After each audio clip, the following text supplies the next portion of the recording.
2020 has taught me that living in pajamas is just how this year went. So I don't really know how to dress up nice anymore, so that's why you're getting me looking like this. Now, just to start this, I wanted to say that this video, yes, it is close to 8 hours long. Thank you so much for watching that.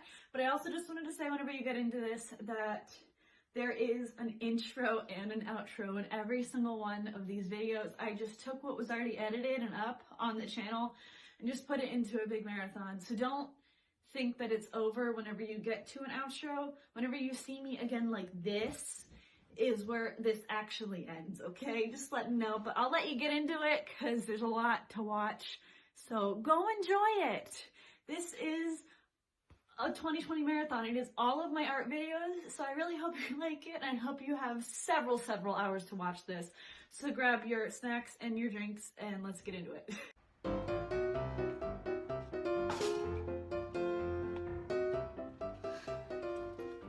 and welcome to my art channel. If you are new here and you don't know me from like my vlog channel, I'm Claire.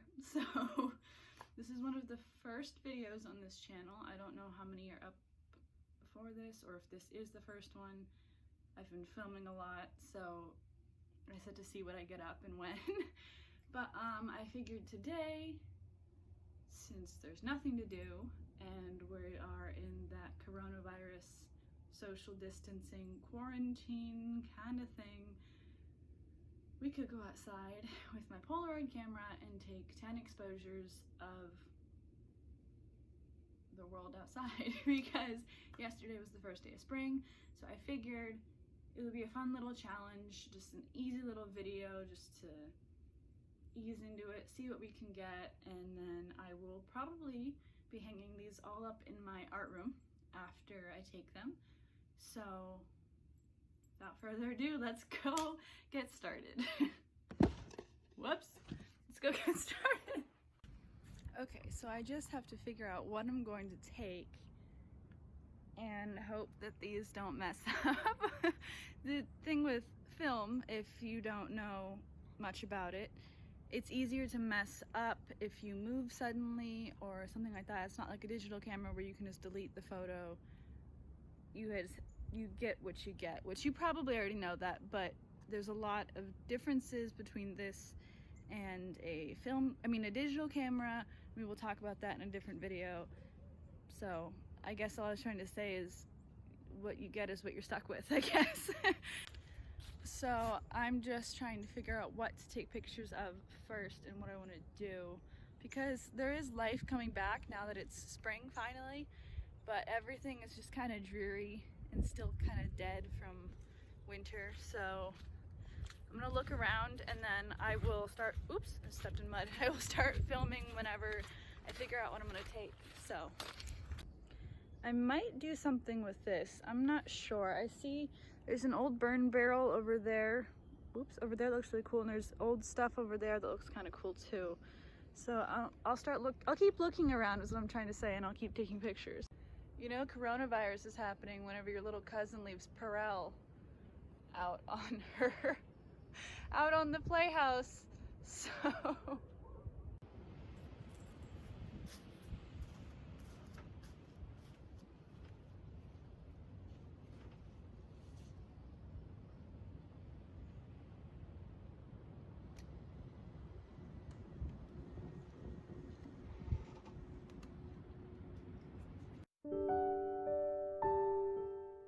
you really shouldn't put the film, sorry, there's a lot of truck going by.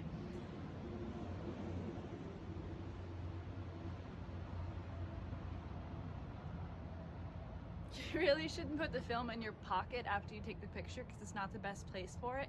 But since I have absolutely nothing else because I'm just in simple shorts and a tank top, my pocket's the best place to put it for now. So just letting you know that's not the best place to do it, but I have to do it for this situation. So let's find something else to take. I really want to take pictures of the springs in this old burnt chair that is in the back by the wood or the burn pile. I'm having a very hard time talking since I haven't really talked to anybody during this whole coronavirus outbreak. So I think I might just do this next. Might to go on the other side. Maybe. I don't know. What would be the best bet here? Maybe to go on the other side. Oh, jeez. Okay.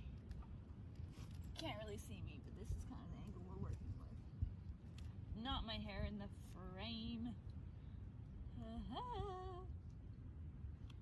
Oh my goodness. Okay.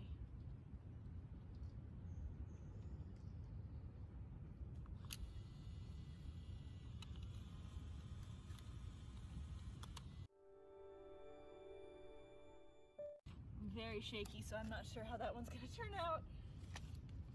So this red plant is really intriguing me right now.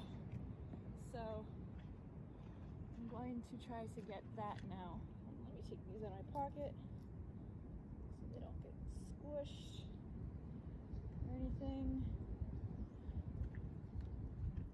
Put it on the correct setting. Oh shoot, my hair. I can't get it out of the frame. Okay, let's try this. Oh no. Here, we'll do this. Hold on. I don't have the hairband on me.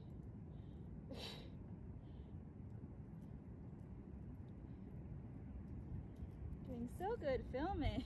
Okay. Get the right setting. Oh, I can see my phone there.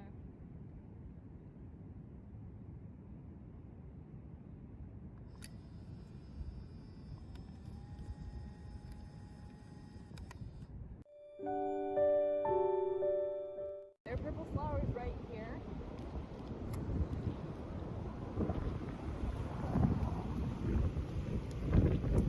Shoot!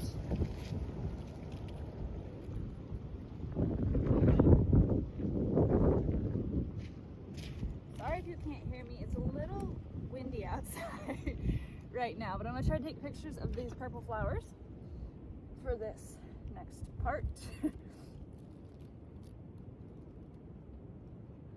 Hair, it's always in the way.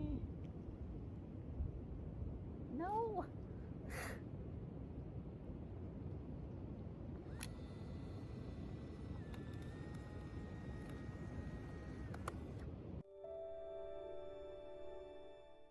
So I'm gonna take a picture of this fungus on this tree.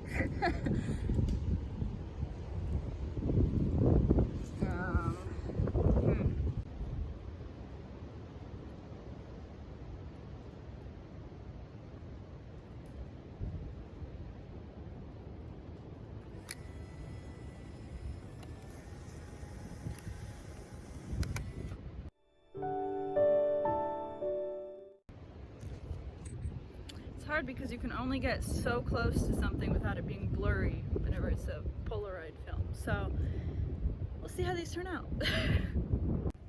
This yellow wagon is intriguing as well.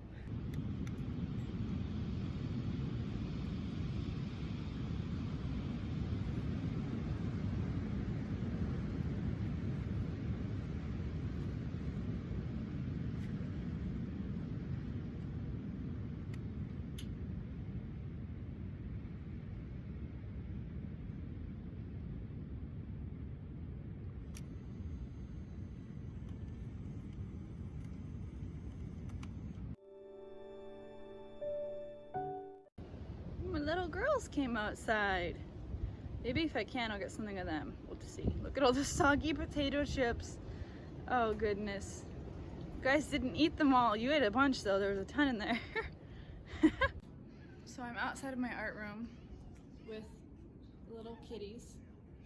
And that's only a mess because we're still remodeling and stuff. But I figured I could maybe get some pictures in here too somehow, because my dad's workshop is right there. So maybe I can get some really cool pictures in there, get some of the cats who won't stop chasing me, and we'll see. I have 4 more pictures to take, so let's go in my dad's workshop. You're the noisiest things. Hi, Cindy Lou. Yes. Hi, Peanut. Cindy, Cindy. Here's Cinnamon. Here's Cinnamon.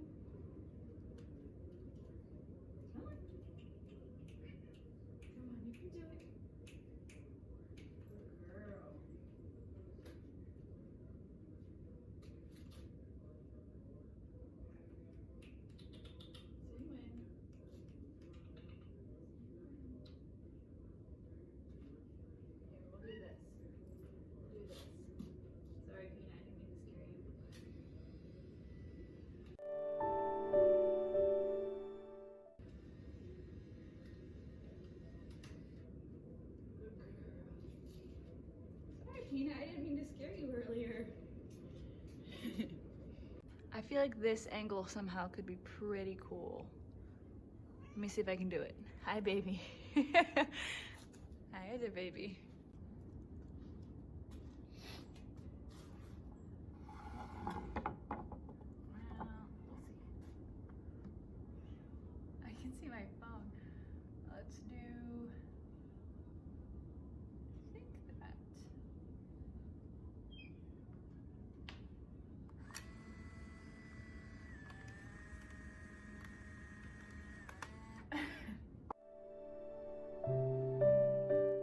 Maybe somehow like this on the side of this ladder, possibly?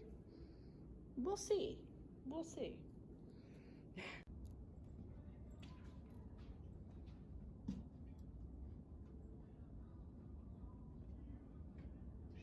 What's in it? What, baby?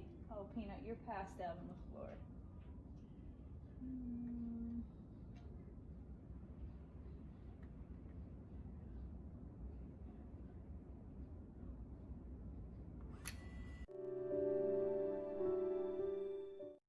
I just got the cat in it.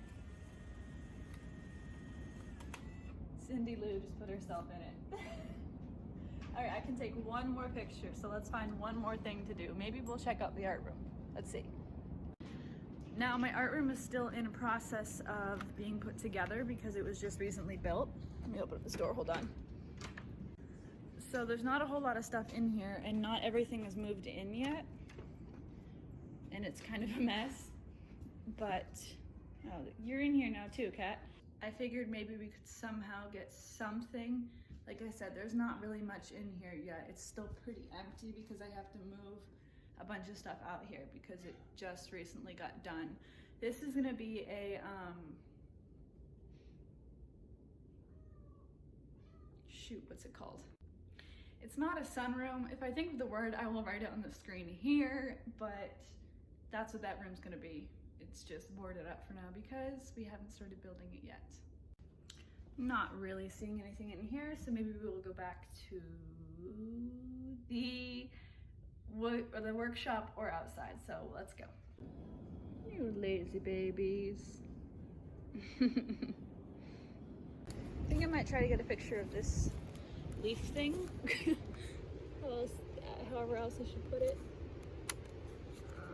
I don't even know if I'm filming it right now. I'm trying to use both hands.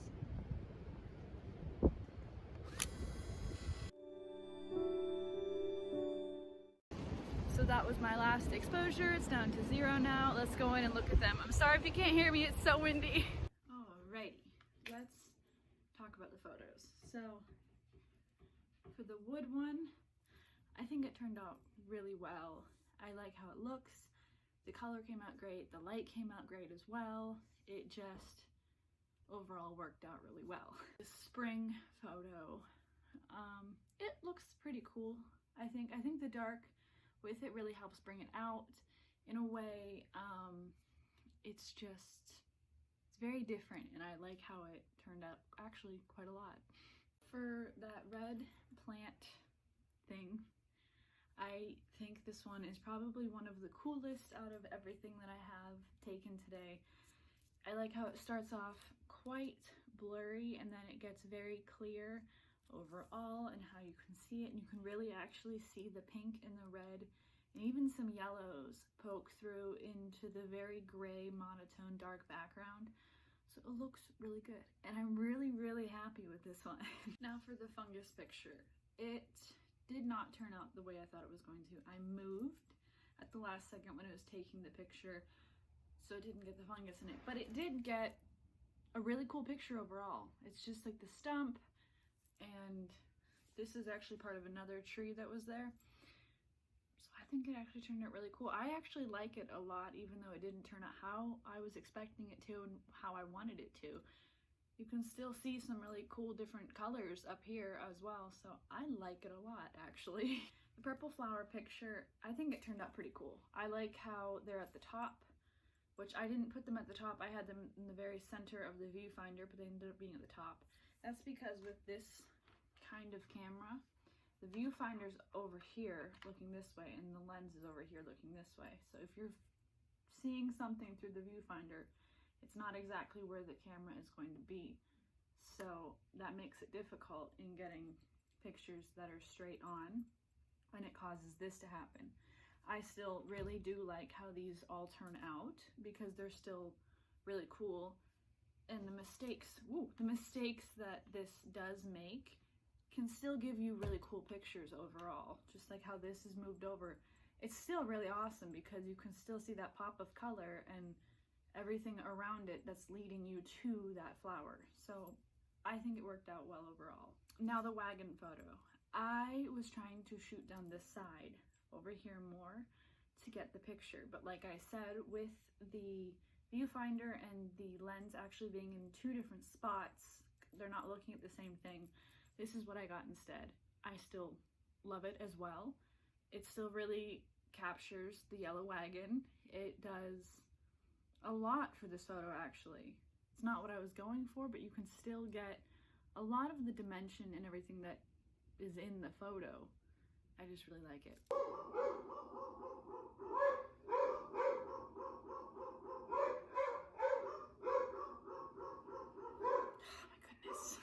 Now for the one of Cindy Lou. It's just a cute snapshot. I think it turned out awesome. She's adorable.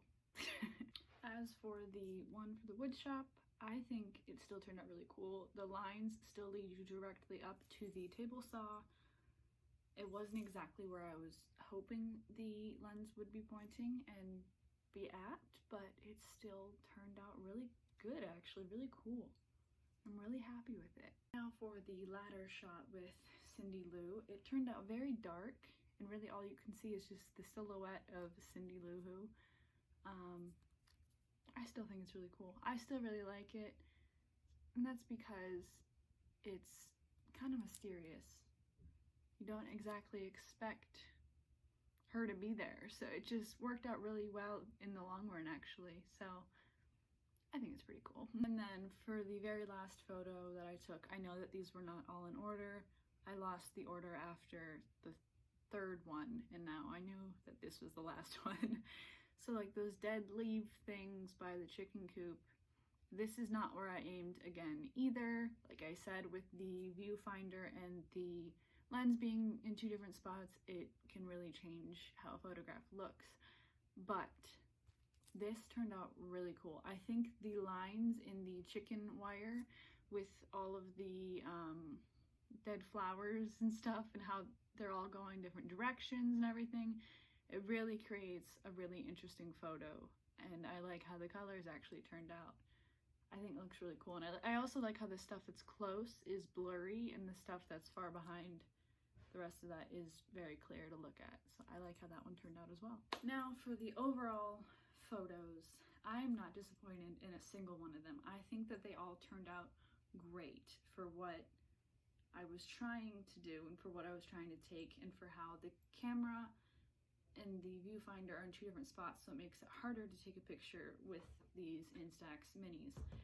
But I love all of them. I'm not disappointed with how a single one turned out. It might not be what you're going for, but mistakes are perfect. Mistakes make artwork so much better because you might not like how that turned out or how it looks, but someone else might look at it and think that it's an amazing piece of art. You never know what someone would want with an art piece. So in my opinion, these all turned out great no matter how they look. You can consider some of them abstract, whatever you want. I still think they're awesome. I know some people would even like the big mess up ones, like the fungus log, wherever that one went, let me find it. Like the fungus log, because they can consider it abstract. And so I'm just very happy with this challenge and how it all turned out, and I just want to say thank you for watching and for being here for this video. If you want to see what I do outside of this channel, I will link my vlog channel in this description below, and I will also write it on the screen right here. And be sure to go follow my Instagram and Facebook art pages, which I will write the names here and here on the screen for each of them, like so that you can see all the other stuff I've posted before because I have taken so many photos, but I have not put them in a video. So go check those out. Thank you again for watching, and we will see you guys in the next one. Rock on, guys.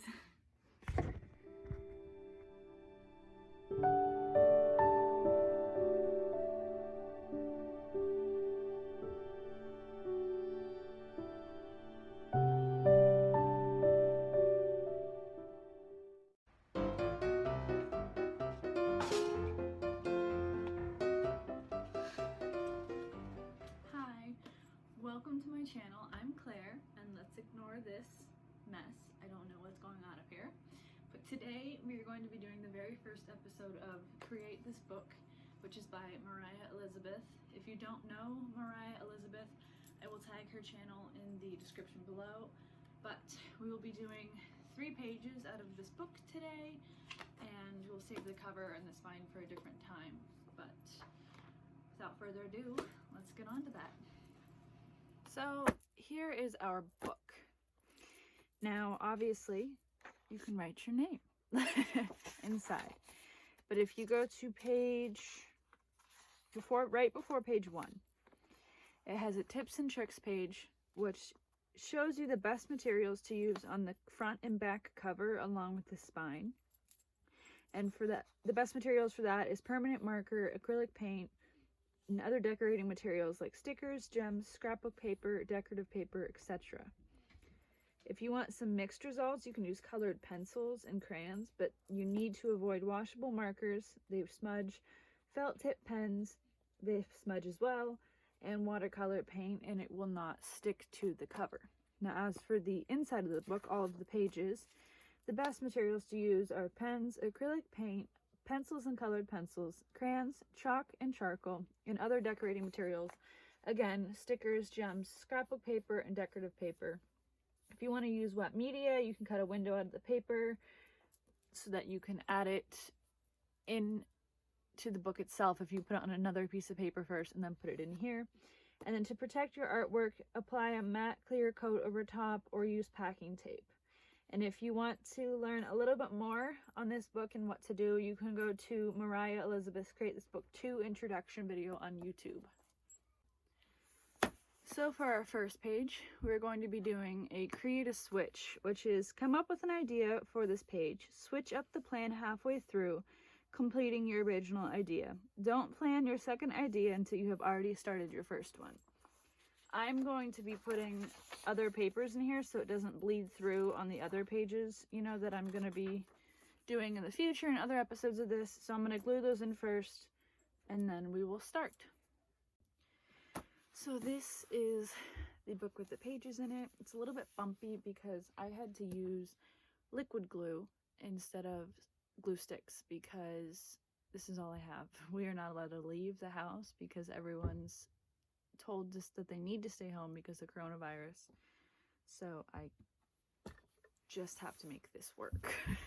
I'm going to start and do what I can to have you understand what is going on here.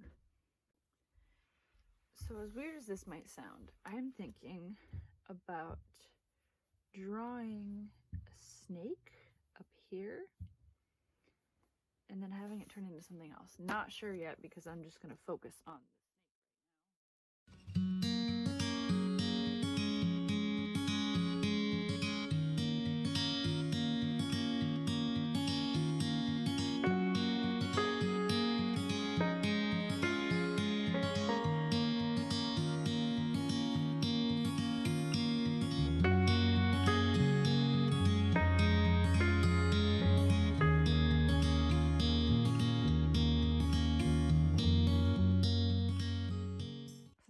The base of my snake drawn, which might be kind of hard to see, but no, you can see it.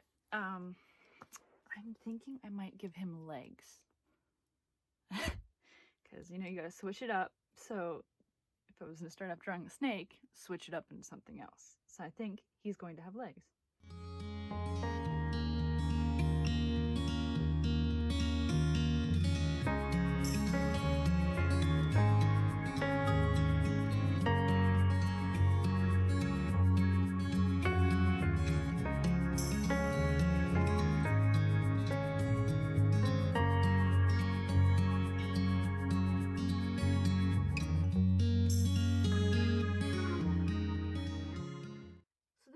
have so far. And I don't exactly want to give him back legs, but I'm not sure how I want to do it. And I kind of want to give him arms too. I don't know. It's just becoming a really random thing. But I think that's kind of what I want to do. I think I know. I'm going to continue off his tail because it's a snake. But then I did change my plan halfway through by giving him legs and arms. So I'm going to do that now.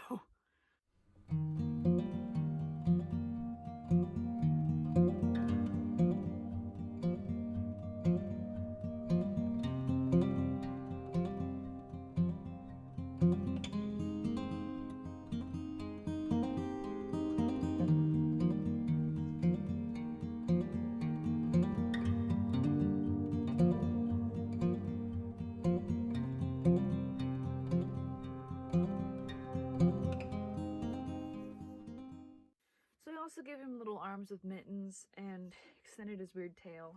I'm going to color this whole thing now and make the page complete. So as you can see here, I did a outline of our buddy the snake.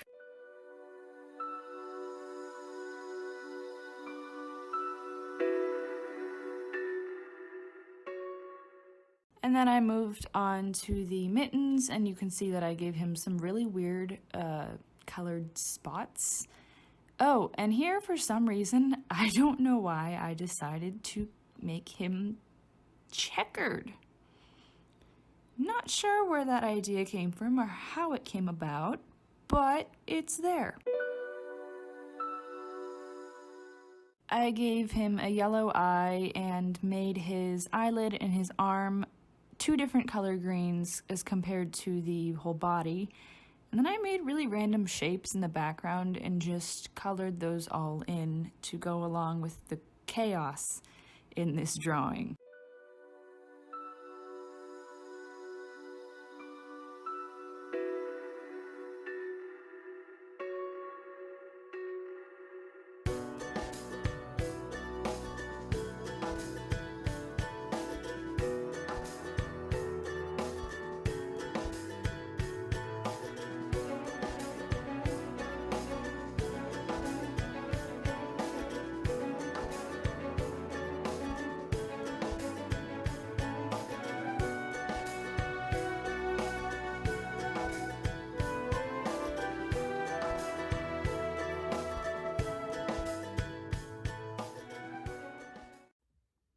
So here is this drawing. I don't really know how it got here. It just kind of happened, but I actually really do like it. It's quite colorful. It's very bright, vibrant. So this is the final product. I'm just going to sign it, date it, and I will seal it later. So let's do that quick. What's today's date? It's 3/24. So I'll go 3/24/20,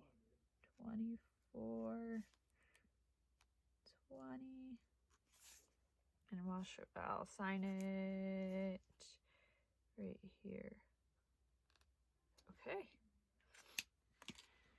Now let's go on to the next one, which is right here, being held by this Crazy Rich Asians movie ticket. So this says, create without thinking, do something to this page without thinking, do it quickly, do not plan. For this one, I believe I'm going to be using crayons. They'll just make it easier so that I don't have to add extra papers to this page. I can do that on the other pages. So I'm going to use crayon and I will time lapse it because I don't know what I'm going to do yet. I mean, it says quickly, so a time lapse is going to make it super quick. So here I just went for it. As you can tell, I just started making random shapes and this weird pineapple shape came to be, and then I gave it feet and a beak and wings. And then I made 2 more little baby pineapples and gave them feet and wings as well. And then I decided to put them on a branch and put them out in the sky, and I got this.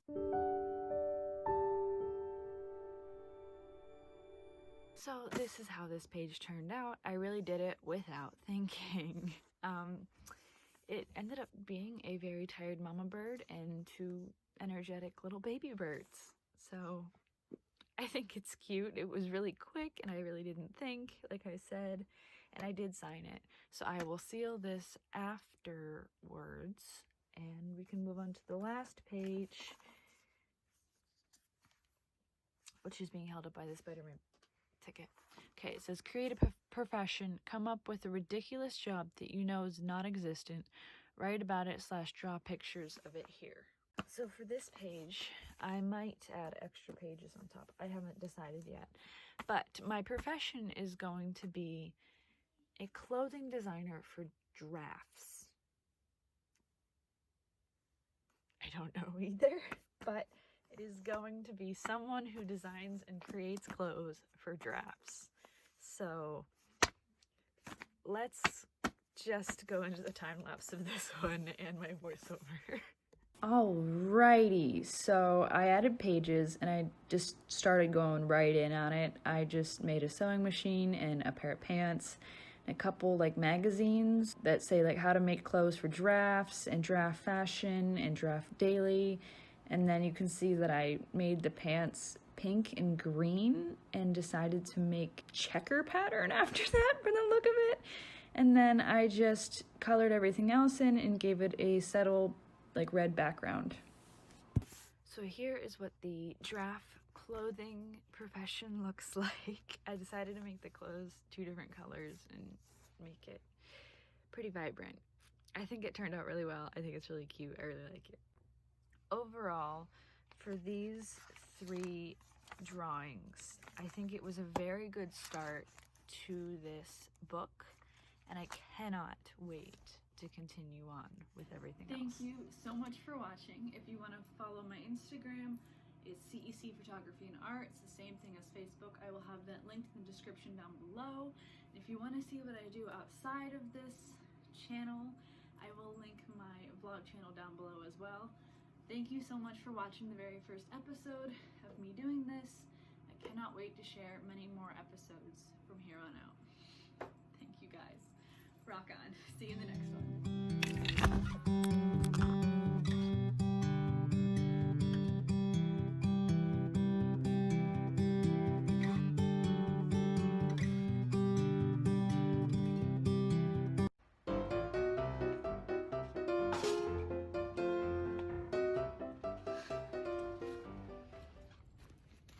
Hi, welcome back to my channel again. Today, my sister's in this, my youngest sister who's walking over. We're going to be doing a chalk mural on the driveway. We have real chalk and paint chalk, which we will show as well. But first we're going to sweep up the part of the driveway we're going to put it on. Then we're going to tape off some shapes. You'll just see, it'll probably be in a time lapse. So let's go on to that.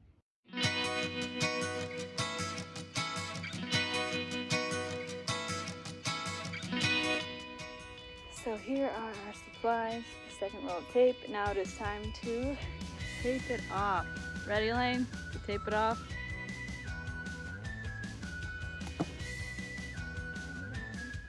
Can we do that again? Here, I have another roll. Wanna try again? That was awful. No, don't whip it at me.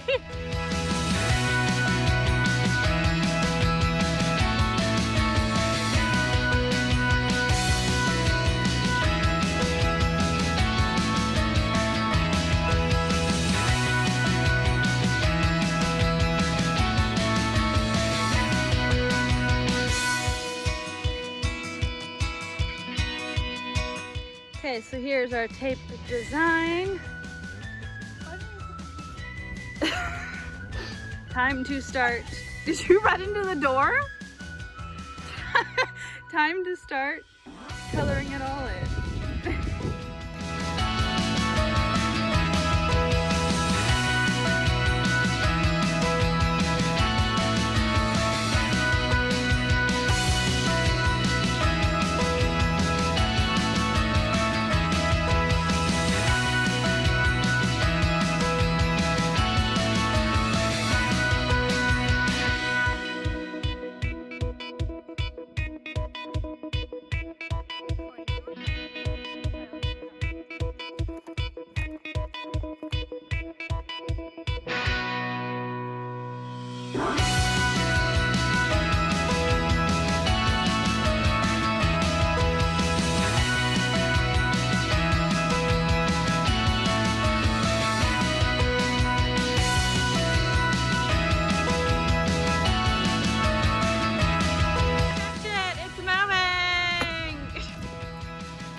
Yes.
You're gonna choose the biggest triangle.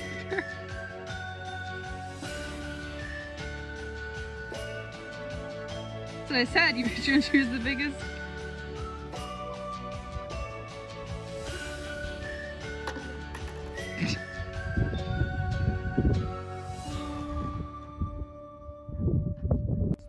Here, Lynn, let me help you. Make it a 2-colored triangle.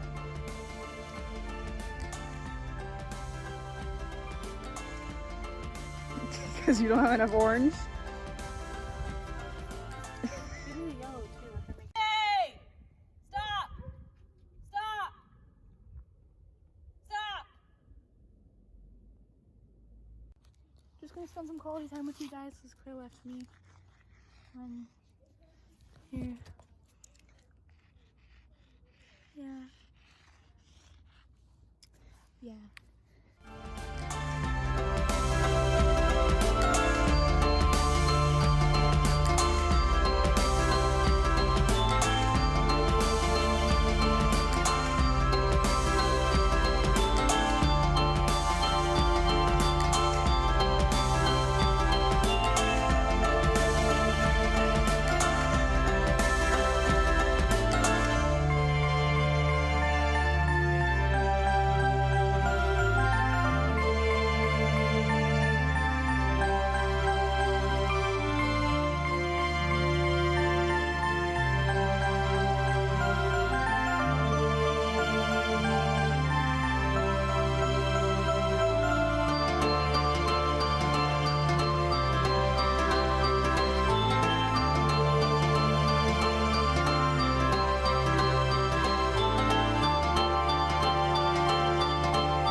Alright, so there is what it looks like. Some of the wet parts are still drying. And my pants are a little bit covered and my hands are really covered and Elaine's hands are really covered. But now it is time to peel the tape off.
So here is the overall tape ball.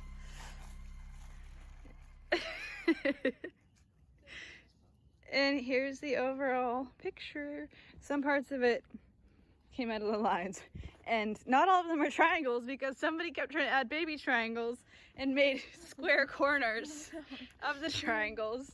So otherwise it turned out really cool. We really like it. What do you give it? I like it. What do you give it out of 10? 7 out of 10. Why? I give it a 10 out of 10 actually. Even though we had like absolutely no chalk, so we had to start blending colors together like up there. Actually, I'll say 8.5 out of 10. 8.5 out of 10? Okay. There's our masterpiece. There's dye on my hands. Thank you so much for watching us make that. If you would like to follow my art Instagram and my art Facebook, it's CEC Photography and Art. I will have that written down below. If you want to follow her Instagram, what is it? At Elaine Sewin. I will write that down below too. And if you want to know what I do outside of this art channel, I will link my vlog channel down below. Hit subscribe and turn on the notification bell so you can know when we're up. So you can know when I've uploaded next time. Rock on, guys.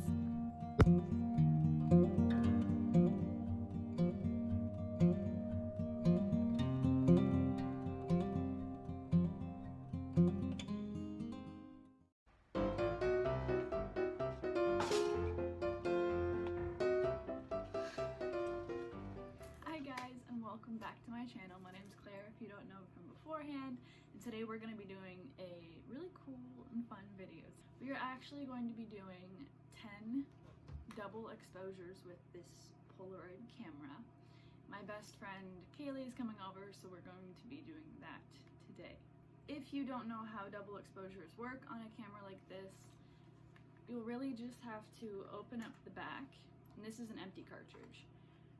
So what you'll want to do is whenever you take the picture, you want to tip it back and hold it so that it's not going to fall out or anything. So it's tipped back and then the film can't develop. Whenever you're ready to take your second picture, you put it back in and you take the second picture and it comes out with a double exposure. If you're ever tipping it, don't tip it too far because it will fall out and then your film is ruined. Oh! Freaking shit. It fell out, so that one will not develop right. So whenever you're doing it, make sure you have like your finger or something there so that it cannot fall out whenever it's tipped back like that. You can keep going. You can maybe have it in like one picture and then the next text off. I don't know. I don't know. I'm like the son in Teletubbies. All right. So. Do I have to like fix my hair? Looks good. Make it look bigger? It's up to you if you want to make it look bigger. You can look right in there and kind of see where we're at. I'm starting to lose like a little volume up here. I need to like. I don't know. Elaine, you're freaking me out. I'm kind of bored. There's Mom. Mom! You're in the video, Mom. Say hi. You're in my art video. Okay, first picture.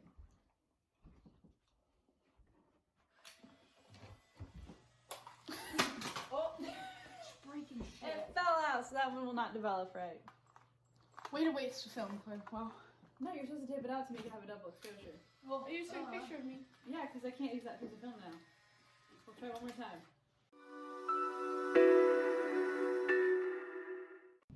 Alright. Ready?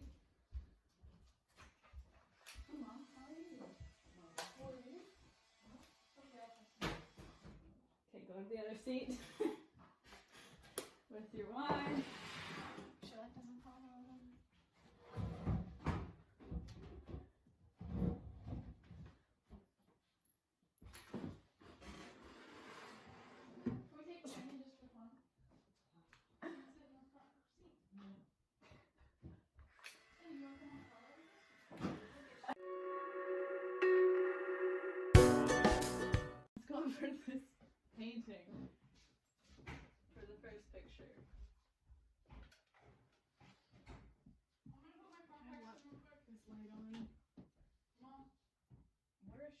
She's out in the garage already waiting for you to go. You guys. Okay, do some sort of pose or something.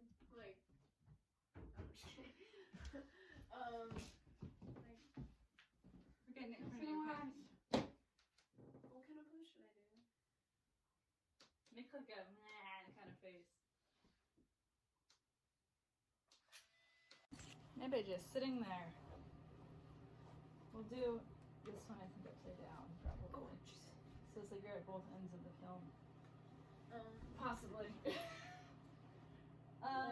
Like another goofy face, or like. Yeah, I'm kind of feeling another goofy face. Okay. Okay.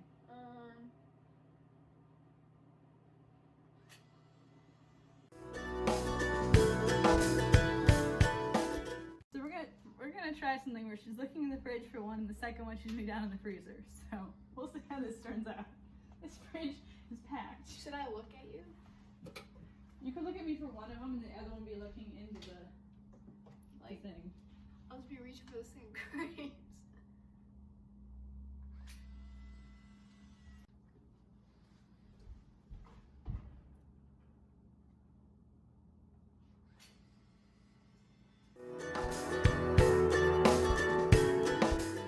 So we're gonna take one of her face. What kind of face do you want me making? Maybe a smile this time.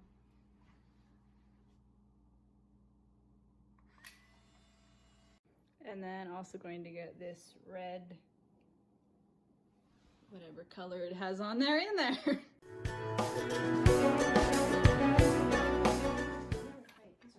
They're fake flowers, yes.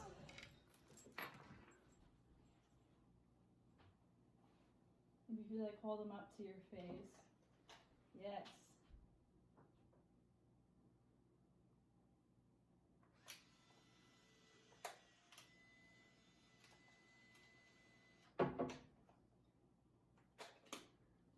And then what? Do the puzzle for the overlay. Or we could do this over here. This thing.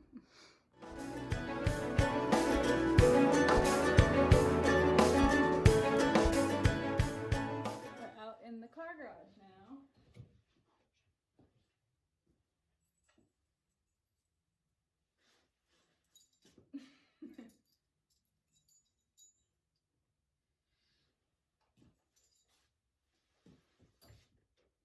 Should I like pretend to start?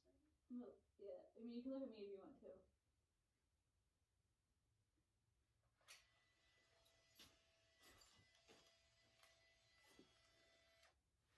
Okay. And then, second photo, I think I'll take it over here where I can see you more.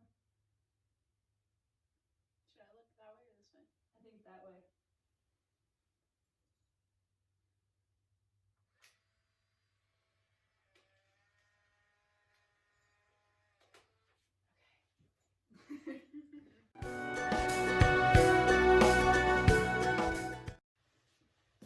Oh, jeez, I'll fall over.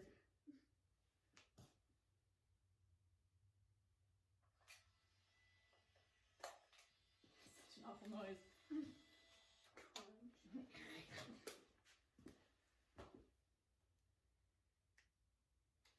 We'll do something different here.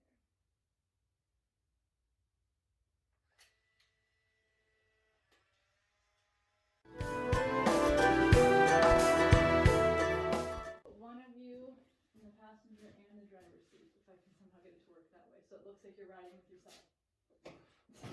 Have a hand out. Alright, that could be cool.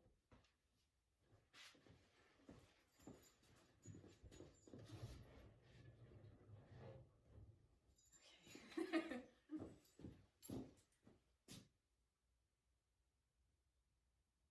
Hold on, I gotta open the back. Okay.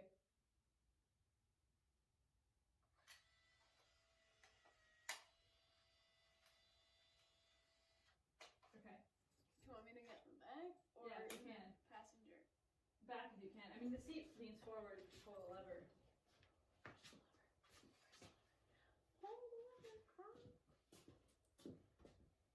There you go.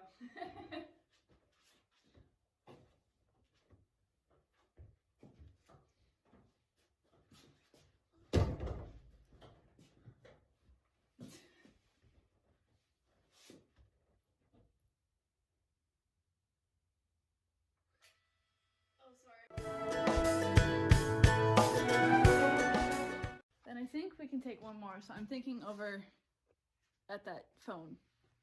So, yeah. Lovely angle here. See my nice boots in my pants. Okay, I think this is the last one, I believe.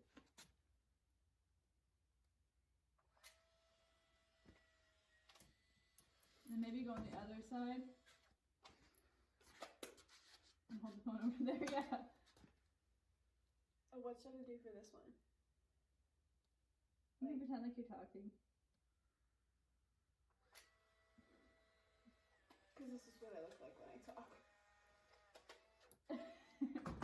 I think that's all we can take. Well, to go in and count all of them. Okay.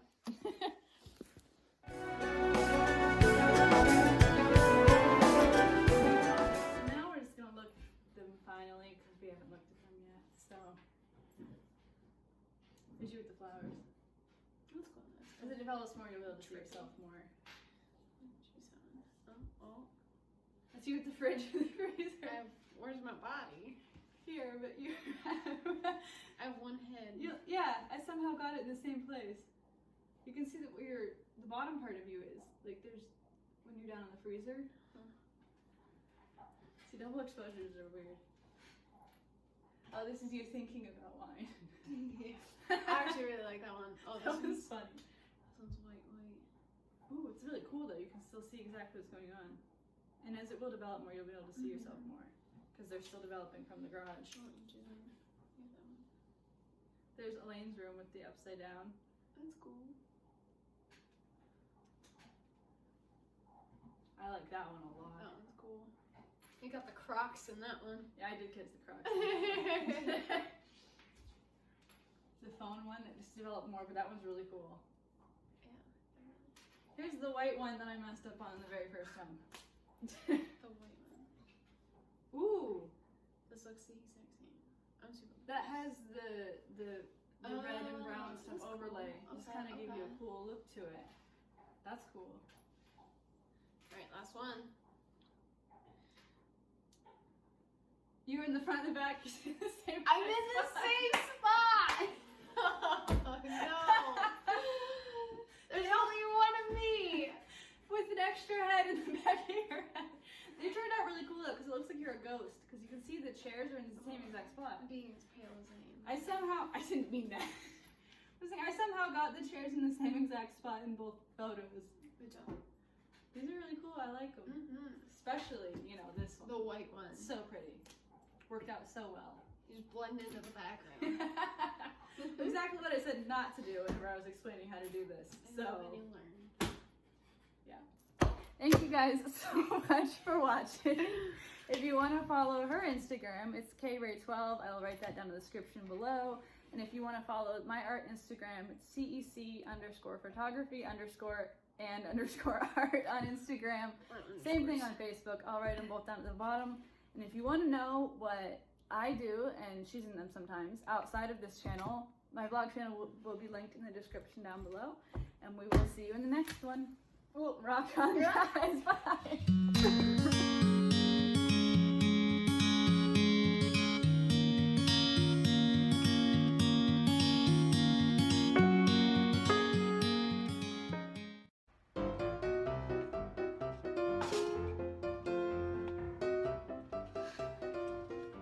Hello there, I'm Claire, and in today's video we're going to be decorating the front of this sketchbook.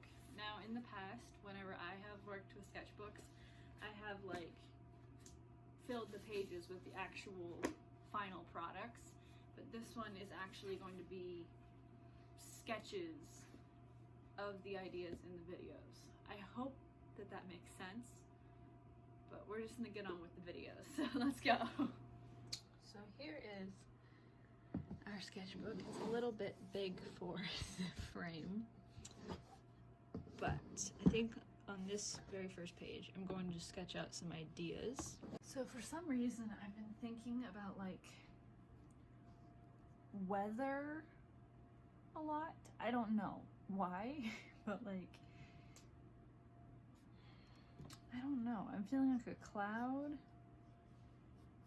and maybe this cloud, not exactly like that shape.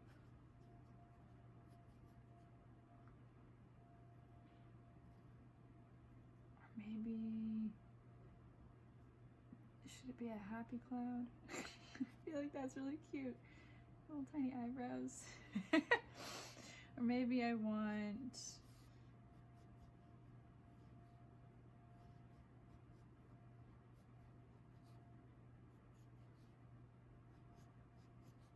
I like the shape of this cloud a lot better, I think. But maybe I want like a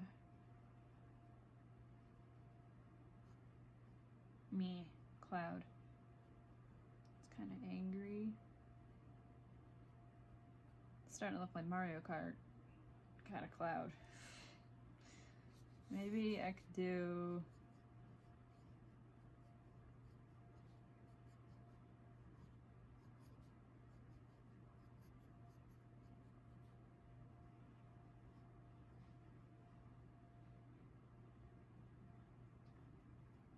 like a little bit of embarrassed cloud. It can be like raining. I think I like that idea. It can be like raining. I do like that idea. And then I feel like a flower or something should be in it. So like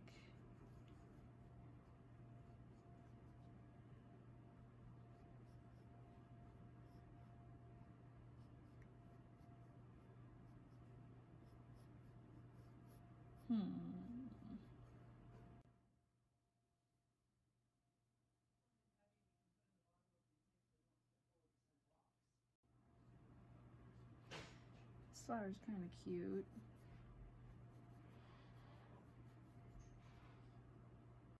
Maybe like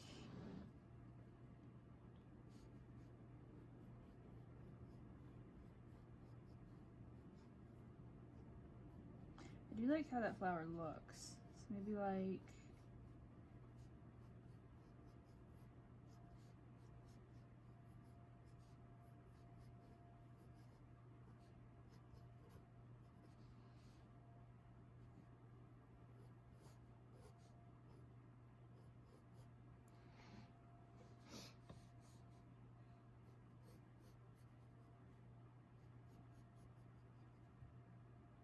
maybe you should be holding like an umbrella.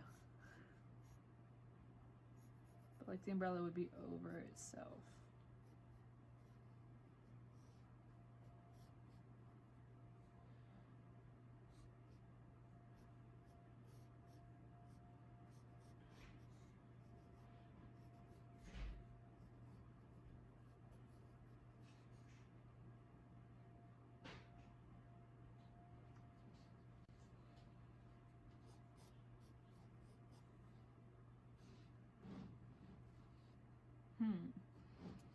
So maybe if it was like, let me draw it down here, an umbrella.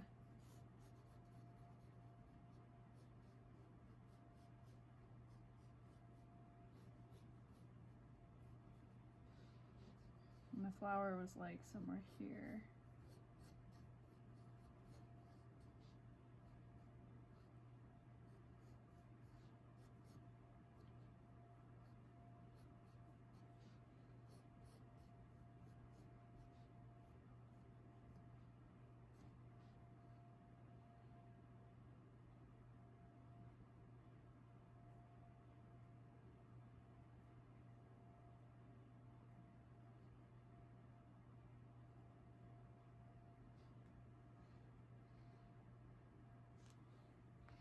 I do like this idea. I feel like I might need something else, maybe. Maybe I don't. I think I'm gonna try coloring some stuff in just to get some ideas for colors. Put that down for some, I don't know, background, like so that it doesn't bleed through to the next page or something like that. Let me get it right. There we go. Okay.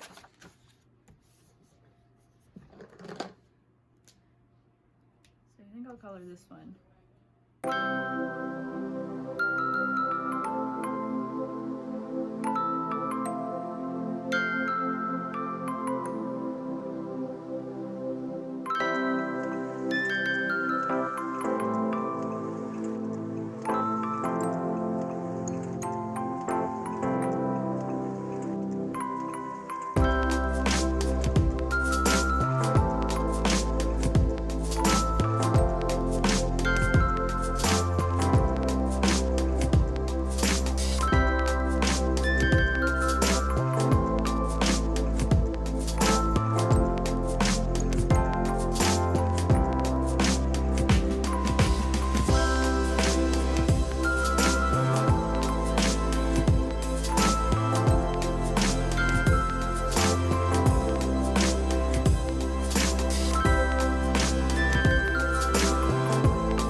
did a couple color ideas to see what I would like the best, and I think I like this purple and pink one the best. Now on the front cover it'll be paint instead of markers, but this just gives me an idea of what I want to do, and I think I'm going to do that one for all the petals. I'm going to color the umbrella now and see how I like that, and I might color in the cloud up here because I know I'm going to be using that cloud. So I'm just going to play around some more and see what I want to do here for colors on the front of the book.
Tested out some other colors to see how I would want things to look, and I do know that I want these petals, so I want the purple / pink petals. I think I want like a yellow middle wherever the flower's face will be. That's why I put 2 different colors there. So yellow flower face. I do like this green. Good green. For the umbrella, I want like a neutral tone. Do I want a neutral tone, or do I just... I think I actually want a nature tone. Meaning like earthy. That's what I mean by that. And as for the umbrella handle,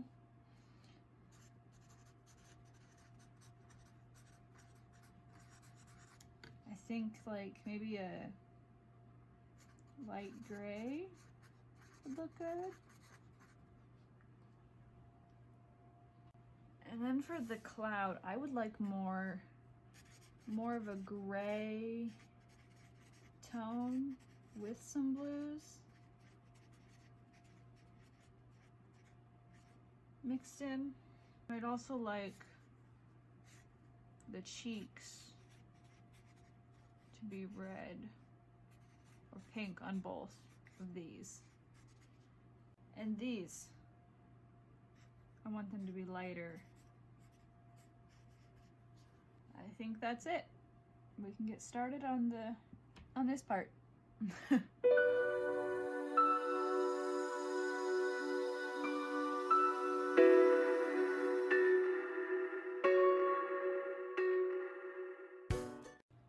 so now that this has dried, I'm going to put some background colors in and then let that dry as well.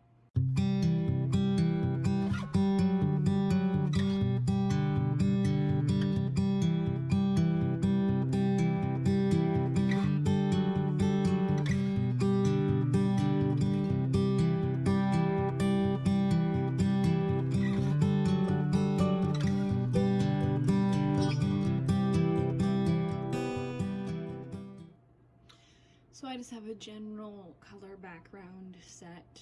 It's very basic, especially this line right here. But I'm gonna let that dry, and then we will go on to the next steps of adding more to the background and adding the flower and the umbrella and the cloud as well.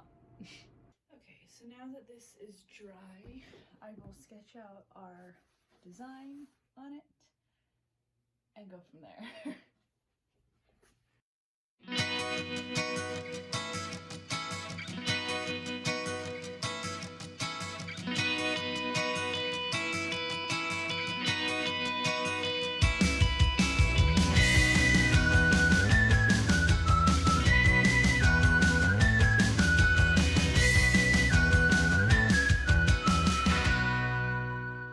So I have it all sketched out. I even added a sun, and I wrote book 1 here because this will be the first of this new series where I actually use a sketchbook for ideas like this. So that's why I wrote book 1, but now it is time to paint this. Yay!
here is our final product.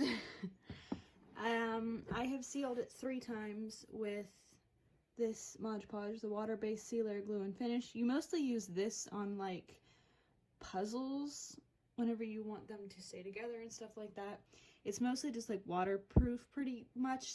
Not completely, but it is waterproof, so I like to use it. Now, I did 3 coats because the first time, as you saw, I had to take the sponge brush and like dab it on like this because the marker I used, whoops, I hit the tripod. The marker I used streaked, which was completely my fault. It was not the brand's fault at all. I chose a Papermate Flare M, and I didn't realize that it streaks whenever you have the glue on it, which is not a problem. It just streaked a little bit in a few places up there, and then like here and here in the grass, which is not a big deal whatsoever. And one other thing that's my thing too is I drew my son really wonky looking, but I think it's really cute. It's just a very wonky looking sun, but I really don't care. Overall, I think that this actually turned out quite adorable. I keep tipping it because the glare from the light shows through the Mod Podge. But I think it turned out really well. I was going for like kind of a cartoony look, and that's what I got, a really cute cartoony weather design. I think it turned out well, and I cannot wait to continue to use this book to draw pieces and stuff in the future, just like, I can take this out now, just like we did on page 1 here. I am so excited! I think it turned out so cute! Oh my gosh. I honestly love how wonky and goofy this turned out. It's so cute. In my opinion, I actually really love mistakes because it makes the piece one of a kind. You know, you can't really replicate it. And so I think it turned out great. The next plan is to just clean up the side here where all this paint, you know, is everywhere, and take the red paint that's here and put it on the side of the book and just write book 1. So if it's up on a shelf, I can see what number it is. But thank you guys so much for watching this video today. I cannot wait to use this sketchbook. If you want to see more photos of the work I have done in the past and the work that is going to be in the future, you can follow my Facebook and my Instagram. They're both CEC Photography and Art. I will write those down in the down bar below. And if you want to see what I do outside of this channel, I have a vlog channel here on YouTube, and I will link the whole channel in the down bar below as well. So I guess I'll see you guys in the next one. Thank you for watching. Rock on, guys.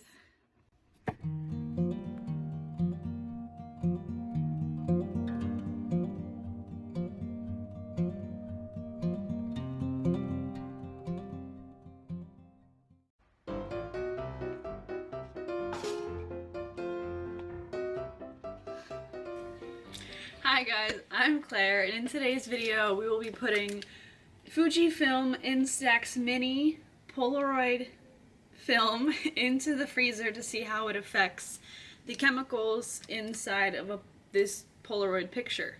I saw a video on YouTube where it's Theodore, I will tag her channel in the down bar below. She put Polaroid I-type film into the freezer to see how it affected that film. Now I will have different results than she had, most likely, because her film, it was a lot wider as compared to the very thin, small photo of an Instax Mini film.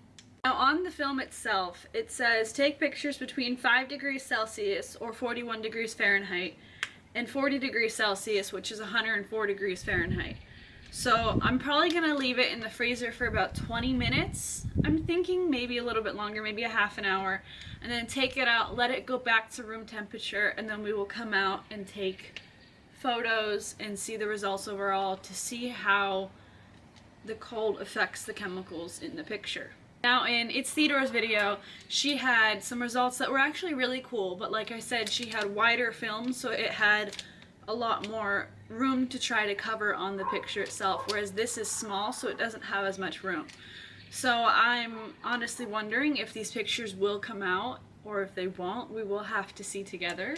So let's go put these in the freezer and then go on from there. So I'm going to put it right here in the freezer and set a timer for half an hour, and then we will figure out if it's cold enough, if I should feel like I should put it in for longer or not, but we're going to do the 30 minutes first.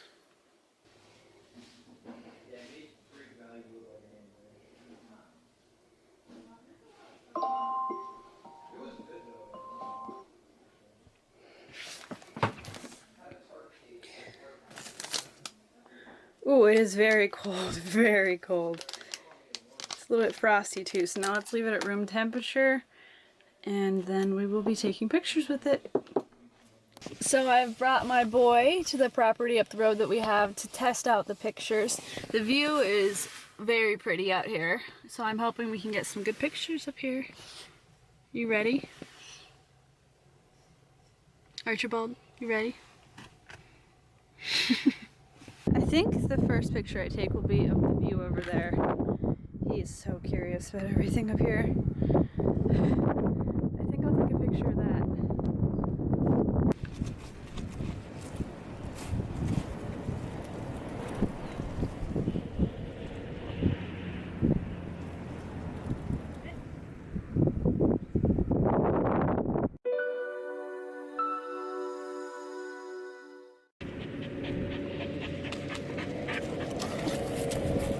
Oh my goodness, Archie, you're falling like crazy. How about I get the longer leash on you, huh? Okay, let's do that. Oh, Archie, you're knocking the tripod over. You big noob. Sit. Okay, that's not where I really wanted you, but it works, I guess.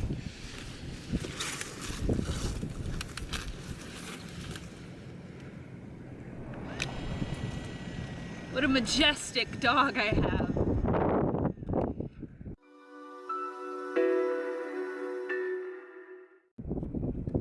You're such a dork. Oh no, I said that right in the mud. Hold on, hold on, hold on. Somebody just wants to explore on his long, long, long leash. Your butt is in the frame.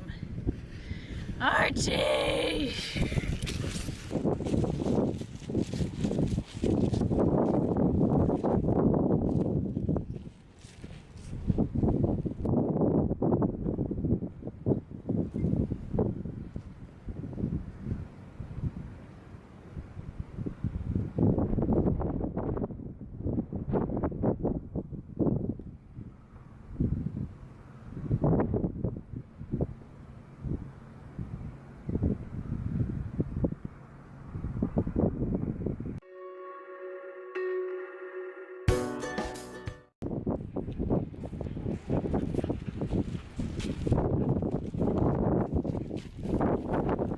Do I need to take like a selfie? I'm sorry if you can't hear me. Maybe you can. Let's do... It's bright.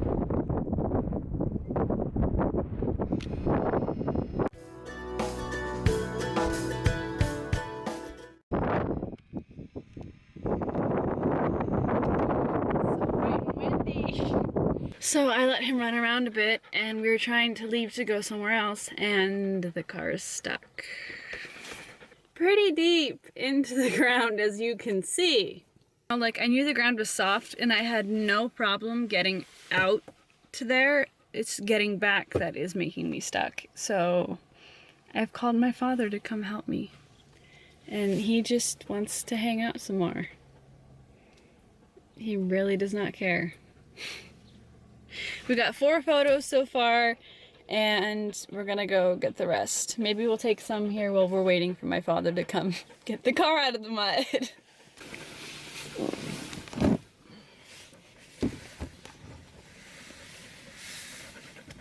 You're drooling everywhere. It's kind of gross. Can I get one of you? Can you sit down? Can you sit down? Can you sit down? Thank you.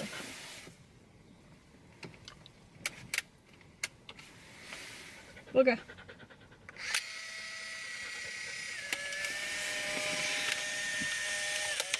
That makes 5.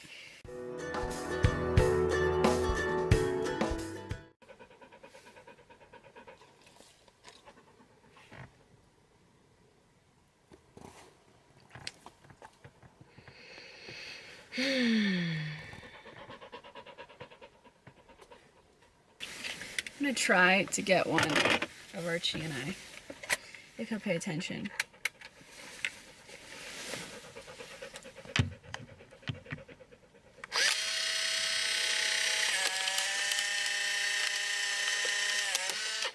Let's hope that works.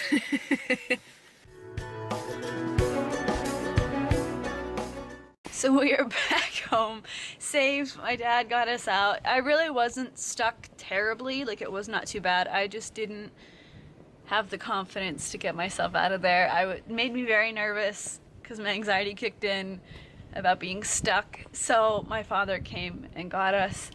And I think I have, this is 4 more pictures. So 4 more pictures to go. Let's find a few things out here and let's take them and finish up and see how the film came out since it was in the freezer. So I think I'm actually going to take a photo of all the mud on the car just to commemorate today and what happened.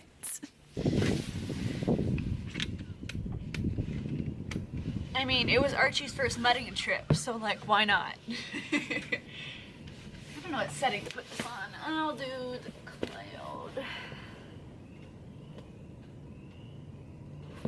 Go more this way, I think.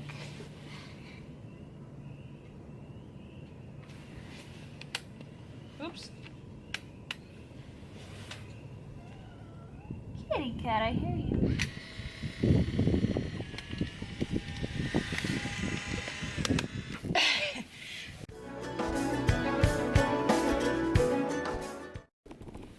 Hey, baby girl. Come here. Let's take another one of these. Hey, come here. Come here. Cindy Lou!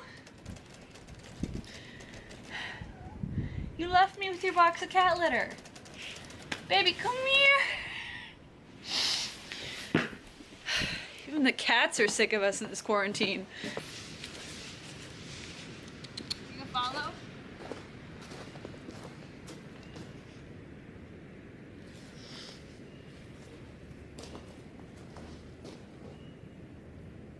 There's some cool twigs on the ground here. I'll bring you closer. Wow, I really did not angle the camera right whatsoever. Oh yeah, I got mud on my pants from being up there too, so having just a fun day. I'm trying to get a picture of that. Can you see it? Yeah, those twig thingies. So, oh gosh, rock right in my kneecap. Hi cat, now you're gonna come see me? Okay, sweet, thank you. Can I take a picture of this? Thank you.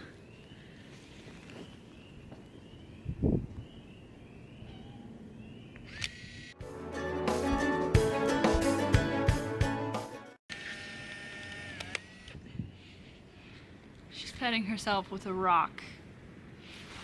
I hope that is comfortable, little bean. Am I allowed to get a picture of you? No? Okay, sweet. The lazy predator has entered the video. Peanut, come here. Peanut. Peanut.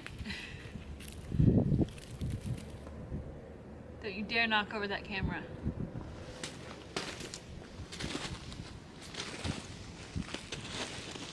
Why do you guys keep running away from me? You want my love and then I try to give it to you and you run. Oh, you're going up a tree now, Cindy? Hey, chickens.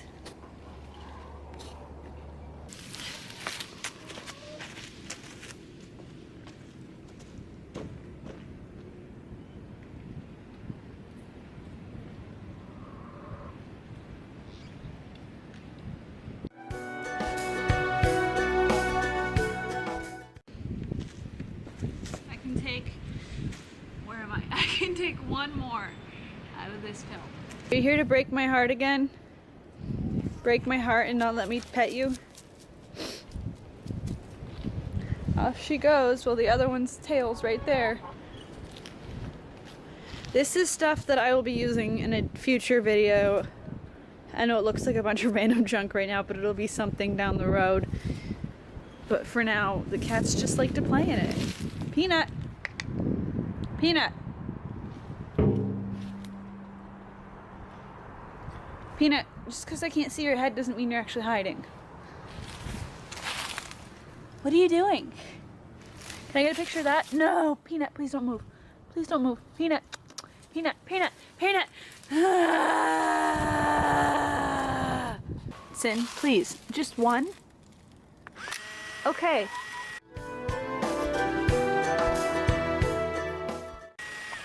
Thank you. Whew. So now I am finally going to look at the photos I have taken since I haven't looked at any of them yet. Oh, that one's pretty.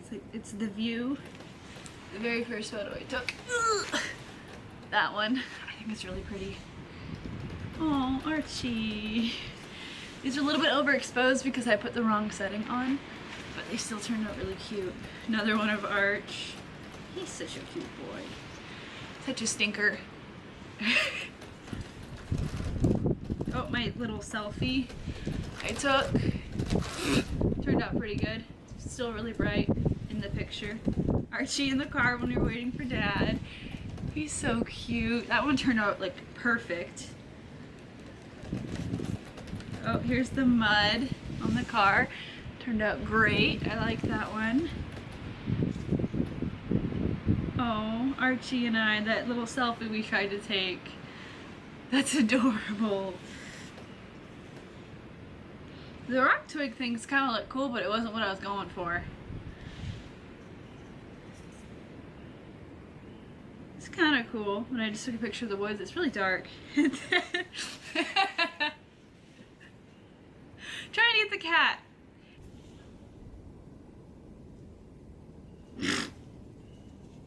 Instead, I got the edge of the camera. This was a fail. You can see her ears peeking up above.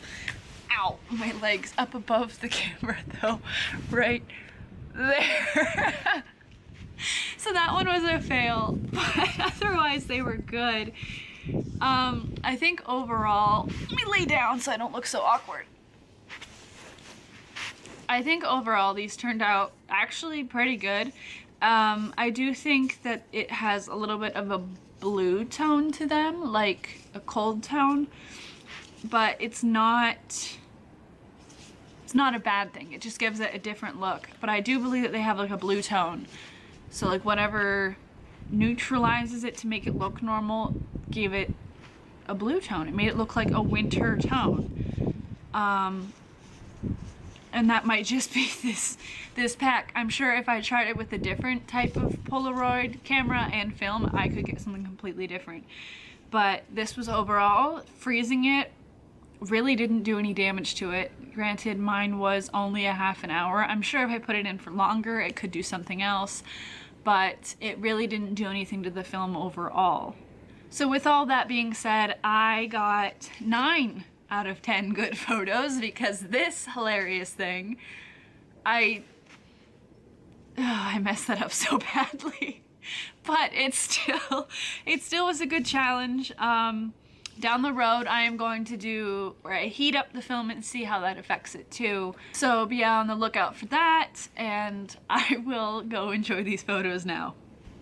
Now, I just want to say thank you so very much for watching this disaster of a photo shoot. If you want to check out my Facebook and my Instagram for my art, because there's things that I have posted there that are not on this channel, I have not made videos about, go check it out. It's CEC Photography and Art, just like the channel name. I'll have that written down in the description below. And if you want to see what I do outside of this channel, on my vlog channel, it's Claire Elizabeth. I will link that whole channel in the description down below.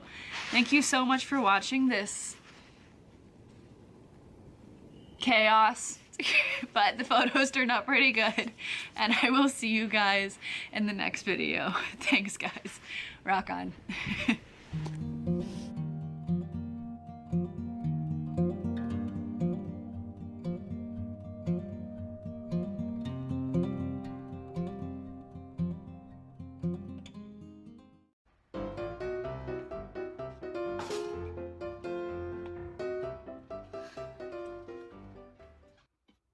Hi guys, I'm Claire, and in this week's video we are doing episode 2 of Create This Book. So we're just gonna get right into it. Here's our book. We're going to start. Create a window. Put an image of any kind into the next page, page 213. So this page, which is page outside the window. Cut a window into this page to reveal the image. Now I have this photo to put on there. I accidentally printed this photo off as a glossy photo instead of a matte, and I'm so sad because now every fingerprint and every light and everything reflects off of it. But I have this photo to put on here of my horse Gamble and this really pretty purple sky. I figured what I might do is make a, oops, you can't even see, make a window here with like a cat sitting in it and have this peeking through it so it looks like Gamble's outside, and make like a living room with like an armchair and some photos and stuff so it looks like you're in a house. So for this one, I sized out how I wanted the window to be, and then I cut out the squares of the window and placed the photo in the back, and then I got to sketching out how I would want things to look. I made a little picture frame to cover up some of the words on the opposite page, and then I went right into coloring the lamp in the couch, or chair if that's what you would like to call it.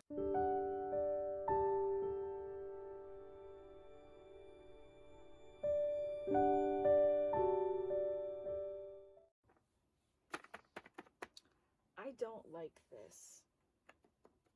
It's not turning out any way that I want it to. I might just cover it with some paper and make a chair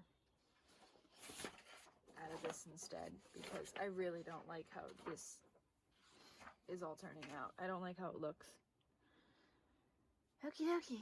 And so I covered up the chair with some new green paper and decorated that as well. I colored the walls yellow, and after that I moved on to the window and started coloring that in, made the walls yellow also, and put blue curtains around the window.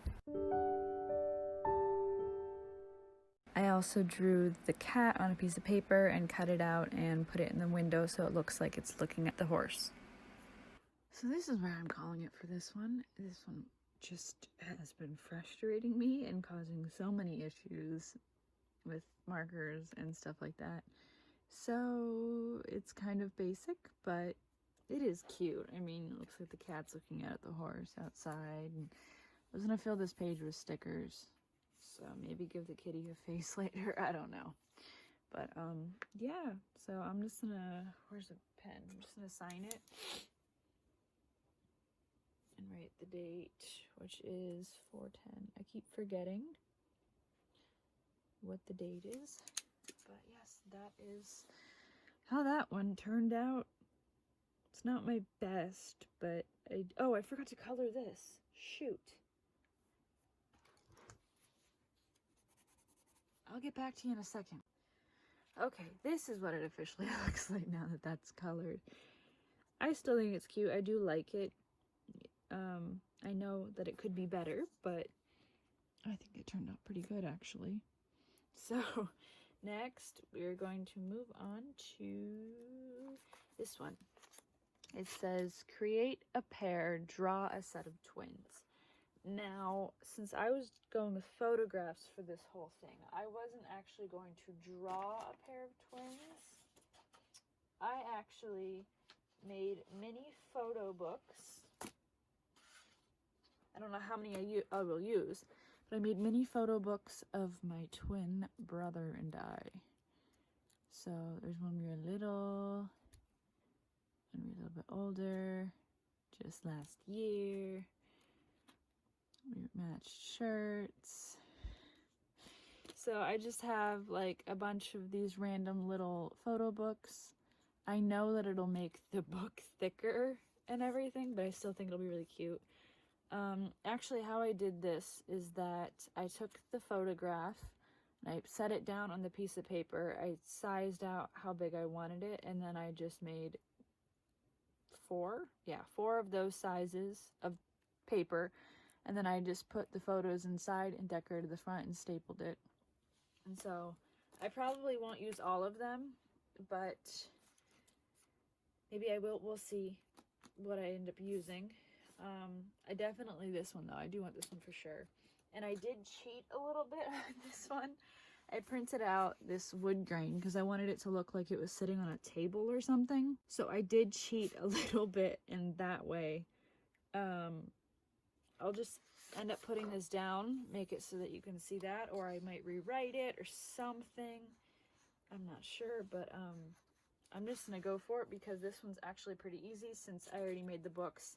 I made them beforehand because I figured it would just be too much time and too long and everything if I just sat here and did these, because this was actually quite a lot of work. So I figured it would be best. This is our last photo we took last year before we came back to Germany. Aww. So I thought it'd be best if I just made them beforehand and just did it this way, because it would take forever if I did it in the way of making them all in this video. So I'm gonna jump into the time lapse now where I do all this, and then you will see what it looks like in the final result. And so for this one, I just cut out the paper to the size of the pages and I stuck them in.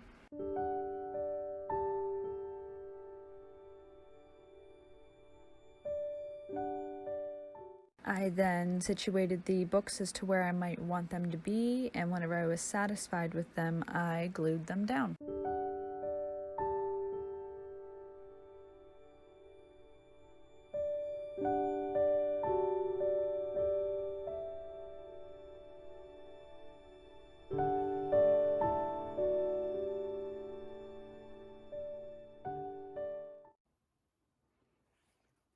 So that is what it looks like.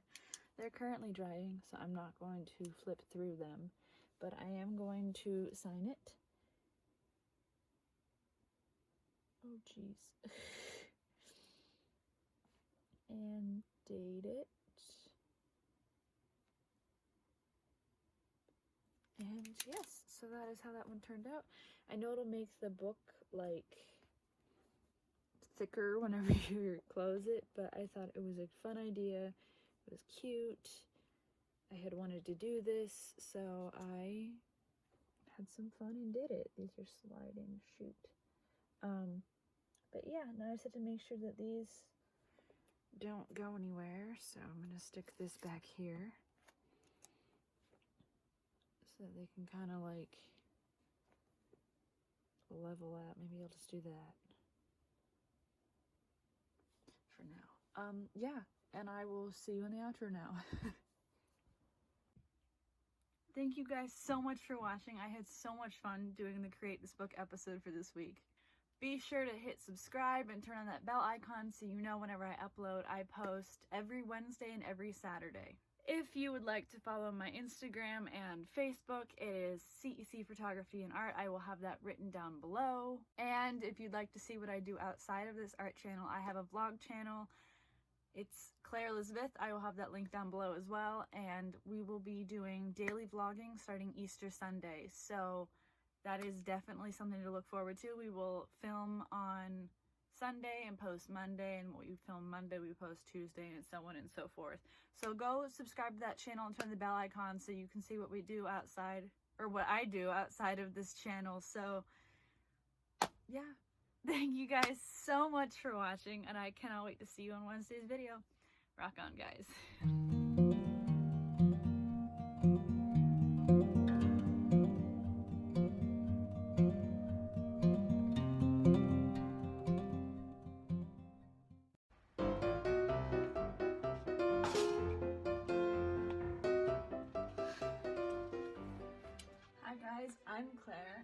this video, I'm going to be taking this canvas and attempting to paint the Starry Night blindfolded. Now, this will be a little bit difficult since I'm going to be imagining what the Starry Night looks like in my head and trying to paint it. I think I have a good grasp of what it looks like, but it might not be enough to do this whole painting. But also, if it's blindfolded, I won't even know where anything's being put, so let's go on with the video. So I have some paintbrushes here, this palette so that none of the paint could fall through a hole like on one of my other palettes. So I have one that has edges and some paint here that I'm going to be using for this project. I also have this blindfold here to put on as well, so let's get painting. Okay, so I have gotten a couple colors on the palette that I can use, and it is time to begin. I'm going to allow myself to touch the wall and see where the edge of the canvas is so that I don't paint on the wall. I have a feeling I'm not going to get some colors right. It's just going to look really weird. So, let's begin. Oh boy. Oh shoot, I already forgot what color I put where. This one, that's a fan brush. That feels pretty big. Dipping in color.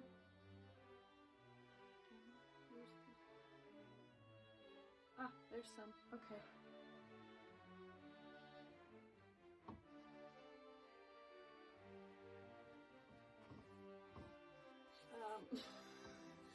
I'm already lost.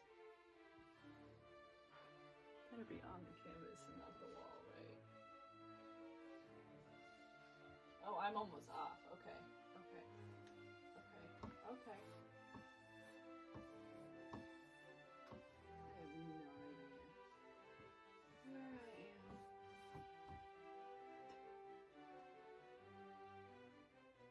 Hairman up.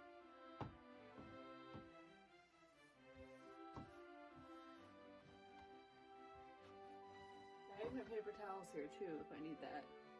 I don't even know if I'm actually looking at the camera or not. Okay. I think I got paint on my face. Oh boy. Okay. Is there blue? It's dipping in something. I don't even know what it is. Okay.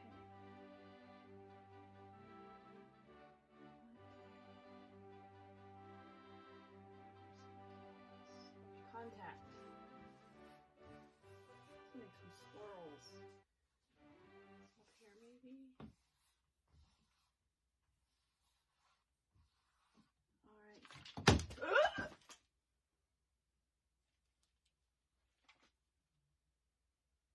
Well, I saw that part because it fell off my wall. Let me re-stick it. I don't know what noise that was too right before I did that. Okay, so I was doing some blues. I didn't have these in far enough, and I knew I didn't. So, I'll get back to you in a minute. I do have paint on my face. Okay, we are back. That was not how I expected that to be going. So, let's go again. Okay.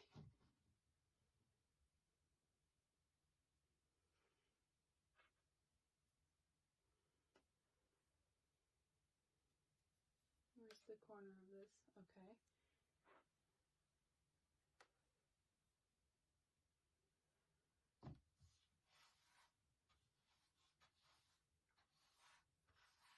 I'm going the wrong direction for swirls. Okay, this is poking in my eye. Ouch. Okay. So pressing up against my closed eyelid. Okay, I'm gonna take a guess. I hope this is a blue. I don't remember already. Okay.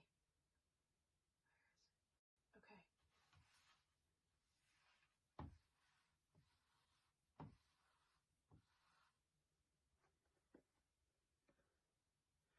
I vaguely remember a white being down here. I'm just mixing colors now. This is great.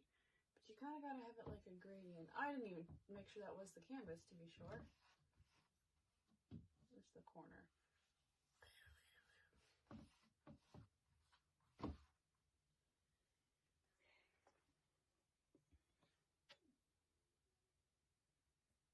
Is that in something? Yep, okay. I don't know what color.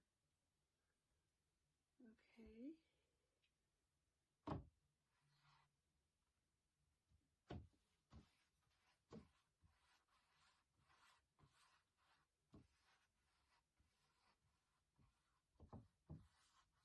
Oh, jeez. I hope none got on the wall there.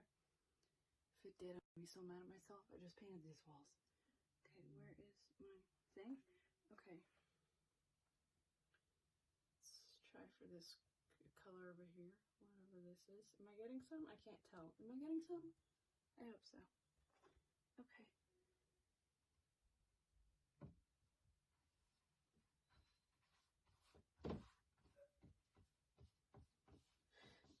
I hope this isn't looking like puke. Just like a bunch of bludged up colors.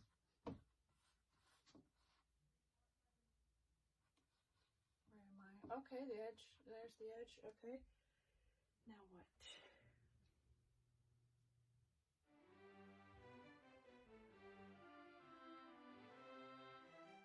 Something there.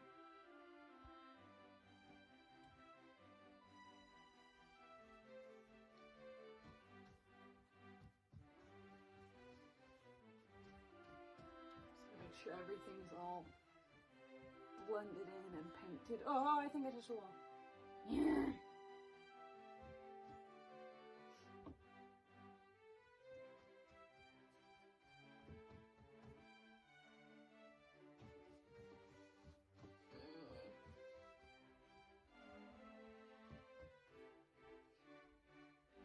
So I know the bottom has like a bunch of little towns, not little towns, like little buildings and stuff.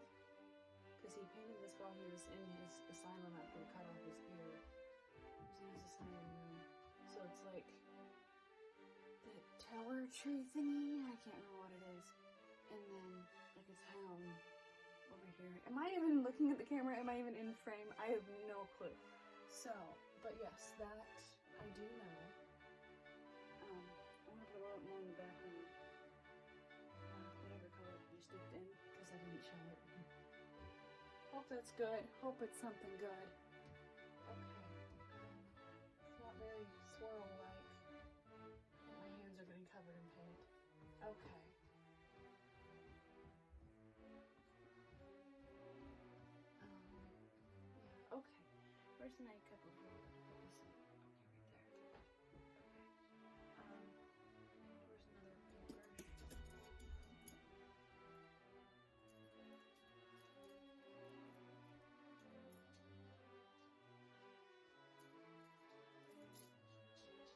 Here's some. You can tell it's kind of small and square. I'm gonna try to paint the tree thing. I don't know what it's called. I know this is all white down here though. I can kind of tell because it's not wet. I want to do the tree thing first. I think I need more blue on the bottom. I just put that paintbrush in the thing. I don't want to lose this one for whenever I do the tree thingy. And I did. Okay. Oh, here's another one. Okay, let's try to do more blue on the bottom just to cover up the whole thing.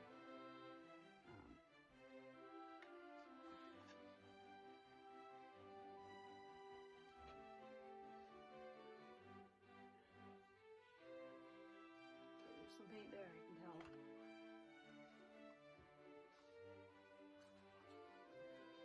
Dog, you're in here. What are you doing? Oh, I think I got the wall. Shoot, shoot, shoot.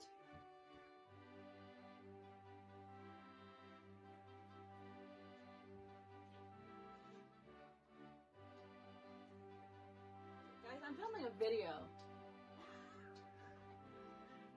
Can you get the dog out of here and shut the door, please?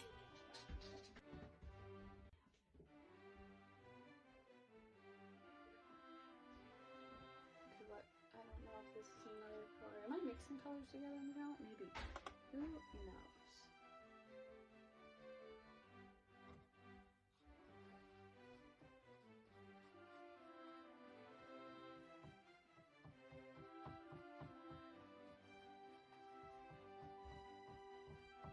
Is it even spreading? I don't know. Okay, let's.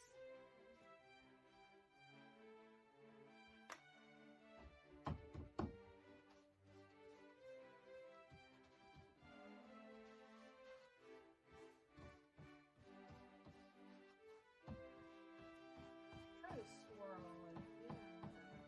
Where's the edge of the canvas?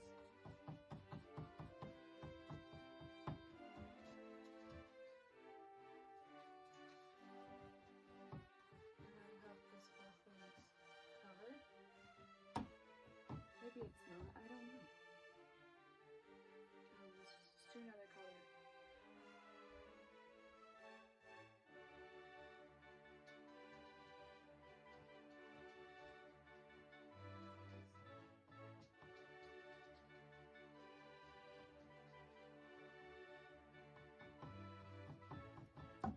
I already feel like something's wrong. Okay, where's the paint cup? I mean, water cup.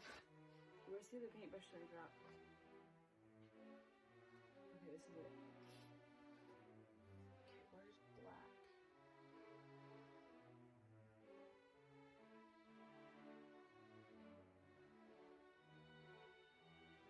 Am I even getting it? Okay, yeah. I am. So, I just got on my hand whatever color it is. Where's the edge of the canvas? What paint I like?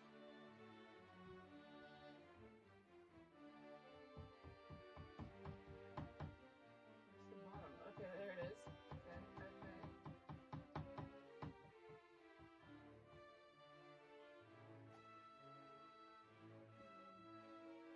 Am I getting it in any color?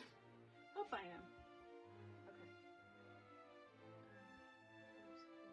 I'm just taking a guess right now as to where this even landed. Oh,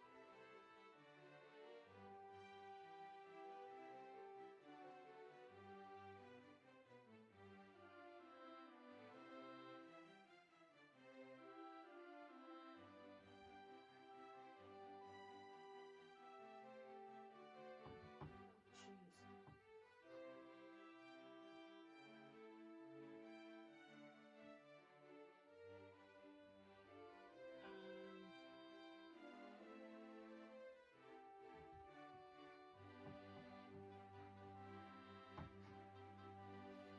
Oh boy, I'm not gonna hold the canvas.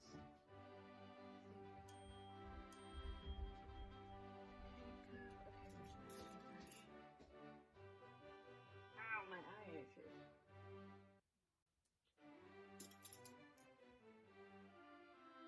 You need to make like the sun and like a couple stars. So like, I think the yellows are over here.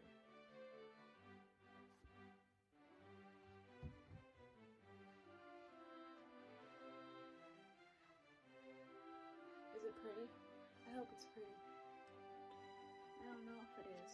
I know this is a yellow over here and there's something else here. Okay. Oh jeez. I'm just gonna take a guess. Okay. And then we're gonna add some stars. Top.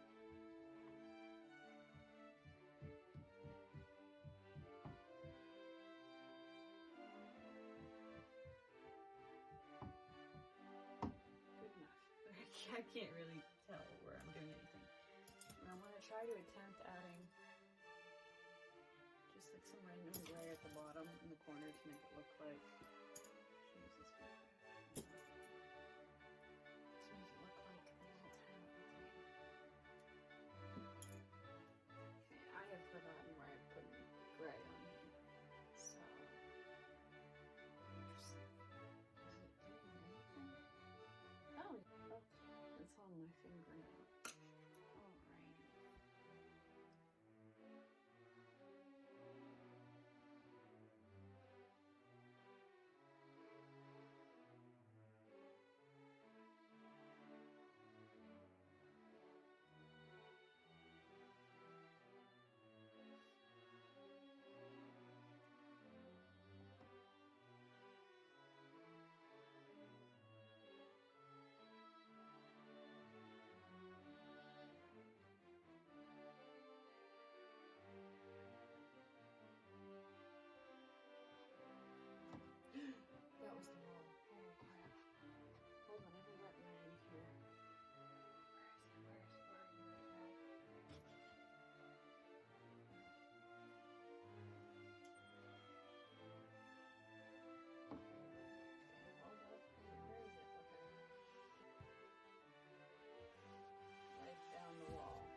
keep going.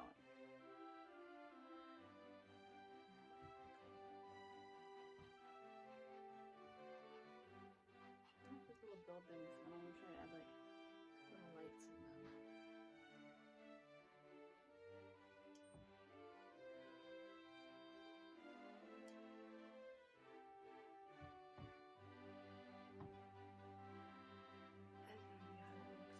Now I want to try to do the last thing.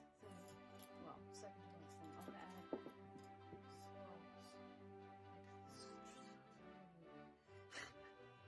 Like the night sky. Okay, I think I might use a fan brush just to make it wider. We'll see. Okay. Oh shoot. My hand just went in some color. Trying to pick up my palette. Okay. Nope, that's not off.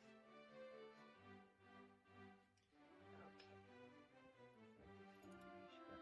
I'm not using the fan brush because it's like, that's not a fan brush. I was gonna say I was only gonna use the fan brush because it was my last wide brush, but this one's nice too.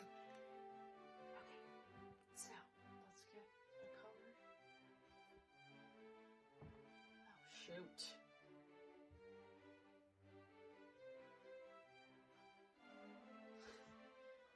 More color. No, that was my wall. Let me just call it. So I gotta wipe off my wall. Now can I sign my name in the corner with a color? Okay, well, let's go over here.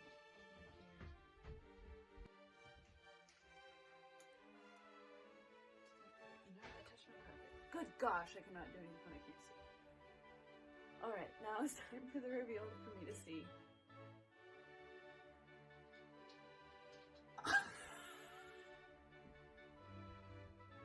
It looks like a volcano erupting! Oh my god! That is great. That is honestly great. Holy cow. Oh my gosh. I gotta get this paint off my wall now. Oh my gosh. Oh my gosh. Oh, I'm gonna make this so it's not dripping. Let's turn that into this another big star. But oh my gosh, I can't. That's my town. I will bring you guys in closer. Look at that wonderful Starry Night masterpiece. Oh my gosh, that's the town with the lights I tried to make. That's the tower thingy that's supposed to be over here. This is the moon that's supposed to be up there, and then the stars. I mean, I did pretty good on the actual colors, though. You know, things are what they're supposed to be. I'm gonna do a side-by-side comparison of mine and the actual Starry Night.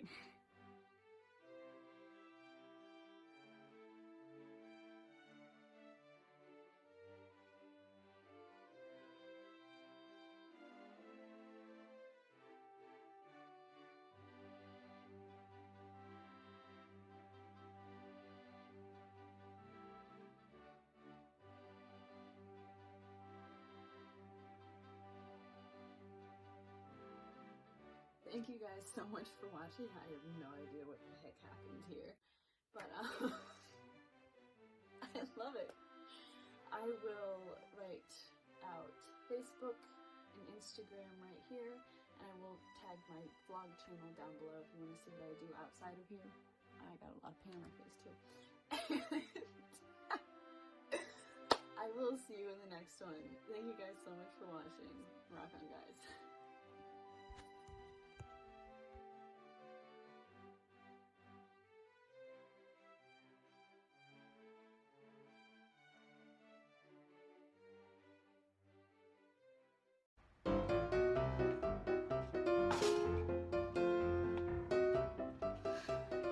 Hi guys, I'm Claire, and in today's video I'm going to be making this mask.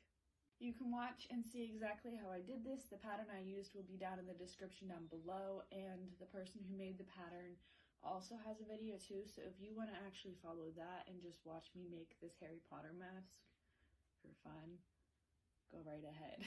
So let's get right into the video. All right, so welcome to this view. I know this is hard to look at because of the background of it, but I just wanted to say I will be using, nope, not that one. This medium, size medium. The other one was large that I showed. We're gonna be using medium size face mask cutouts. It's from prettyhandygirl.com/bestfitfacemask. I will be putting that in the description down below. And I'm also going to be using some liquid stitch. You could clearly sew this, but I'm just going to be using this to not make a whole ton of noise in the house, and also to make this video go a lot quicker.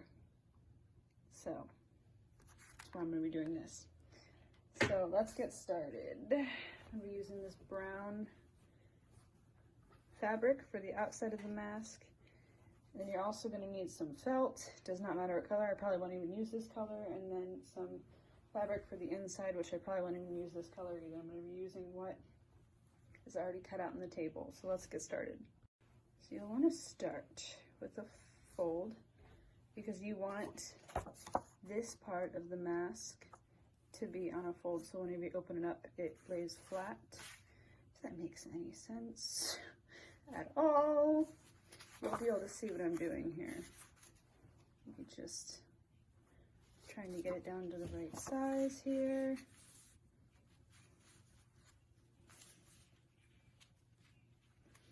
All right. And then now I'm just going to cut it out.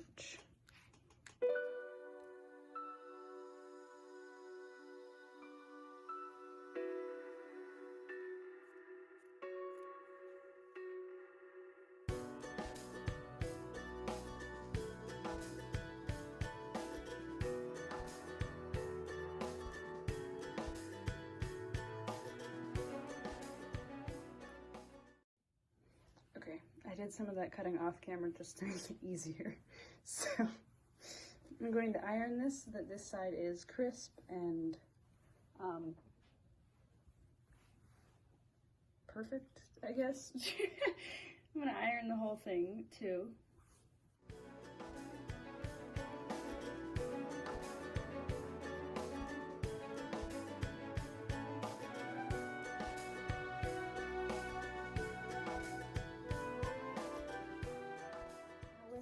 That template that you just used to cut out, which I realized I set mine down upside down. This thing's still hot, but I set mine up upside down. Oh well. You're going to line it up as perfect as you can and take like a marker or a piece of chalk or a pencil or something and fold these in and just draw a line.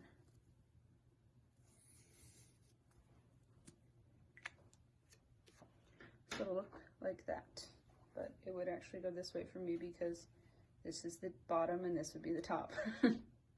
Now that we have our lines drawn, I'm going to open it up. If you're on a sewing machine, you obviously could just follow this line right here, but since I'm using fabric glue, it's different. Now I can see my lines where they are drawn. It's a little bit hard to see on the camera, but I'm going to add some fabric glue across that line and across this line. Then I'm going to shut them back together and let this dry, and we're going to move on to the next part while this dries. And I realized that I did this a little bit wrong because this line was supposed to be on the inside. So we're just going to roll with it, but we're going to do the next two parts right. So do not do what I just did. Whenever you have these lines, put them on the inside of the mask instead of the outside. That was my bad. I hope I can make this work. So now we are going to use the inside liner for the felt in the other fabric. As you can see, it is smaller than the other piece that we just cut out of. So it's very helpful. So I'm going to cut out the other fabric and the felt using this, and I'll probably do a time lapse just to kill some time. So here we go.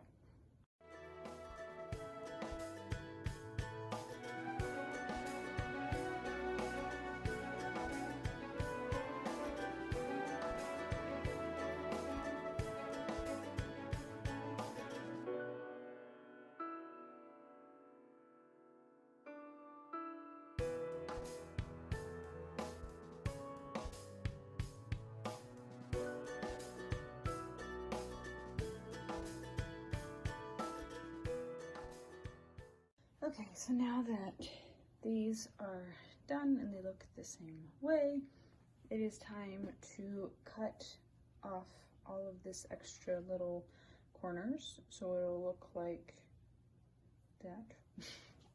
So you want to do that on all of them. Like that. And then that way you have your nose, I can't even see it, your nose part and your chin part. Okay, so I did have to sew these because for some reason I could not remember that you cannot glue felt. It does not work. I knew that and I do not know why. I forgot for some reason. No clue why. But next step is to take this and put it inside of this. And now that I actually have this inside out like this, I can cut these little tabs off whenever I'm done. But I'm going to fold it like this so that it's completely inside out. I'm going to take my outer part and open that up and place this on the inside. I just have to remember which way is the chin and which way is the nose. Which way is the chin and which way is the nose? So it would be this way. And I place that on the inside. So I'm flipping this inside out to make it work a little bit better. I don't know why I didn't think of it first. It's very late right now, so me thinking of that was not happening, I guess. But once I get this in here, which give me a second, I'll do that and then I'll come back. And now that I'm here, I can begin folding these edges in to make cleaner seams. And up here for the nose pieces, I'm taking a it's kind of like a tie off of a coffee bag, and that'll be up here so I can bend the bridge of the nose around my nose. So I'm going to do that now, and I'll probably do it in a time lapse for you guys to see.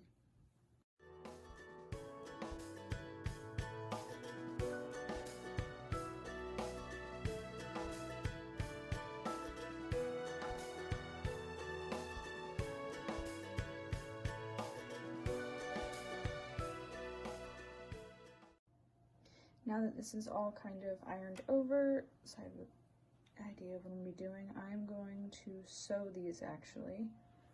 I mean, I'll glue what I can, but I'm going to sew these. No, I said I wasn't going to sew, but I'm going to sew these and add the nose piece in, and then I will go from there and show you what the next step is. So, but in another case, the nose piece is just going to go right up here, and then you cover it up with the fabric so that whenever you put it on your nose, you can bend it and make it, yeah. So I'm just gonna sew this on now, or glue it, whatever one figure out to work best. And I'm gonna put this in there and then we will go on from there. So I've gotten it sewn. I don't like the stitching perfect for this because of what I will be adding on it at the end. So that is all stitched together. Next, I'm going to make the ear straps. All you have to do is cut an 8, this is actually a t-shirt fabric by the way, but you cut an 8-inch long piece of fabric by about 1 inch or so, and then you stretch it out with a t-shirt, and then you take a pony bead and you put both ends through so that it ends up looking like this. And then you have to tie the ends here. So I'm going to do that right now. Okay, so here they are. I put white beads on them. And now what we do is we open this back up. We're gonna fold this part to make a clean hem. And then this will be folded again. And in that extra fold, there we go. This will be put into there to make an ear strap, and we'll do that on both sides.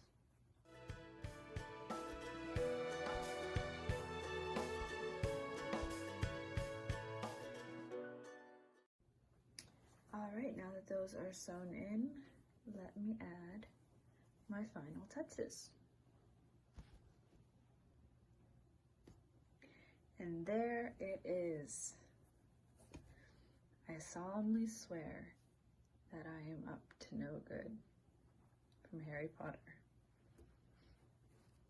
I think this turned out so good. I might add a little, some footprints. I don't know, maybe not, we'll see. But yes, this is how it turned out. This is my mask. And I hope that either me or the website is helpful in making a mask. So, yeah. Oh, I love it.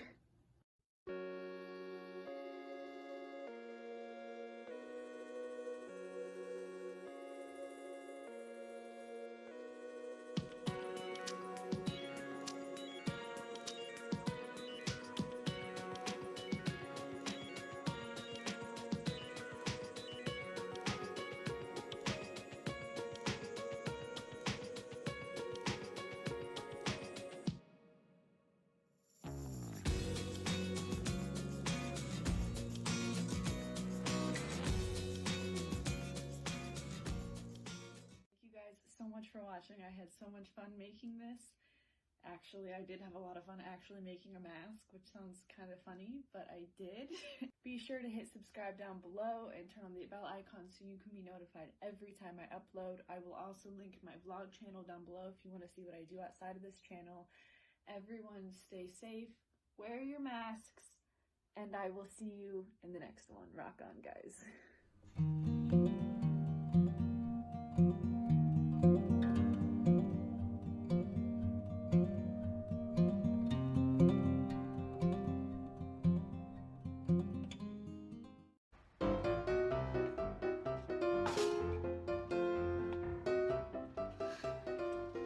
Hi guys, it's Claire and welcome back to my channel.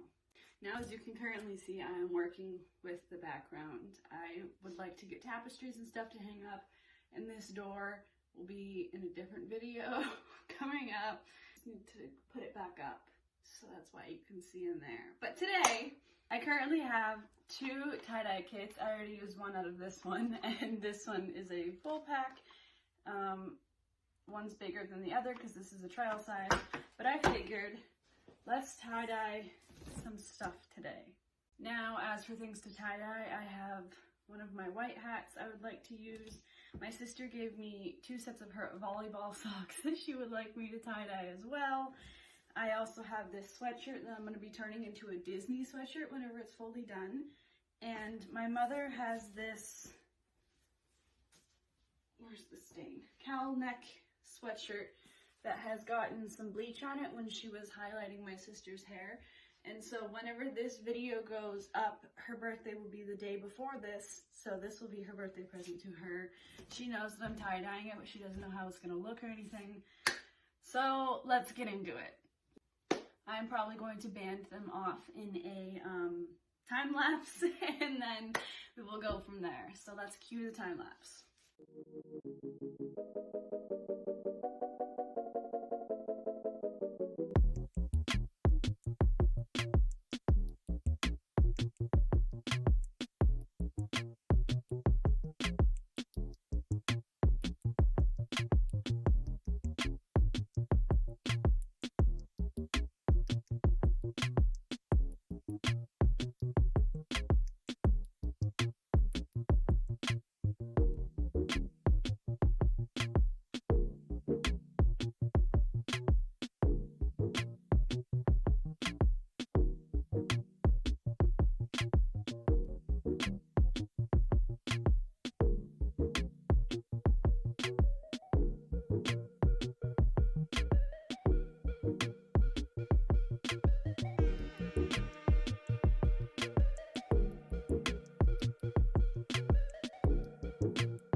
So,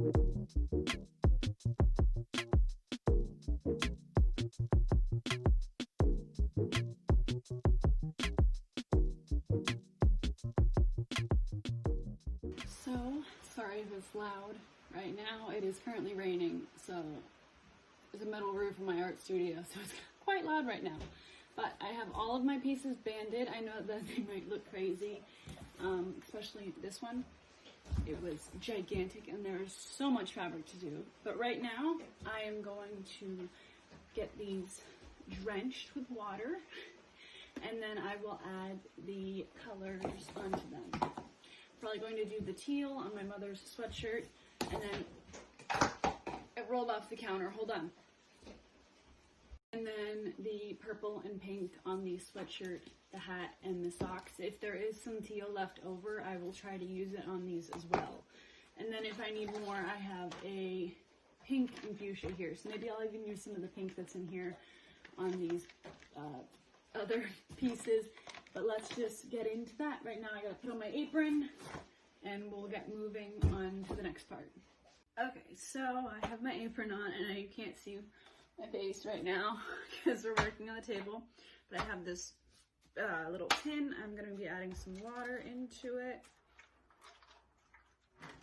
I'm gonna take each piece and just dip them in here so that they can soak up the water. And I will even wring them out. And then set them off to the side to dry, or not dry, but to sit until I add more color onto them, like the actual tie-dye color. So I'm just gonna do everything right now, and we will go on from there with the tie-dye process. So right now it's just the soaking process in the water.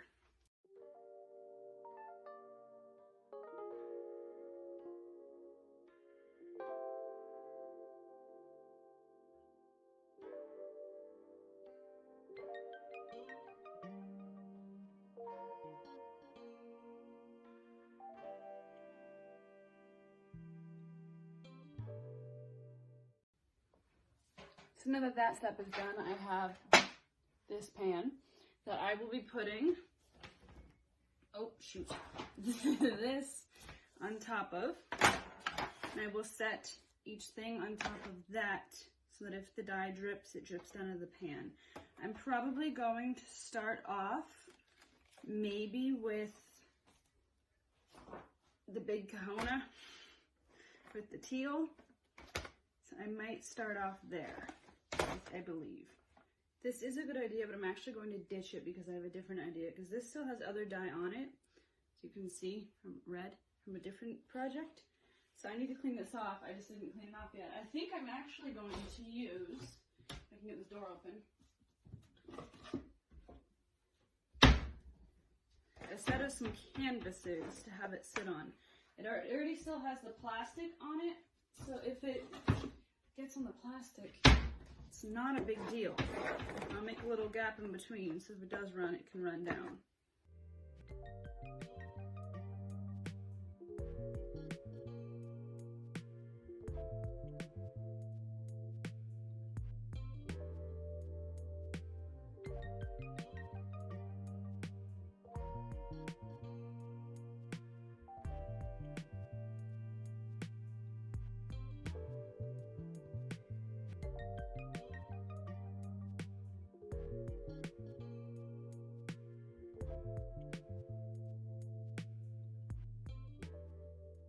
So here are all the projects. I'm going to leave them sit out here to dry, and then I will wash them off.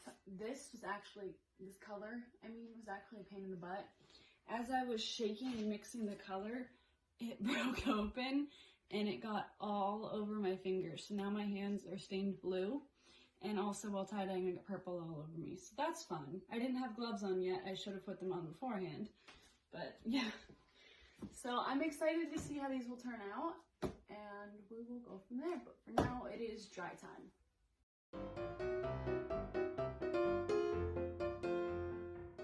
So it is the next day, as you saw from that time card. I have everything dry. I let it sit out overnight. They're still a little bit damp. I hung the socks from the light.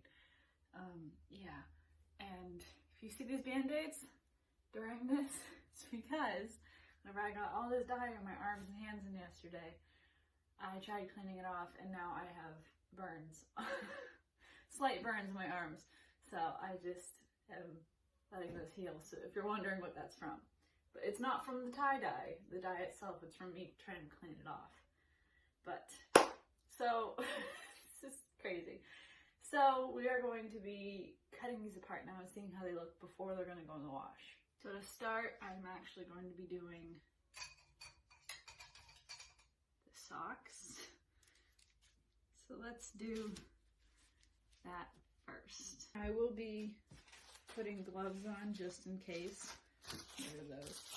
I'm putting gloves on just in case so I don't get dye all over my hands. Which, by the way, I got it off pretty well. We're pretty clean there. So put them on. Start off with this one. Now, normally I would try and maybe save the rubber bands, but since these are so tightly wound, I'm just going to cut them off.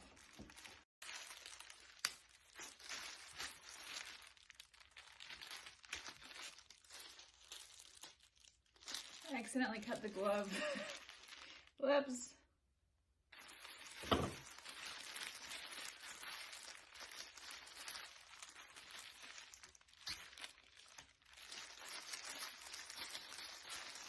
That one was kind of cool. Very purpley, but I know some of the pinks will come out in the wash. And it still stayed white up there. So there's the first. I think I'm actually going to put my apron on for the rest of these. Because these are still a little bit, I don't know, drenched. I don't want to say drenched because they're not soaking wet. But now for the second sock.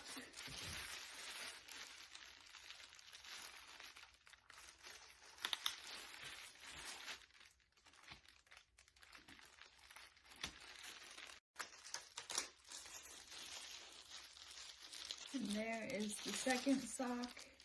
It stayed white and it stayed kind of light there. And then right there at the very end is some blue. So I wonder if that'll stay there. That looks kind of cool. I'm excited to see how these will turn out after the wash. Like, look how white that is. That really tie-dyed right there. Socks are very hard to tie-dye. Just because it's so small, there's not much space for the dye to spread out, so it just all runs together into one big color. Now for this one,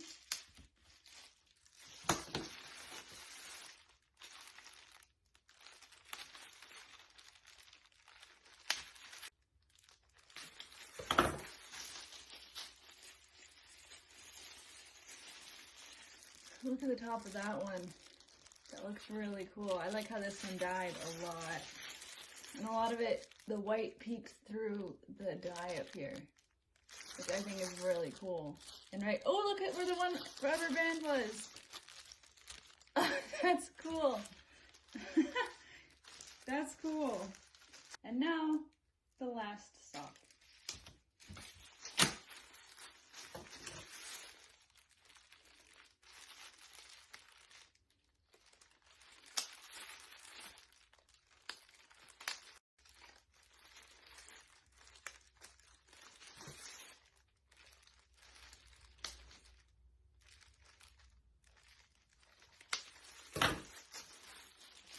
Ooh, look at that. Those turned out cool. And this one even stuck with some white stripes on it too. Those are cool. Next, we're going to do the hat. Just overall first look before I cut it.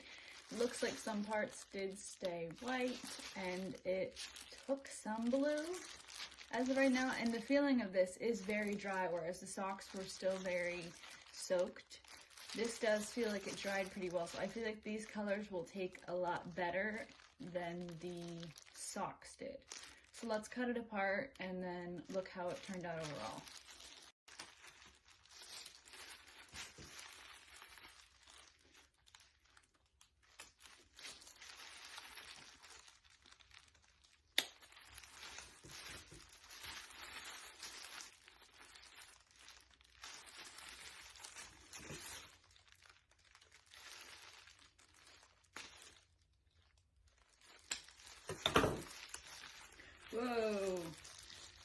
I didn't even cut it all apart yet, and I'm already getting like some really cool coloring.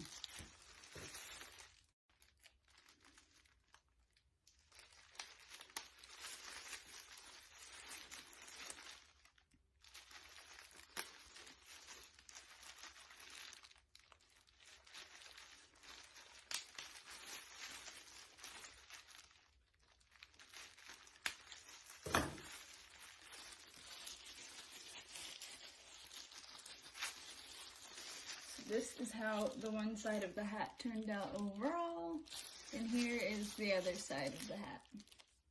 Next, we are going to do, ooh, this is pretty soaking wet, I can tell through the gloves. I'm gonna do this, my sweatshirt. It is really soaked, holy cow.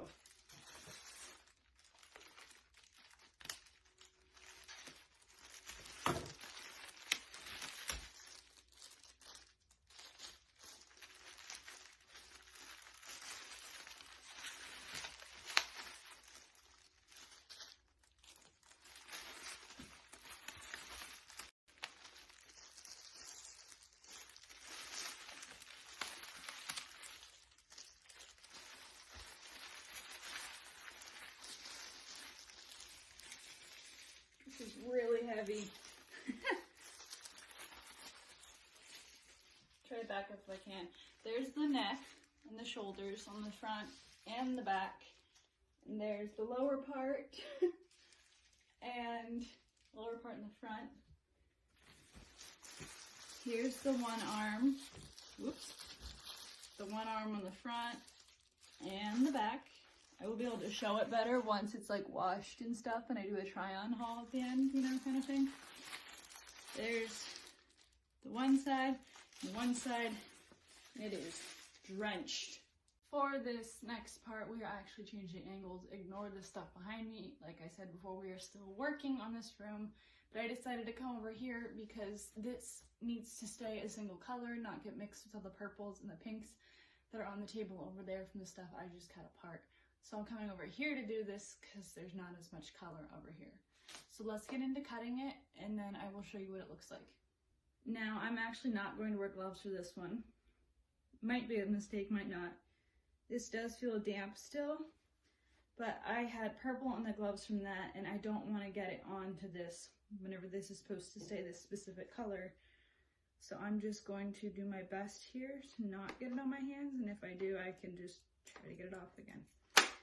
And I did pull the rubber bands off of my sweatshirt because they were loosely wrapped around, whereas everything else is very tight.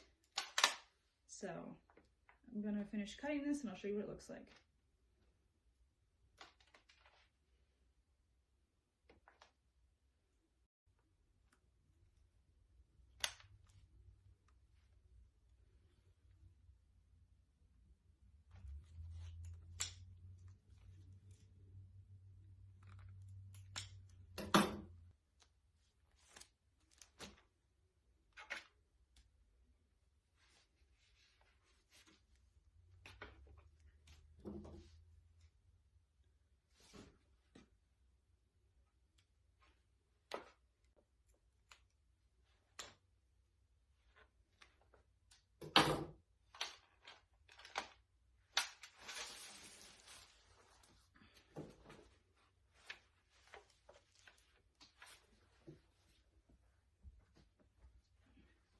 Oh, so here's what it looks like on the front. It's a little bit of purple on it, shoot. And here is the back and the arms. Oh, I forgot a band.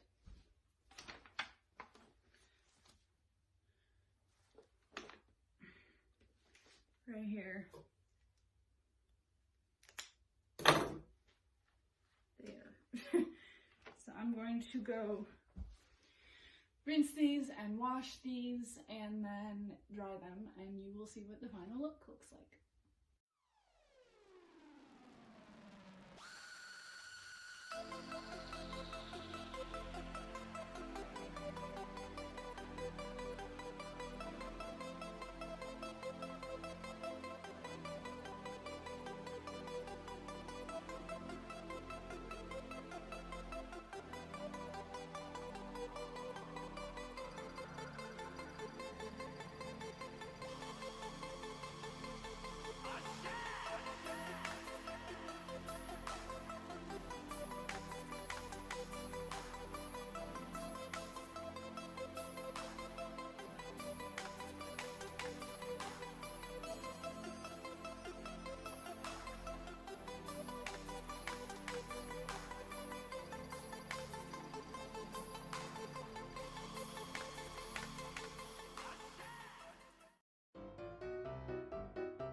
So overall, the socks turned out really cool. I really like how the coloring happened, and Elaine really, really likes them.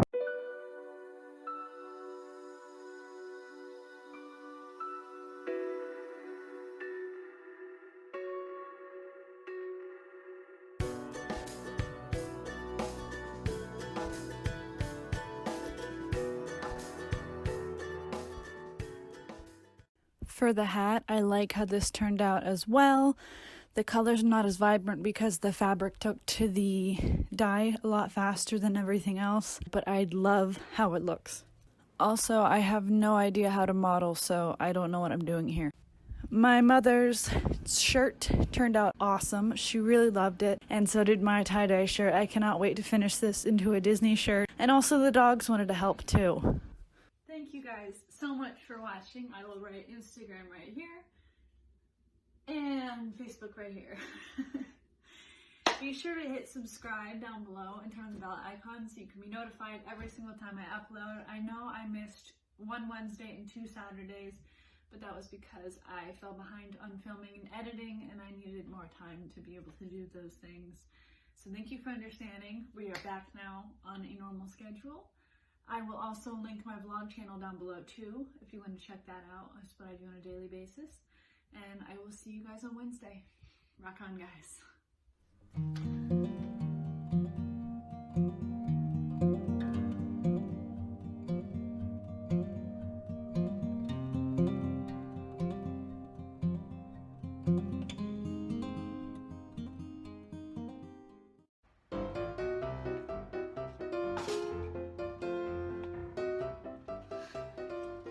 Hi guys, I'm Claire and welcome back to my channel. In today's video, I'll be playing with monochrome Instax mini film, and I am out on a hike. We're down here because I wanted to see how this film would look in different environments than just being inside. Now obviously with monochrome, the whole photo is going to be black and white, just like that right there. So you're really working with a whole grayscale photo, and every highlight is white and every shadow will be black. So you're not getting a variety of light and colors and a bunch of different stuff, so it makes it even harder to work with. So I'm going to pop this into the Polaroid camera and we will be off. He went up there to find some building that he saw up there, so I might hike up there too and get some of that. And I see something that looks like it could be an old car or something over there, so maybe I'll go over that. But I would love to get some of this creek here that's I'm standing right next to and see what I can get there. So I'm excited to see how these will turn out. So let's go.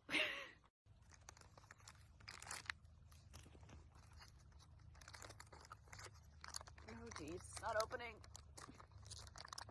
There we go. Okay. And now my camera. Pop it in. Let's get rid of the black card.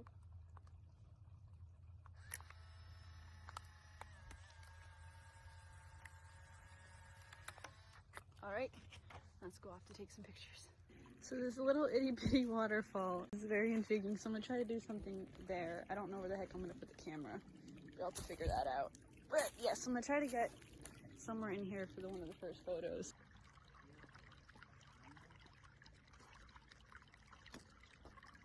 Huh? No, I'm taking my picture. I mean, it'd be cool if I could find a salamander.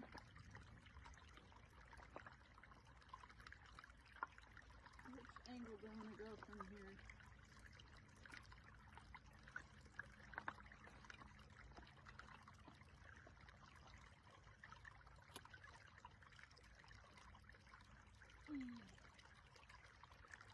Okay, so it's very dark right now, so I'm going to go with shadow setting on this.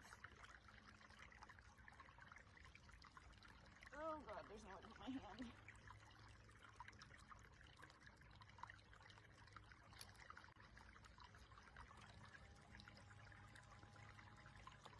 Okay.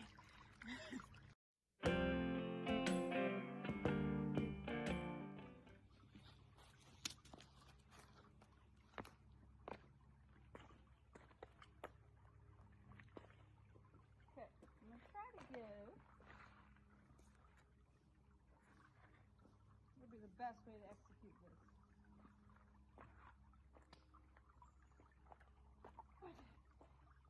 Got it. Got across. Got it. Got it. Put it back on shadow. Get this little tiny waterfall right here.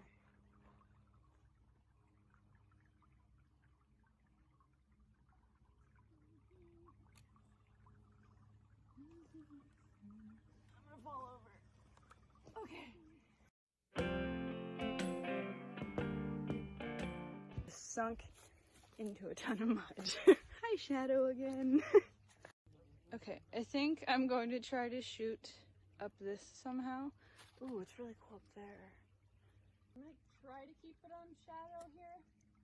The sun is coming out a little bit, but where I'm at is still really dark, so I think I'm gonna try to keep it on the shadow setting. That might be wrong. We'll see what happens, but it's still really dark here, like I said. There's bugs all over my face. Oh boy. Okay.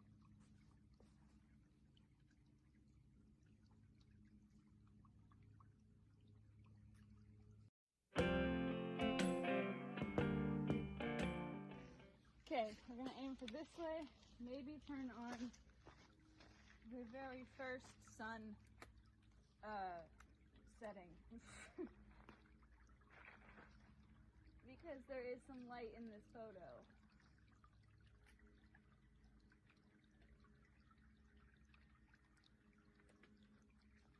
I don't know, I feel like that one might not turn out, but we'll see.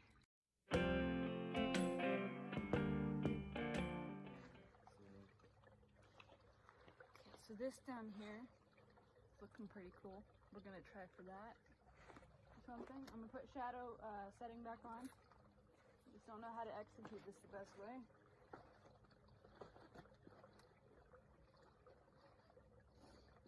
Get my butt wet.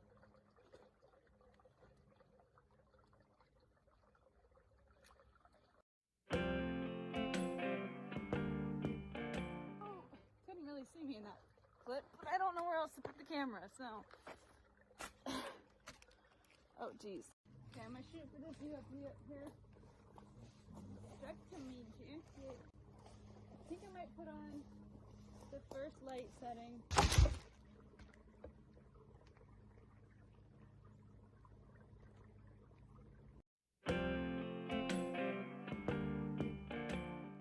you like to hold that so I can put the phone in my thing?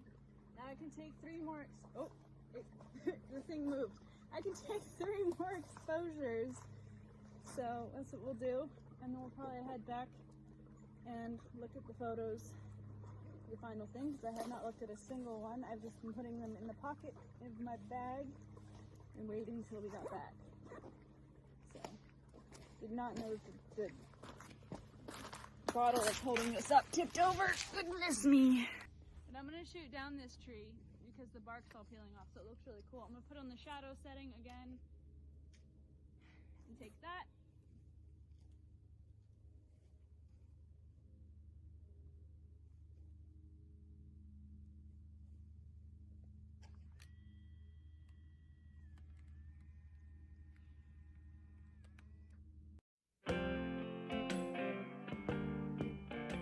Get a good low angle of this.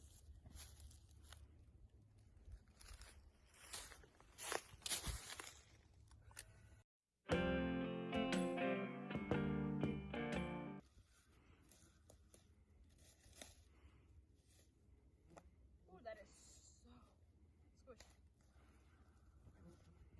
Okay.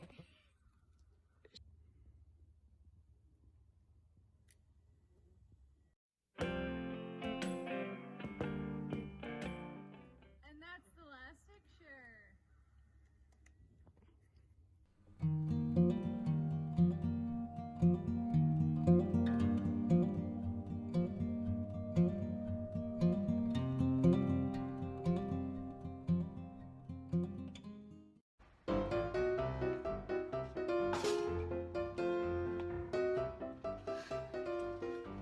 Hi guys, it's Claire and welcome back to my channel. Now if you hear noises in this video, I have 2 dogs out here currently. One is right here obsessing over the door because he knows there's a cat outside of this door, And there's another one all the way over there on the other side of my art room, and she's chewing a bone. But besides that fact, today we are going to be painting this entire wall. There's a lot more to this wall than what you see here, so we're going to be painting it. I will be doing a mud cloth design, and I have these lighter colors to add to it, and along with some kind of like beigey, grayish kind of thing overall. So I'm going to start with these colors, and then I will let them dry and I'll add the gray. So let's get into this. I will be doing a time lapse for this, by the way. Do I have paint in my head? I think so. I really just started off adding the pastel colors on the wall in random spots, overlapping them at some points, and just starting to add some color on the wall.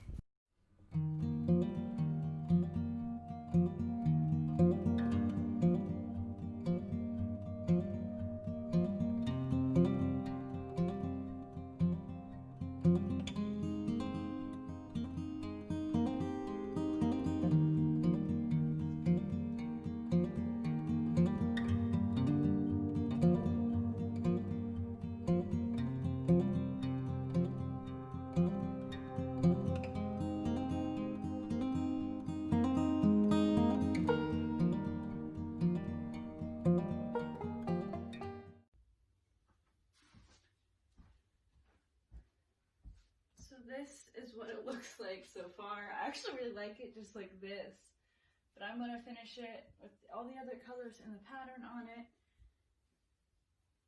and that'll be later. I'm going to let this dry, and then we will go on from there. I do have to take these covers off too, but I left them on for now. But let's let these dry and we'll go into the next part.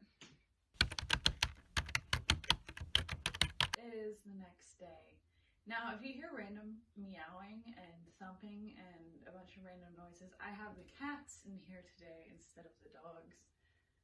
So I don't even know where the heck they are right now. They're harder to keep track of because they're a lot smaller. But yes, we're going to continue on the wall now. So I have this little thing of paint that has been mixed with some other colors. Oh shoot, can I not get it open today? Oh shoot. We'll be right back while I try to get this open. Hold on. Okay, so now that I finally got it open, I'm going to show you what I'm going to do with it. So, let's take a little bit of the brush. I'm kind of going to do the same thing like I did here, just in all the white spots and around the color, until I have the whole wall filled in with like this chocolatey grayish color and the colors around it, and kind of make it look messy around the other colors. I'll show you what I mean by that. So just kind of make the lines all different so that it kind of looks like that, but I will blend it a little bit better. So I'm going to jump into a time lapse now so you don't have to watch a ton of long footage of me doing this whole entire wall. So let's get on to that. So what I'm doing here is pretty simple. You can just see that I'm adding the brown around all of the colors on the wall.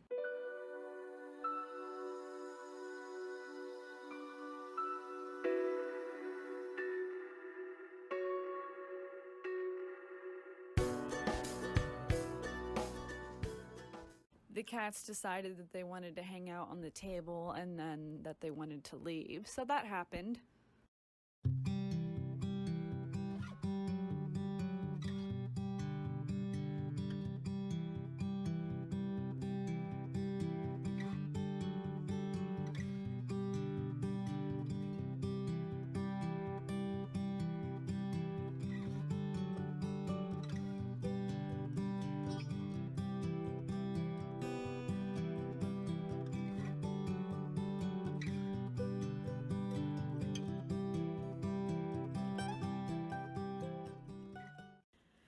The brown felt like it took years to paint on.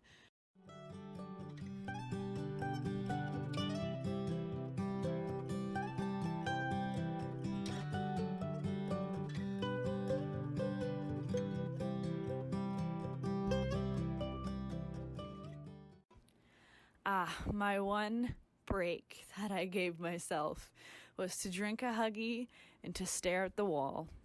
How much fun is that?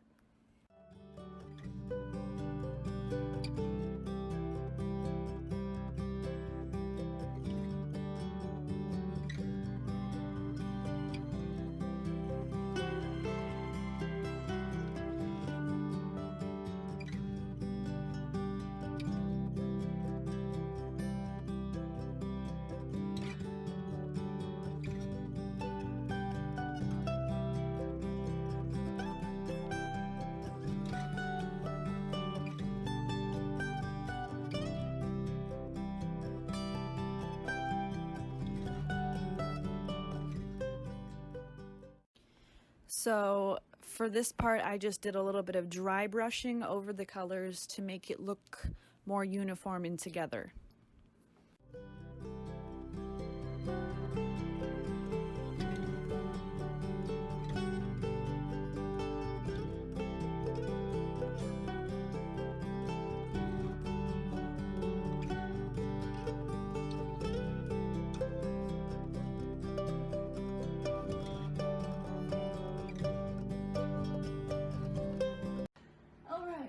So with the dry brushing done and drying, I can officially start on the next step once the dry brush is all dry. But these are the designs that are in a mud cloth pattern. So for that, I can take these and apply them onto the wall, which I'm going to do with white paint. So let's get into that.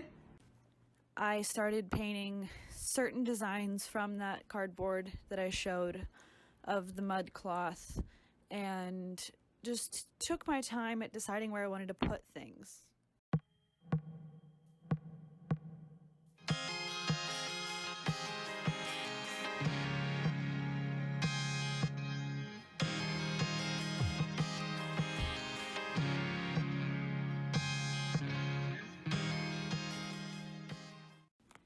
I took a little break here and started just doing some paint drips because that's what I planned on doing for this wall too, to make it have a whole different look to it as well.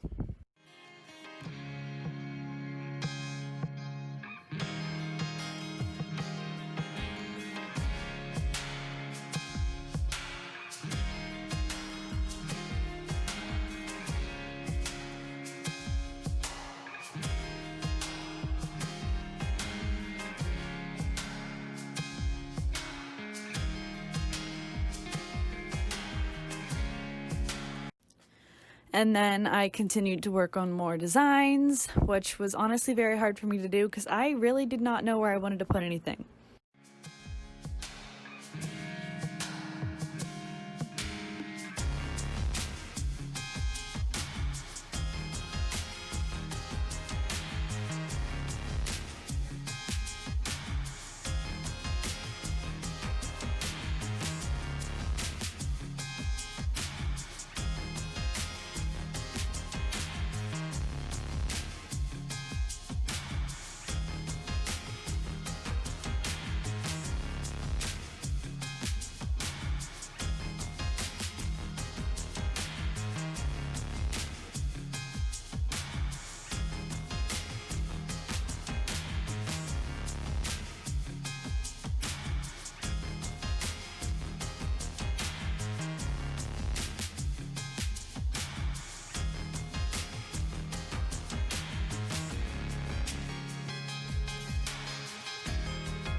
And then I finished. Thank you so much to Mr. Kate here on YouTube for giving me an idea and some inspiration. And I'm so happy with how this turned out. This is where I'm calling it. I know that there are spots that need to have a second coat on them, and that half of the wall needs more of the paint drips on them, but I have run out of white paint. I need to go get more. So this is what the wall looks like now. Turned out good. So here is a close-up of the wall.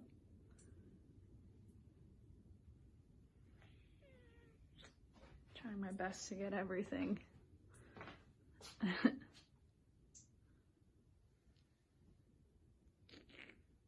Yep.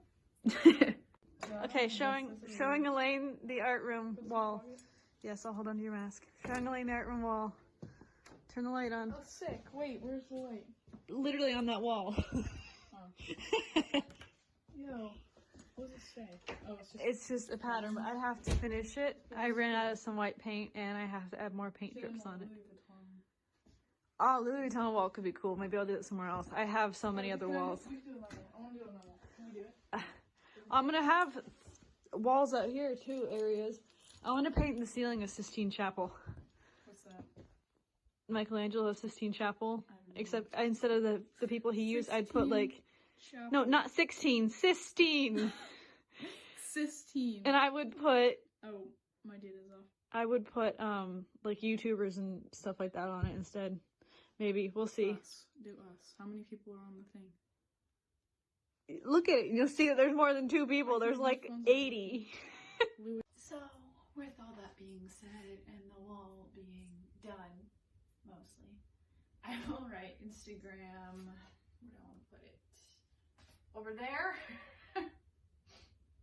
And Facebook right here on my arm. I will also link my vlog channel down below so you can see what I do outside of this channel. And I will see you guys on Wednesday. Rock on, guys.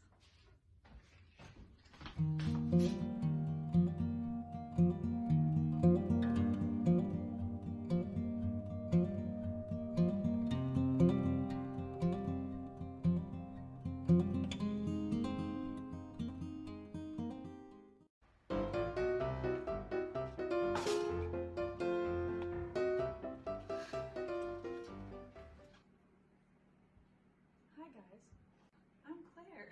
Welcome back to my channel. I have no idea what I'm doing right now. If you hear random noises, I have Archie and Penny both out here with me. Your little toes are making a lot of noise. Little toes are making a bunch of noise, sir. Yes they are. Yes they are. Making so much noise. Ah. This is going to be the first episode of like 3 or 4 episodes. I have no idea how many I want to do, but yeah.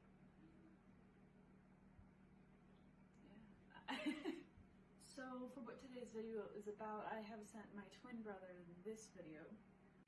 Hi twin, this might sound really random, but for an art video, I need you to take a piece of paper, draw something on that piece of paper. Make sure it's not a stick figure because I know how you are. We have the same brain. Do not draw a stick figure.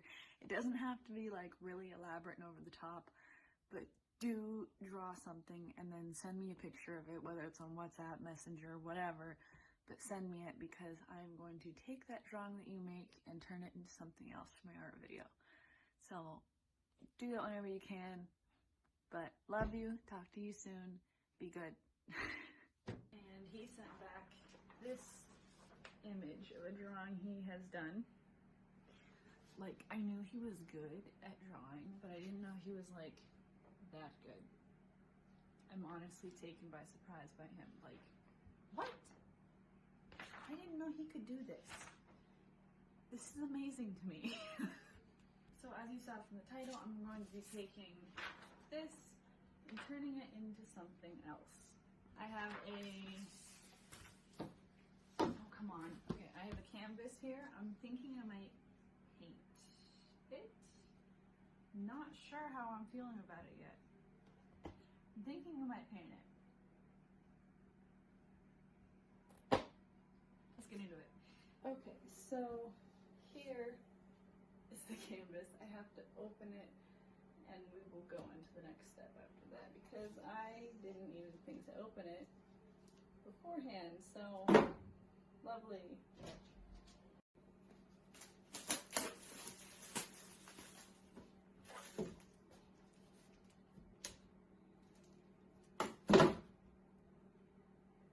Yay! Now I'm take one of the images that I have, place it behind the canvas, and then I'm going to turn it towards the light so that whenever, I mean you can't see, but I'm going to trace the design on this side of the canvas, if that makes any sense whatsoever. I know this clip probably did not make sense, but I'm just going to do it anyways. I'm going to go into the next step. I'm going to trace it. So I have gotten a rough sketch out. I know that his drawing has a lot more detail on it, but I'm going to add that in whenever I paint it. For the most part, it looks like,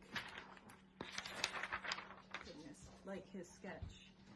It's just a really rough sketch of his sketch. So I'm going to get into the painting process now. Not exactly sure why, but this gives me kind of like Frankenstein vibes. Not totally sure why, but it does. So I'm going to make the main background around this a light green. Actually, what color will I be using? I'm using apple barrel paint, and it's limeade. There it is, it's limeade. That's what I'm using as the background of this. So let's just, there we go. I'm going to also add this sparkly color green. It's kids paint, but I'm gonna wash it. It's washable kids paint. I'm going to put it over the green. So, okay, so I have this color shift acrylic paint. It's whenever you let it dry correctly, it goes from green to gold. So I'm going to be painting the face area with that, and then go from there. I mean, it's already starting to kind of look like Frankenstein. So I'm gonna add this now, and we'll go from there. Also with this stuff, you have to let it dry for 2 hours in between coats and let it cure for 24 hours. So this painting will not be fully done for about 2 days or something like that, in order to let it cure properly so you can see the iridescentness or color shift or whatever you want to call it. But I'm going to get into painting this now, and then we'll go on to the next part, obviously.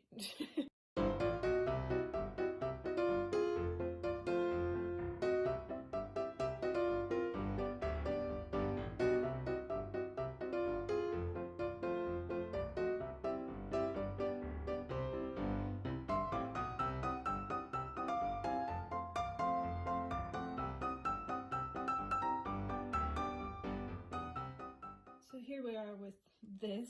I have to let that layer dry before I can add more. So I'm probably just going to do a time lapse of just jumping into other parts of the painting. And I mean, you'll get to see what I do. There's only so much I can do right now since this layer has to dry and most of the stuff is on this layer. So I will do what I can now before I can add another layer onto this and then do the face detail. So let's just get into that.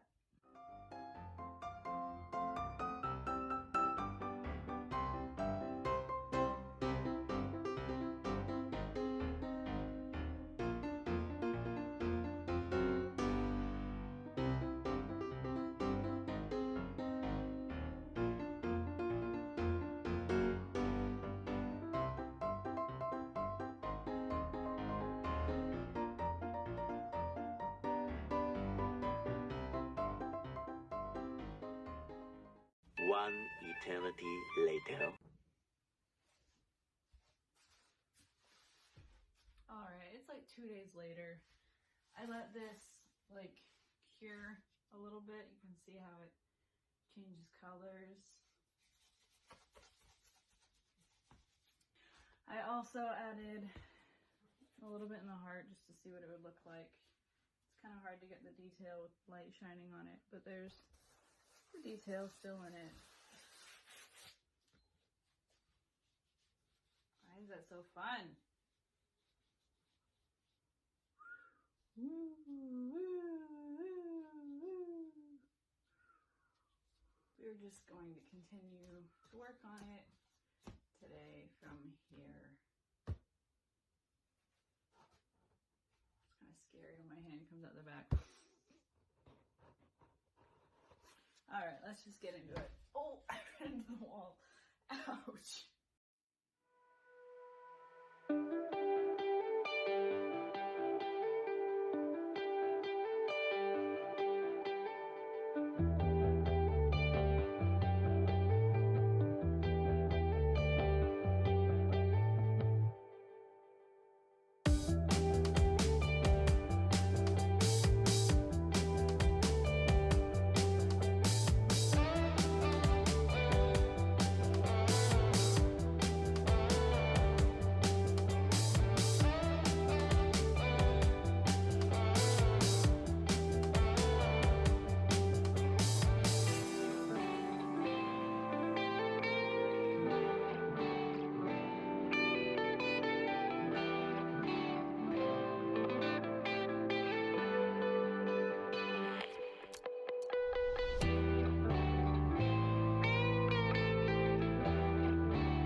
After I had already signed it and everything, I decided that I didn't like how this little green spot looked because it didn't blend, so I decided to add more black lines to make it look like it fit better.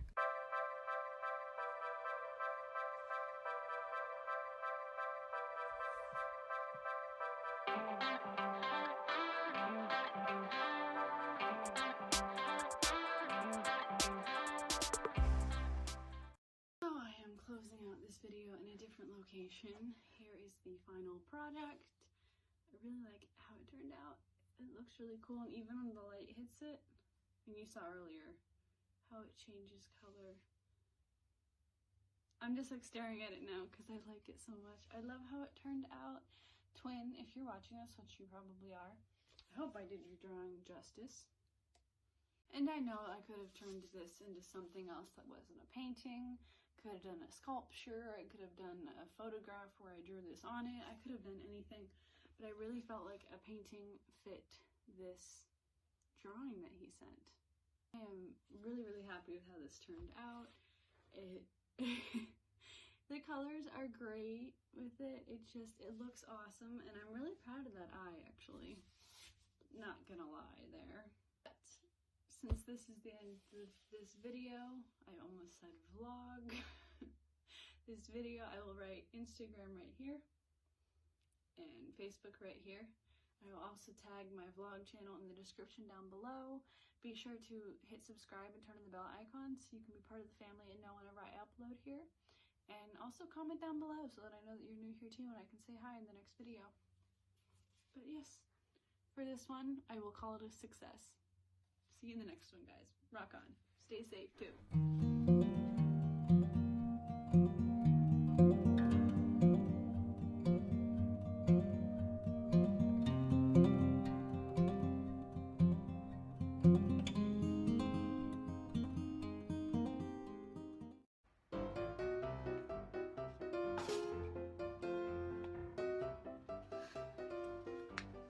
Hi guys, I'm Claire and welcome back to my channel. There's quite a lot of stuff going on in the world, and especially in the US right now. And so I took some time to really think about what I wanted to do for this video. And here it is. It's already sketched out, but we're gonna paint it today and get the whole piece done. I've actually tried to film this several times and it just didn't work out all the other times. So this is why it might not be the best lighting and setup today, but we're gonna make it work. So without further ado, let's just get right into the video.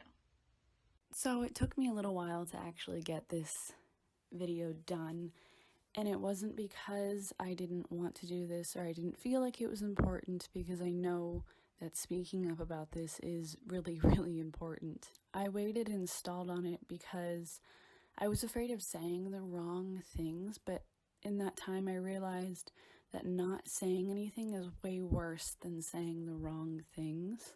So here I am finally getting this up because I did some research and I really thought about what I wanted to say, so I'm just gonna get right into it. 2020 statistics show that 100 in 100,000 black men and boys will be killed by police in a year, as compared to 39 in 100,000 white men and boys. That is an astronomical amount compared to black and white right there. 2.5 times more likely is a black person going to be killed by police. 2.5 times more than a white person. This is not okay. We need to wake up and fix this. This is horrible. And that is only the statistics for police officers. It's not putting in the non-police officers who have done this and who might in the future if things do not change. And that's also not including women either that are killed by police or non-police.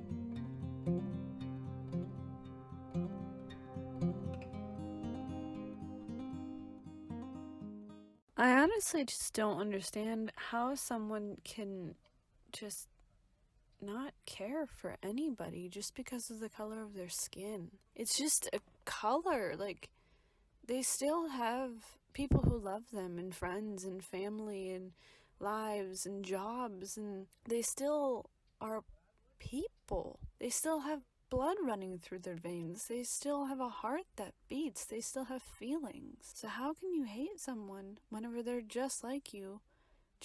They're a little bit different in some variations, like their skin color, which is not a bad thing whatsoever.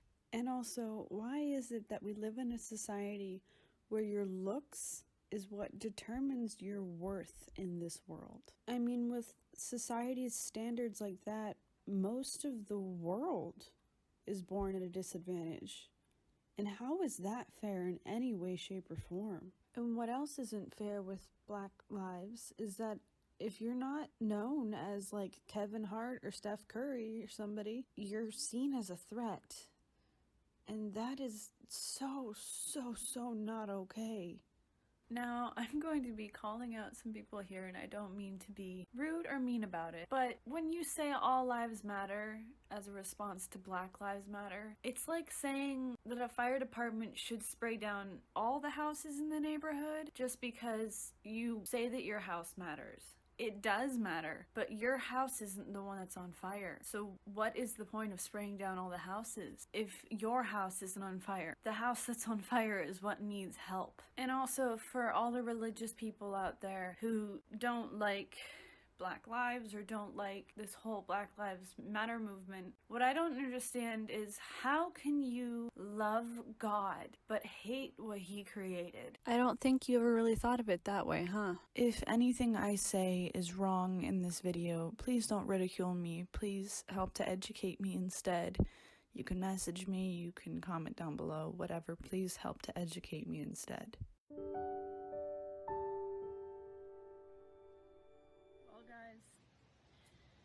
This is it. I know it's backwards on camera now. This is what it looks like.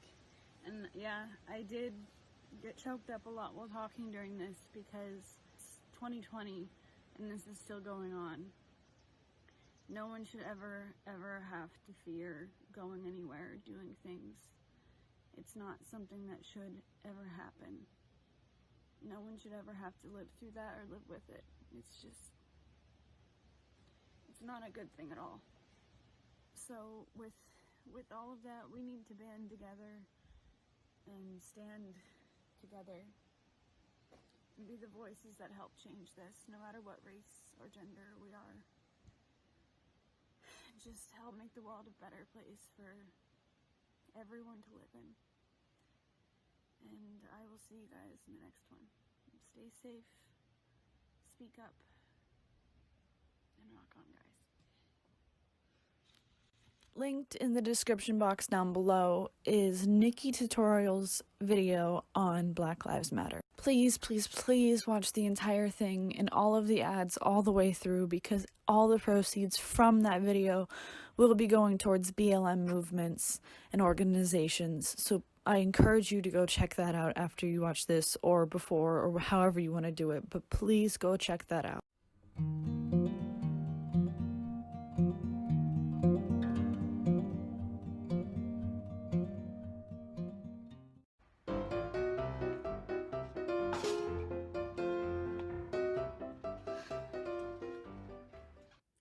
Hi. Happy 4th of July. I'm Claire, and welcome back to my channel. Yes, this is a diaper. I'm a nanny. What else do we expect? Let's just get into it. Let's just get in the video now the craziness is over. So, I know that intro was like nuts, but I had a lot of fun with it. Today's video, I'm going to be making a composite image. A composite image is where you take several images that can go together and put them together. That might make sense, that might not. I will be doing a 4th of July themed composite image. So I am already in my outfit, and I have these sunglasses that I will add stuff to the lenses on the computer, and I also will have the dogs, Penny and Archie, in this video too, or in this photograph. Why do I always say it like that? Photograph. I'll have them in the photograph as well, and they have little headbands that they're gonna have on. So this is what I'm gonna be wearing. So let's go get my picture first, then we will get the dog's picture. So it is currently raining. Where am I? It's currently raining, so I'm gonna try my very best here. It's on a timer.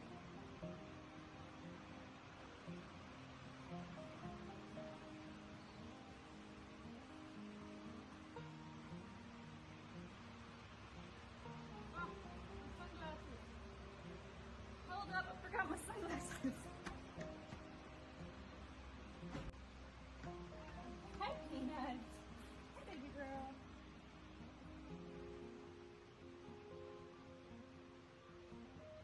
That's not what I want. That was horrible.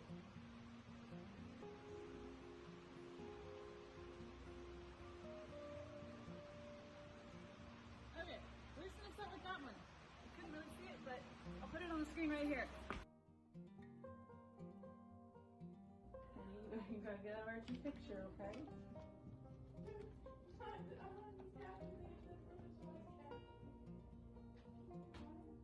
Bye guys, watch her.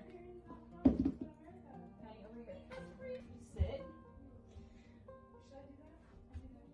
Wait. I don't want you laying down. Wait.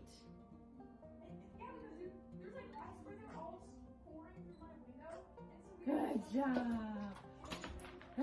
Have them all. I'll get you some for your picture, okay? Good job. Okay. Penny's turn now. So can you come right here? Can you sit? Sit. Honey, thank you. I'll put this on you. Go ahead and keep it on for a few seconds so I can take a picture, okay? And then flip it off.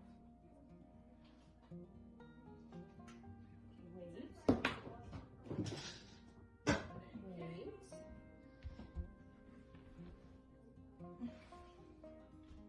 No. No. I'm trying. No, honey. Stop it. Okay, sit.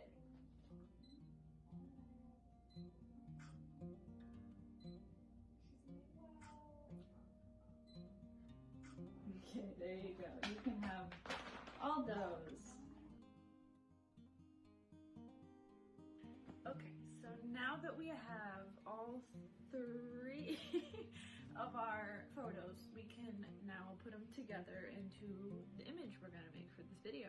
Now, this is gonna be more of like a fun image at the end. It's not gonna be like perfect photograph, looks like they're all taken together. I'm making this a more artsy thing. I'm putting them all together to make a very fun photo. The lighting will not look the same on all of them.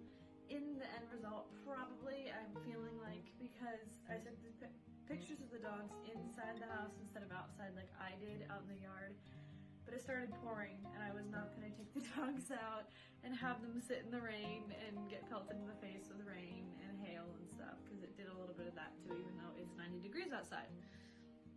I'm on a rant now, let's just continue on.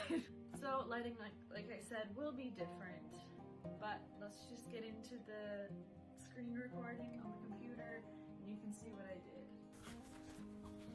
Hi, welcome to the voiceover. So first I started off cutting out the dogs and myself out of the pictures, and let me tell you, it was really hard to cut around my hair, like my fuzzy hair, and the dog's ear hair, so the ears aren't the greatest, which is my bad. I don't exactly like how they look, but that was really hard to fix.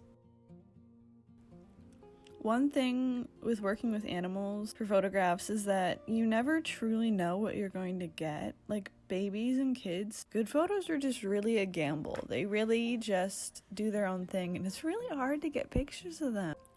Since I decided to make this a fun composite image, I decided on a background image of fireworks, since those are a big part of the 4th of July.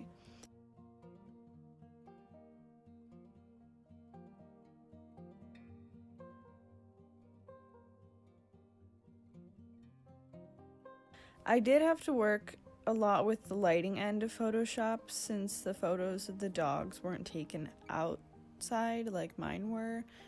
It made the lighting really different for both of them.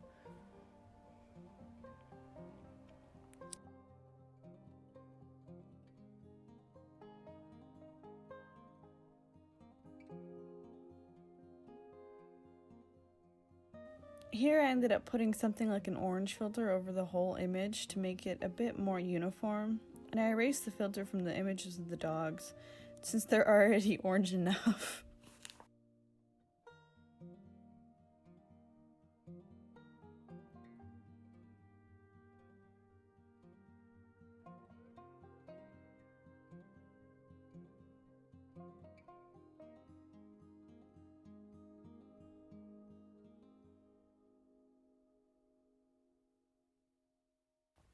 Yes, I did whiten my teeth.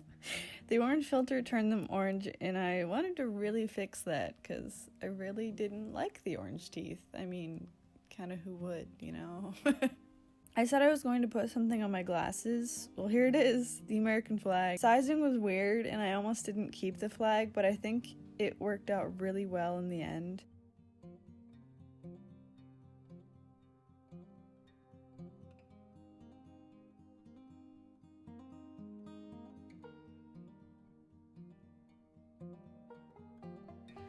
I think they're adorable. I even faded the flags so they would look like they belonged in the photo better.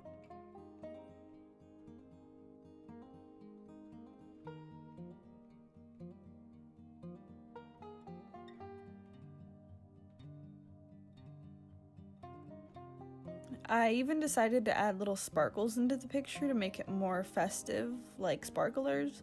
I know the dog's ears aren't the greatest, but they were so incredibly difficult to work with, like I said, because they're so fuzzy.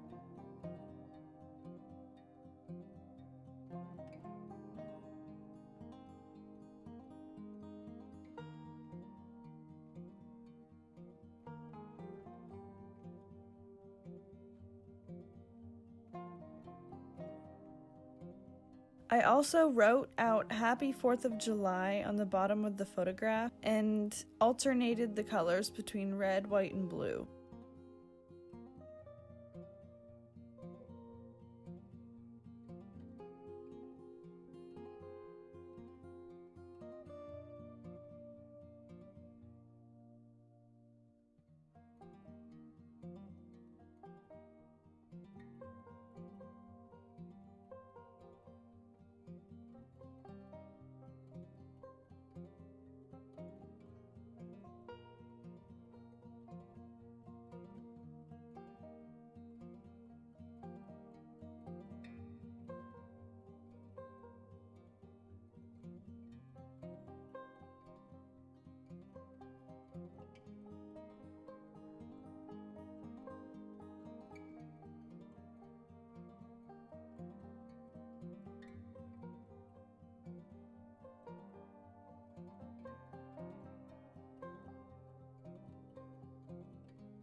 And to finish it all off, I added a small filter and faded it out.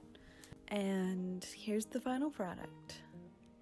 I hope you like how it turned out. I love how it turned out. It's so fun, so cute, super colorful. It looks good all together. I'm just really, really happy with how it all turned out. I pictured it not like that good. Like, I pictured it to look a little bit different, but I really like how I just let my creative side just run with it, and it turned out so stinking cute. So I really, really hope you guys all liked watching this and you all liked what you saw in the video and the end result. With all that being said, I will write Instagram here and Facebook here right by Squirrel from Rocky Bullwinkle. There it is. And I know this was just a short, quick little video, but I just think that it was perfect for today because today is 4th of July. So again, like I said at the beginning of the video, in my really weird montage, happy 4th of July. Thank you guys so much for watching, and I will see you all in the next one. Stay safe, stay healthy, stand together, and rock on, guys.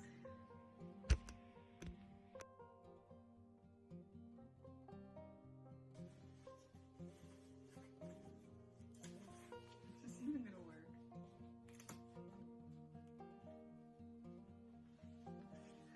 Oh gosh. Ah!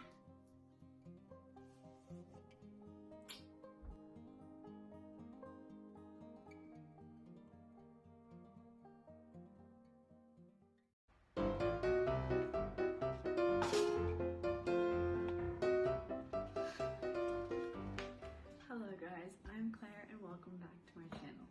For today's video, I will be decorating my one friend's graduation cap for her college graduation. So without further ado, let's get into it. Well, hello and welcome to the voiceover. I have no idea why I keep doing voiceovers. They are the hardest thing to edit, yet I keep doing them.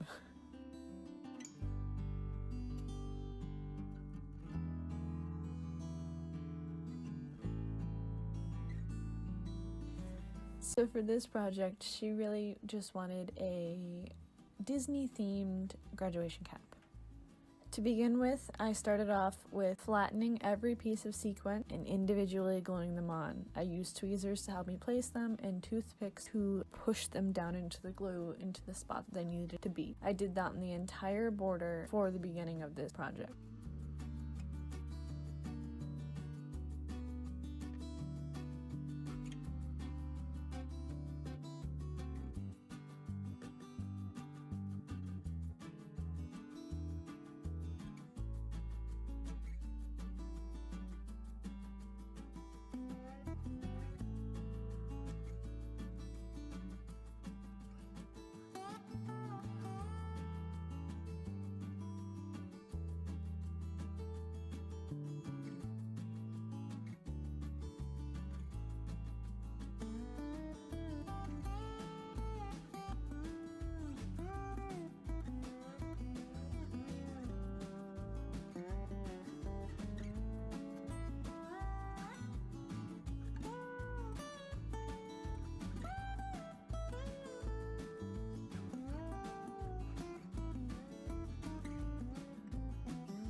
Once all of that glitter was done on the border, I went into the bippity boppity bye words and I added those. I put really fine glitter over them so that it would stick better because the sequins would be too big to have on the letters here because the letters are so delicate and you're supposed to be able to read what it says, so the sequins would be too much.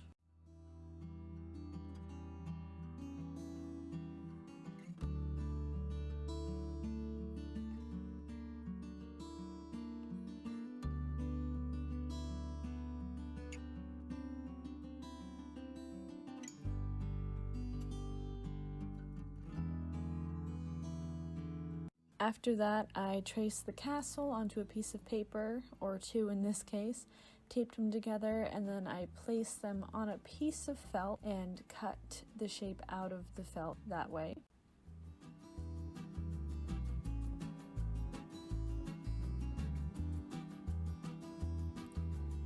I then glued that really fine glitter around the edge of the border of the castle, and I glued that castle onto the cap itself. I then added like this sequence swoosh kind of thing around the castle, as you can see in the video, and then I added fine glitter around the castle in the sequence as well. And you'll see that in this video too.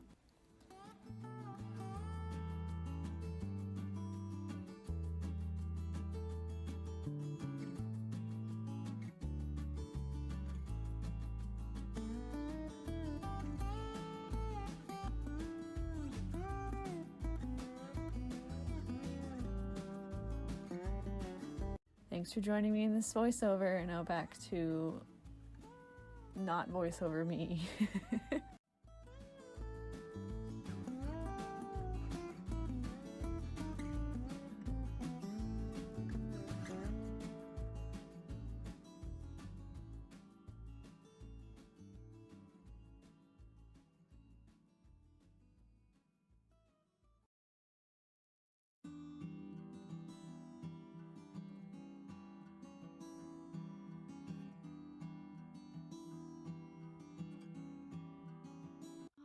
Here is the final product. It turned out so cute. It only took me about a day to make. I started it late one night and then finished it the next day because I did go to bed. So even for something as intricate as this design, totally, if you want to do something like this, totally would recommend it. It doesn't take too long.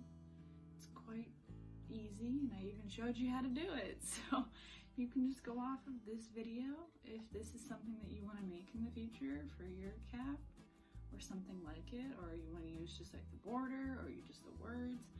It is just pretty easy. So around this pretty hat, I will write Instagram here and Facebook here.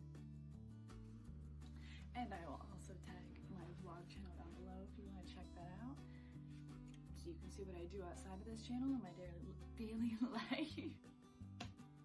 And I will see you guys on the next one. Thank you so much for watching me create my friend's graduation cap. Whoa. See you guys in my next video. Stay safe. Rock on, guys.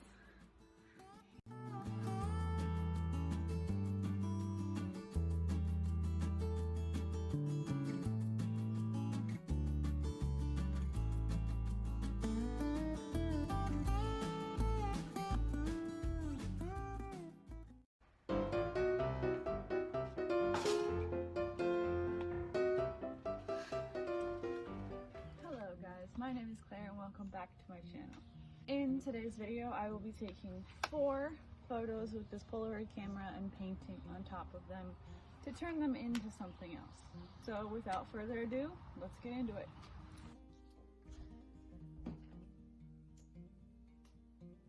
Alright, let me just get a quick picture, okay, puppy?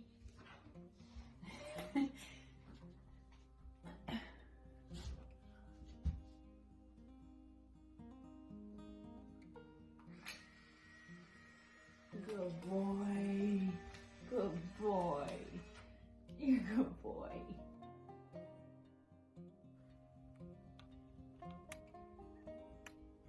Kitty, hi. Hi. Hi.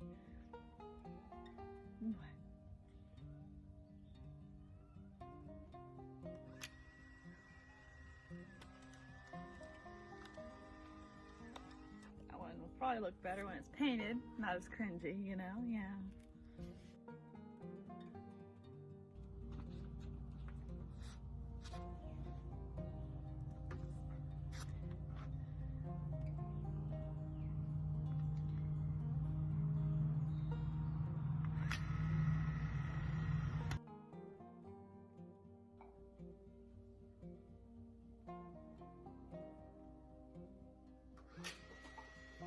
I hope that one works.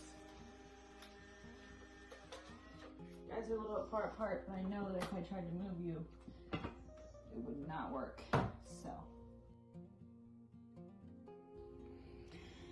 So I am outside, sorry if it is quite loud with birds and cats and cars and wind and everything. But this is our first image. I have taped it off already so I don't get paint all over the white frame of the picture. So for this image, I have decided that since he's wearing his little USA hat, that I could make it look like fireworks in the background with grass in the front. Now the grass will be like pretty light because if you look, the flash went off in the front, towards the front of the picture. So the grass that would be towards him or by his feet, towards the camera, would be a lighter color than the grass that would be like back here. But back here is going to be a sky. So just explaining that that's why the grass will be light like that. I will also have fireworks in the sky behind him. So I'm just going to jump into a time lapse now so you can see how I do it, since you already know the plan, and then we'll go on to the next one.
So here's the final product. I'm going to pull the tape off if I can.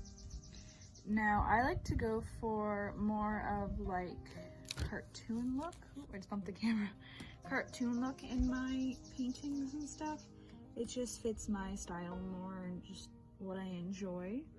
So that's why these aren't going to look totally realistic. They're going to be a little bit cartoony and fun, because that's just how I like to do things. You know, that's my style, is a little bit of cartoon. It's what I enjoy. And I think that this turned out great. I mean, it captures the little celebration with him in the middle, the 4th of July. And it is adorable. Oh my goodness, look how cute that is. Let me pick it up. I added gold glitter on top of the color of the fireworks to give it kind of like that explosion shine. And yeah, the grass and the sky, they kind of meet in a line, but I just, like I said, I wanted it to be cartoony, so I love how this turned out.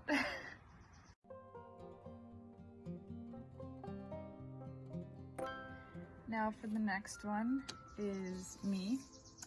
I am actually going to tape this down, and I believe I'm going to make myself look like a hippie. So I'm gonna give myself a flower crown, the peace sign necklace, all that, and I think in the background here, I'm going to put like the Woodstock sign. I feel like that would be really fun. Just something to do there with that. So I think that's how this one's gonna go. So I'm just gonna jump right into the time lapse, since you already know what I'm gonna be doing.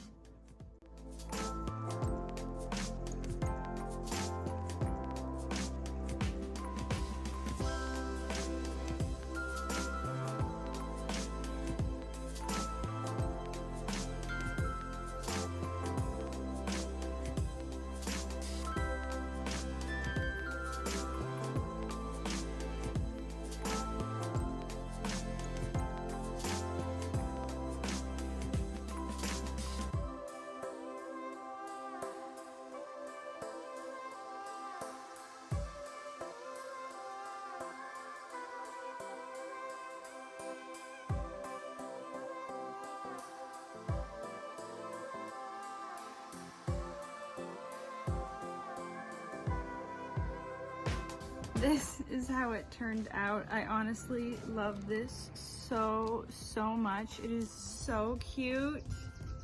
This really came to life and did exactly what I was planning on it to do. This is adorable. I love this so much. Oh my goodness. Oh my goodness! Look how cute that is!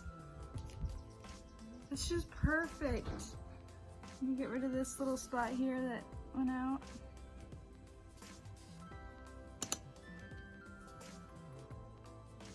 It's okay if it went out a little bit, but look how cute that is! Oh my goodness. I tried to do it like I was in front of the Woodstock sign. That is so cute. Oh my gosh, I love this. I love this so much.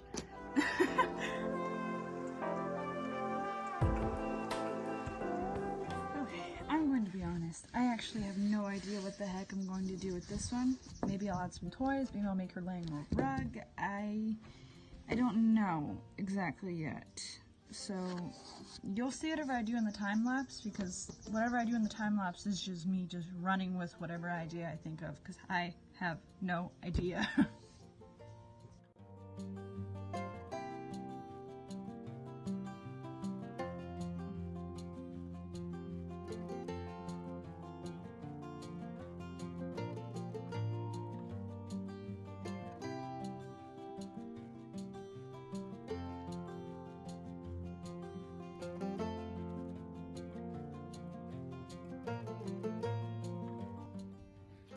So this is how this one turned out. It was pretty quick. I just kind of put some toys on here. I wasn't really sure what else to do because it was kind of a dark photo and there wasn't much I could figure out of what to do for it.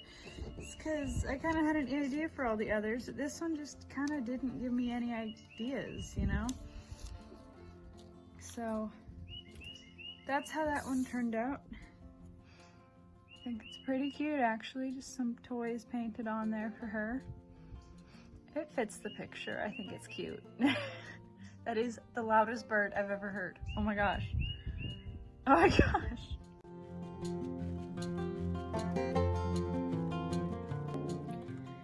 So for our last one, we have this one of both dogs. Now these dogs tend to work in a team. There's some fuzzies on it.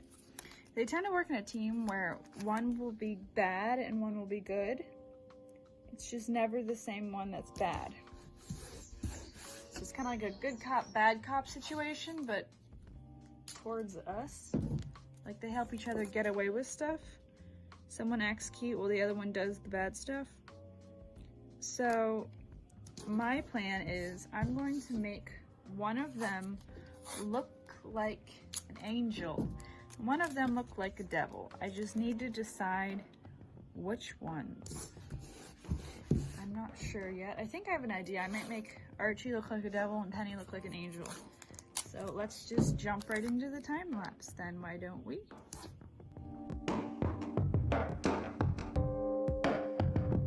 So I didn't realize that my camera had died. So I made it this far, so far. So we're just gonna keep going from here. Sorry if the camera's at a little bit of a different angle. I had to get a whole nother camera. So we're just gonna go on from here now. This is what it looks like, because I have no idea what the heck it looks like whenever the camera died until I'm editing, so.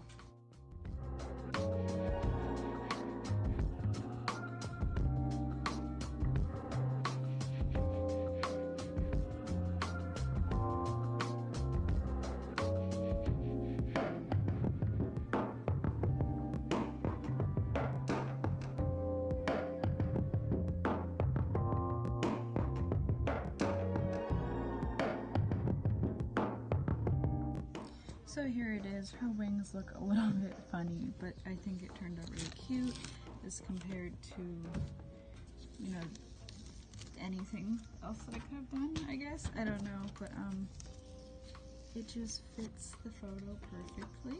I think it turned out, whoops, adorable. So here is the final look of this photo. I think it's so cute. Her wings are funky, like I said, but it was very hard to do. Yeah. But that's the final photo there. Thank you guys so much for watching. I hope you like seeing me transform the little Polaroid pictures into something else. I will write Instagram right here and Facebook right here. And be sure to hit the subscribe button, turn on the bell icon, and comment down below so that I know that you're new here and I can say hi. I will also tag my vlog channel down below if you want to see what I do outside of this channel. And I will see you guys in the next one. Stay safe and rock on, guys.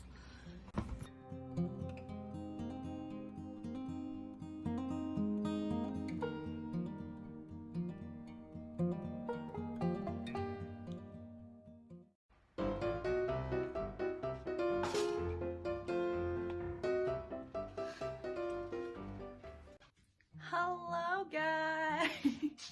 Welcome back to my channel. I'm Claire. If you hear a lot of noises, got both pups out here. Got both Penny and Archie out here. So today's video goes along with my Mac Miller tie-dye t-shirt sweatshirt. As you have probably seen in the past, in other videos, I do not have cabinet doors on my cabinets. I do have them, they're just not on them.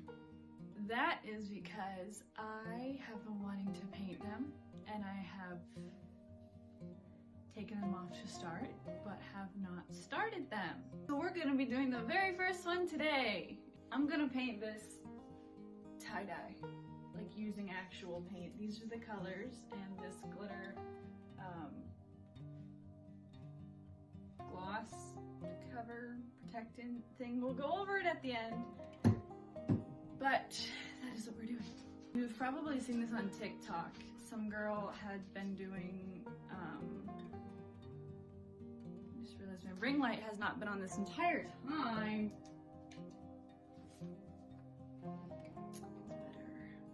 That's better.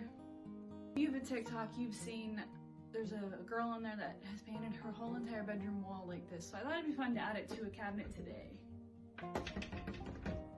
You can follow along with this video, and I would love to see if you do and what you create, so you can use this hashtag right here on Instagram and Facebook and whatever, and I'll be giving shout outs and stuff to the ones that I really love and to all of them, and yeah. If you are wondering what colors I'm using, in case you want to like follow along with this video, which you don't have to, you can use your own colors, whatever. I'm just gonna be doing like a rainbow tie-dye, swirl tie-dye, you know. So for red, I have this metallic bright red. I believe I got this at Walmart. It's by Folk Art. You can probably get it at Michael's as well, but this is my red color. For my orange, I am using Pumpkin Orange by Apple Barrel. I do get this one at Walmart because they're like 50 cents there. You actually get a lot of paint in a little bottle, and it, for me, working painting wise, it is like the perfect consistency. So that's why I use this cheap paint, because I love it so incredibly much. For my yellow, I have Yellow Light by Folk Art. Again, got it at Walmart. Also an amazing brand as well, amazing paint brand as well. For my green, we have another Folk Art. It is a Color Shift Emerald Flash acrylic paint. So it's kind of hard to see, but it does change colors whenever it dries. If you've seen the painting where I redid my twin brother's artwork, let me get it really quick. It has this color shift to it where it turns green and gold. So that is the green I'm using, this one right here. So if you got to see this video, you know exactly what I am talking about. And I can even tag that video down below if you really do want to check that out. So if you want to see that, go in the description below. As for my blue, I am using Apple Barrel Laguna. Again, got this at Walmart. It's a pretty color. And for my purple, I did get at Michael's. It's Craft Smart metallic paint, and the color is, oh, there it is, Amethyst. Amethyst. That right there. Focus, camera, focus. won't focus. But anyways, it looks like this, and it's this metallic purple color. The heck? I have chocolate on my hand. Where the heck did that come from? And then last but not least, the kind of like Mod Podge sort of covering I'm going to be adding onto it is this enamel glitter gold by Folk Art.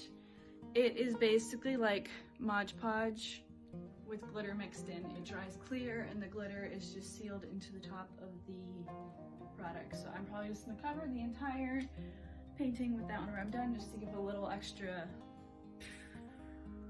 you know, make it look a little bit more fancy. So let's get started. So to begin, I already have an idea of the outside of the swirl sketched out. So I will be starting off with red, and then once that's done, I'll talk again.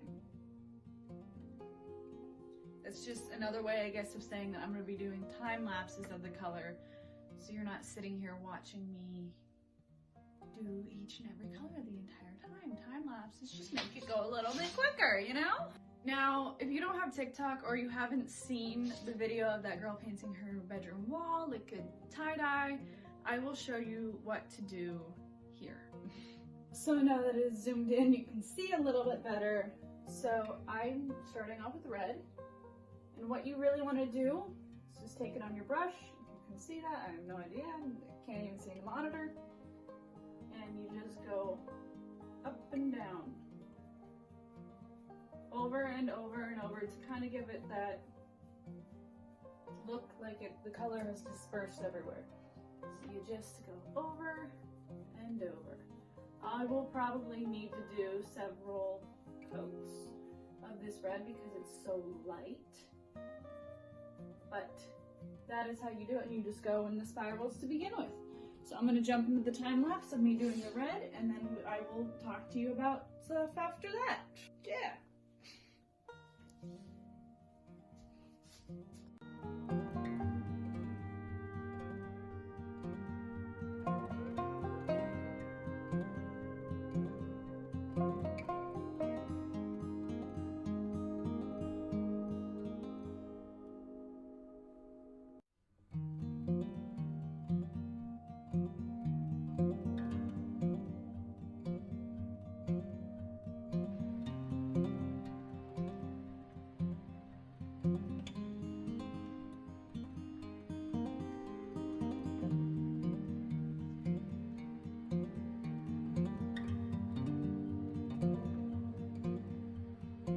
Actually put a few layers, like coats of the red paint on, and I let it dry for the most part. There's still some wet spots that I can see, but I figured I could jump into the orange now because it's kind of in that stage where it's dry enough.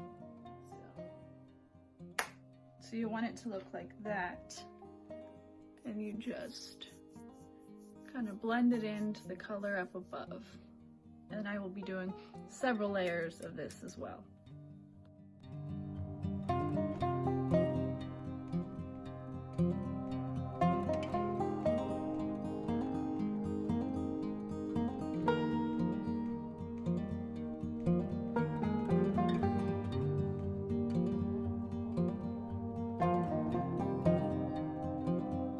So several layers of orange paint later, and here we are. I let it dry a little bit. I'm going to go into the yellow and do the same exact technique that I just showed where I overlapped the orange with the red. So I'm going to overlap the yellow with the orange. It's getting there. You can already kind of see how it's starting to look tie-dye wise, and I'm really excited.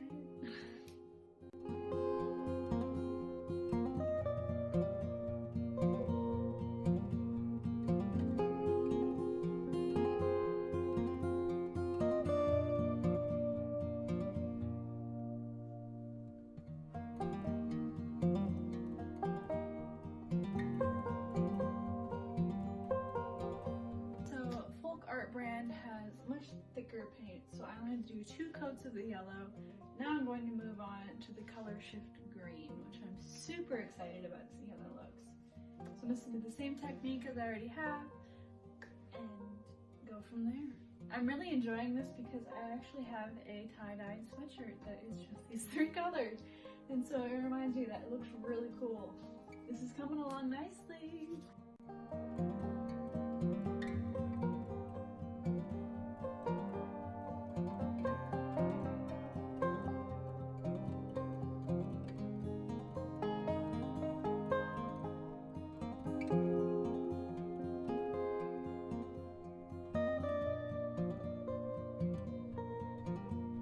Now I only did 2 layers of the green because I kind of like how it looks. I know that here and here is looking kind of funny, but it'll look like it should whenever all the paint's on. Don't worry, it's starting to look super good and I'm so excited. So I'm going to move into the blue, the Laguna blue, this one, and we'll go from there.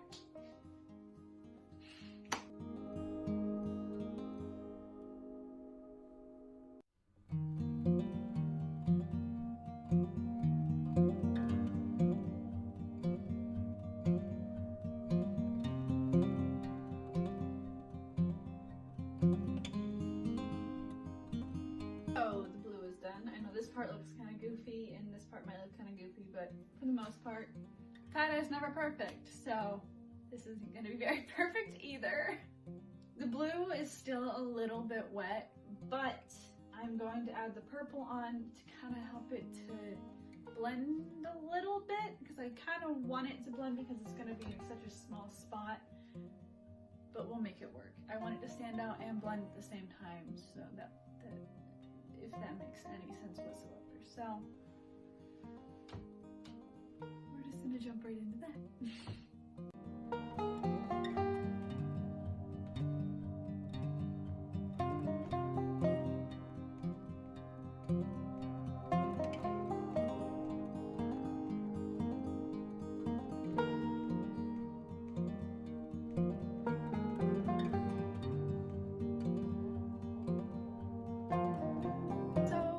The final product of my tie-dyed door for today.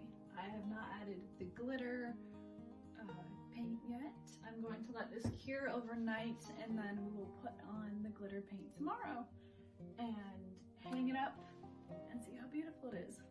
So I will see you after this short commercial break. Hello, here we are for day 2 of this cabinet door painting. Now today will be the glitter gold top coat that I will be adding over the whole thing. This is not food poo-choo-poo, it's a bottle of paint. Now I will do a time lapse for this. You won't be able to see it very much being put on because the glitter is very, very fine. Like as you can see here in my palette, it's just super, super fine. So I will try my best for you to be able to see it. I don't know if you will be able to, but I will bring you in for a close-up whenever it's done so that you can see what it looks like.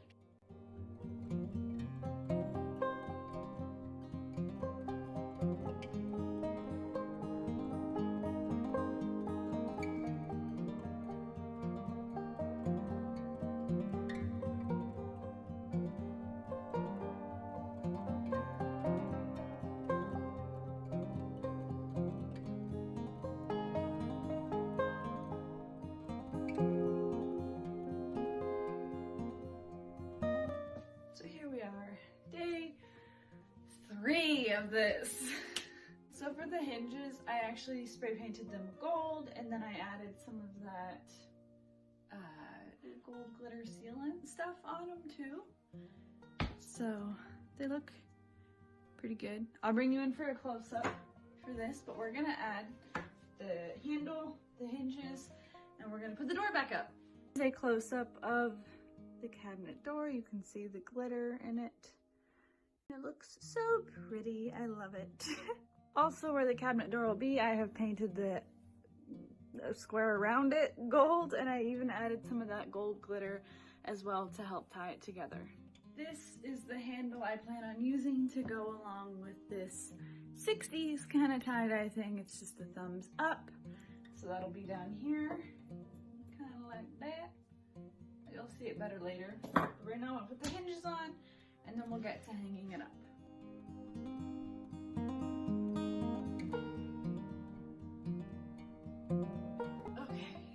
those are on. I'm gonna put it up.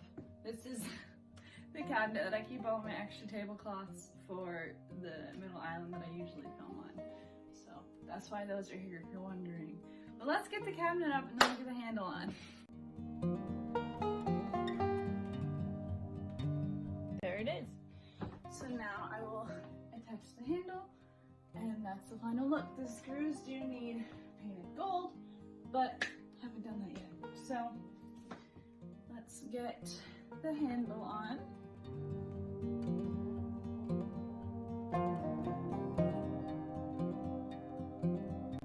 So here's the final product. So cool. It looks so cute.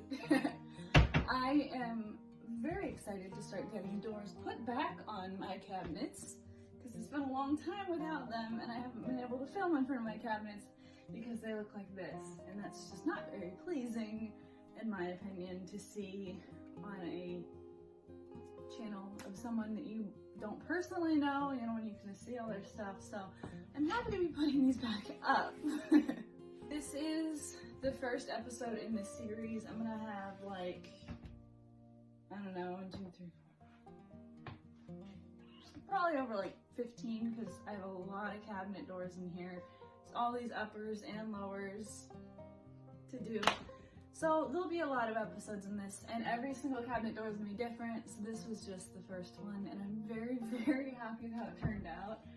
I'm kind of surprised that I got some inspiration off of TikTok. Of every place I could have gotten inspiration, it was off of TikTok. Pretty cool though, in my opinion. I like it, and this handle fits this perfectly. So thank you guys so much for watching. I'll write Instagram here over this weird looking open gross cabinet. And then I'll also write Facebook here over the same exact open weird gross cabinet. And I'll also tag my art channel. This is my art channel. I'll tag my vlog channel down below so that you can see what I do outside this channel in my daily life with my siblings, and my family, my boyfriend, my dogs, the animals, all of that. You can see what we do outside of this channel. And be sure to hit the subscribe button down below and turn on the bell icon because I upload on this art channel every Wednesday and Saturdays at, I try to shoot for noon, whatever my time zone is. I think it's EST? I believe that's my time zone. Oh my goodness, I sound ridiculous for not knowing that. But yes, I believe it's like noon EST, so I shoot for that. If I don't have it scheduled, it doesn't get up on that time sometimes, but I usually try to schedule everything.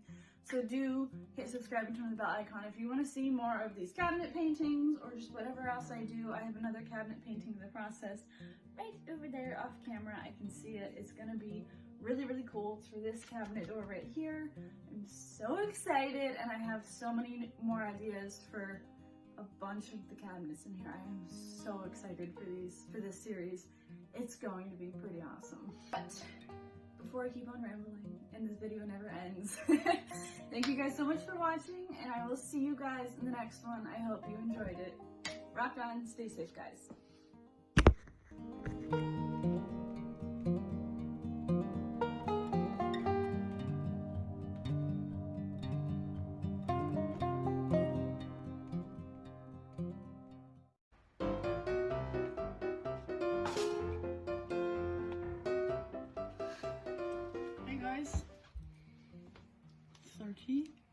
I'm Elaine.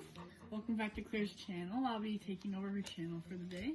Today, can I show them the picture? But I'm going to change it a little bit. So it's this picture. Bruh. Dude, what is up with you? It's this picture. You can kind of see it, but I'm just going to change the background. I'm going to put like hearts over their head. And I already half drew it. Or I already drew it a little bit. It kind of looks really, really bad because I'm not the artistic child, but yeah. So we're gonna paint that today. Okay, so we're gonna be using red. Dude. Is it not even open yet? No, it is, but.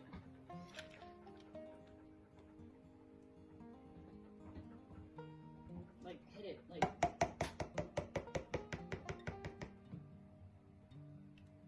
Tip it all the way over.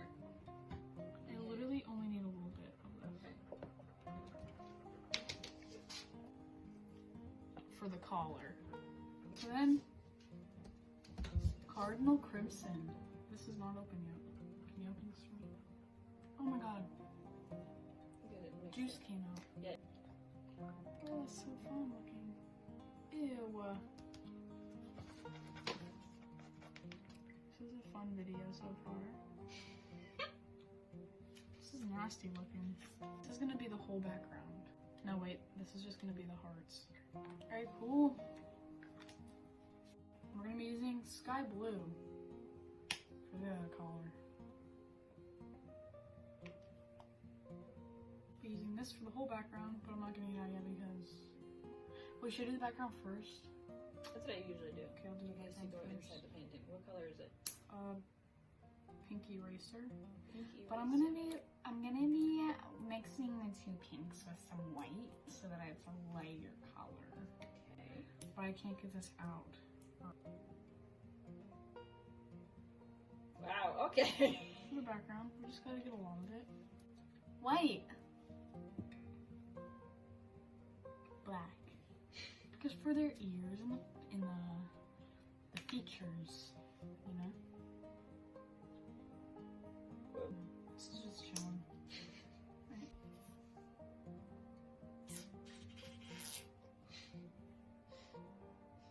Woo! Oh boy. Great. Let's get cooking.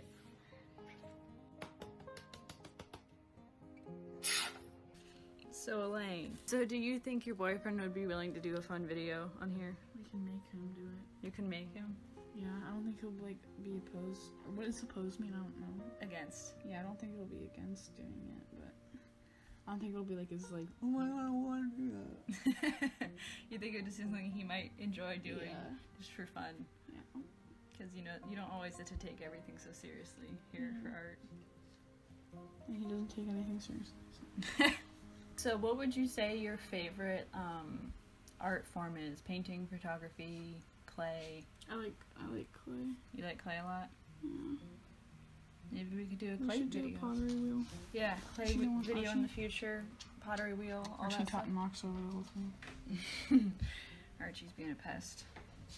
If you could have like dinner with anyone dead or alive to talk to them about Bruh. anything you wanted, who would it be? No clue. You don't know? Wait, no, I probably do know, but like I can't think of it. Like I feel like I've thought of this before. I'm thinking, dude. Wait. You're thinking? Yeah. I mean, I think mine might be. I think it'd be cool to see Roberto Clemente Yeah. and talk to him about stuff. And I also think it'd be cool to like Vincent Van Gogh. Kobe Bryant. You do Kobe? Yeah. Well, is there Talk anybody to him. anybody alive you'd want to? Will Ferrell. Will Ferrell. I feel like he's just super cool. Oh wait. Troy Zarba. Troy Zarba. Yeah. So you're He's ditching amazing. Will Ferrell for Troy? No, No. but like I just have a crush on Troy.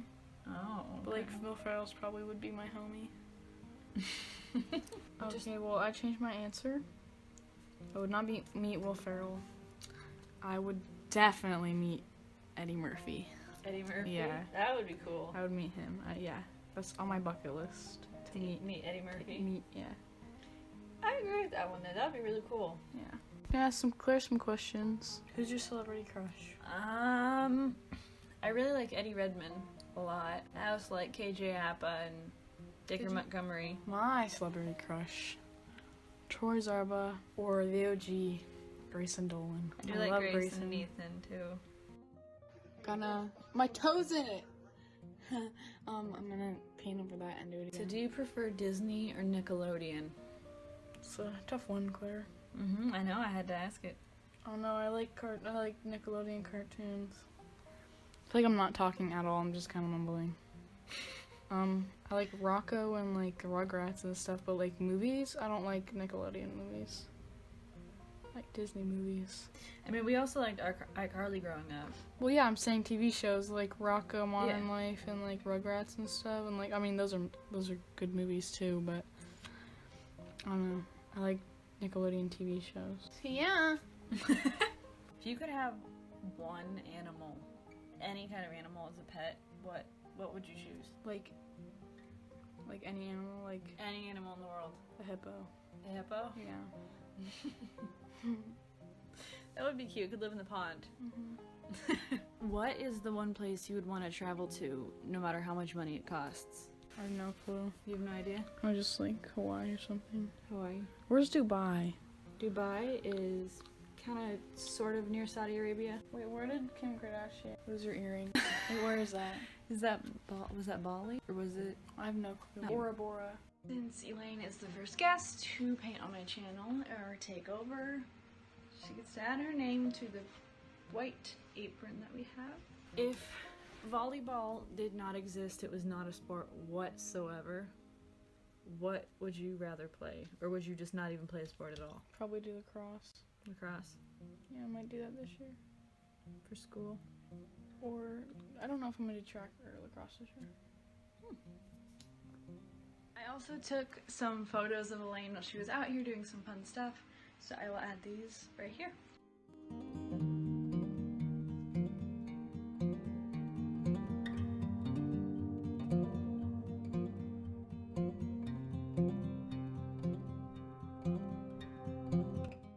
Thanks so much for watching. I hope you liked her little takeover she did here. Instagram, Facebook will be below. Well, it'll be right on the screen right here, and then right also here. below. And I will tag my vlog channel down below if you want to see what I do My outside of here. Instagram. I do that on vlogs, but yes, I can tag her Instagram too down below. Alright, Yes. cool. Okay, rock on, Rock stay on, safe, guys. we'll see you in the next one.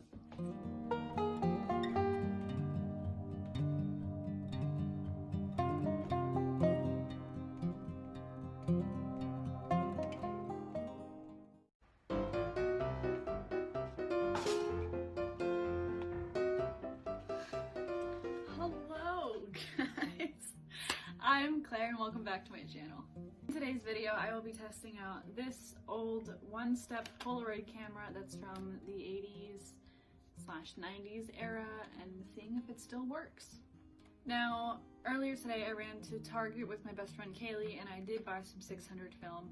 So let's put that in here and get to taking some pictures to see how it works and to see for me, I mean, what the square film actually looks like, because I'm used to the Instax film. It's like, you know, the picture's like that big, whereas this square film's gonna be like pretty nice and big. So I'm really excited to see how this looks. So let's just get into it right now. Okay, so here is the film. I'm going to put it into my camera. If I can get it open. Oh, that's fancy. It's like very gold foil, silver foil-y.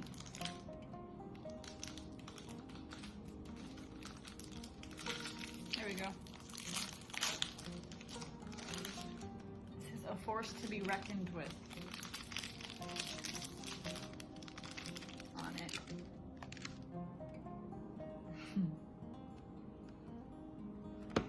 Just open it.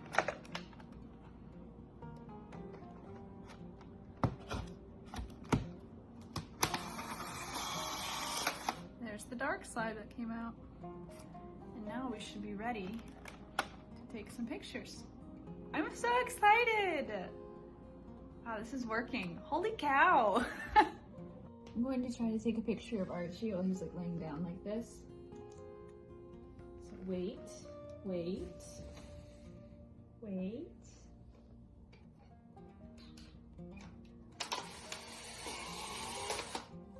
Wow! This thing rolled out so fast. This is amazing. Woo! I'm actually going to go outside because it's sunny out. I'm going to test out the exposure settings in it. And one thing to know with this type of film, the Polaroid 600 film, you need to give it like 15 minutes or something to fully develop. So that's what I'm letting these do afterwards. It's not like a minute like the Instax, so yes. Sin, come here. Sin, come here. Put this in a little bit of a darker setting. You have a friend?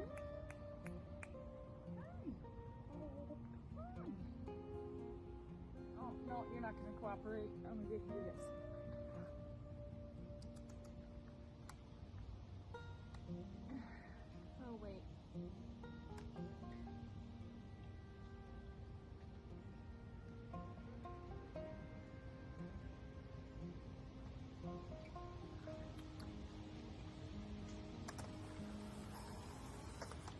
already know if I got a good picture there. Great. Guys, I just found this sticker on it. It's from June of 1986. So that's how old this camera is. It's 33 years old this year. And it still works just like a charm. This is awesome. They made these things to last. Just don't drop it. For photo 3, I'm gonna do something with this sign in the greenery. It's on a lower exposure setting.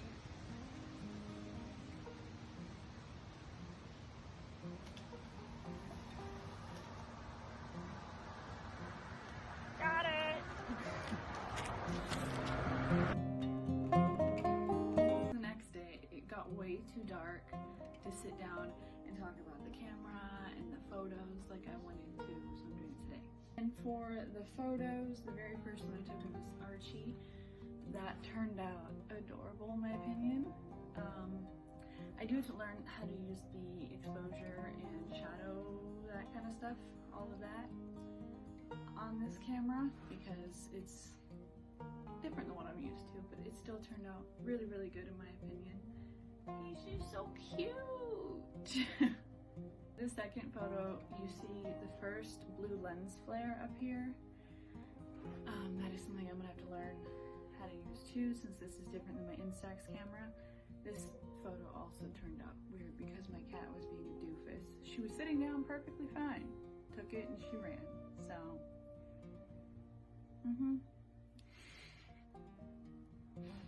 For the third one, I did turn down the exposure on the front of the camera, which is right here, this little switch. It's still on the lower exposure. I did turn that down because I knew it was brighter outside, but I still did get quite a good amount of detail. I got the speed limit sign really well, and then just the background, the woods and everything. You can tell that it's leaves and green. It's just very dark still. So that's something I'll have to work with too, but looks pretty cool in my opinion. And I know that this is a shorter video overall. I only took 4 pictures with this camera, whereas with my Instax I have taken 10 in other photo challenges and using the camera and stuff. But for Instax film, it's about like $6 for 10 photos around here, whereas with this film it's about $20 for 8 exposures. So I wanted to test out a little bit with this camera with the film, but I didn't want to just have a big go at it with 8 photos and use $20 worth of exposures, which is only 8 exposures in one video. I will probably use the other 4 in a different video maybe, or for some other stuff, you know, we'll see what happens down the road. But I was really just trying to kind of save the film because that's a lot of money for only 8 exposures.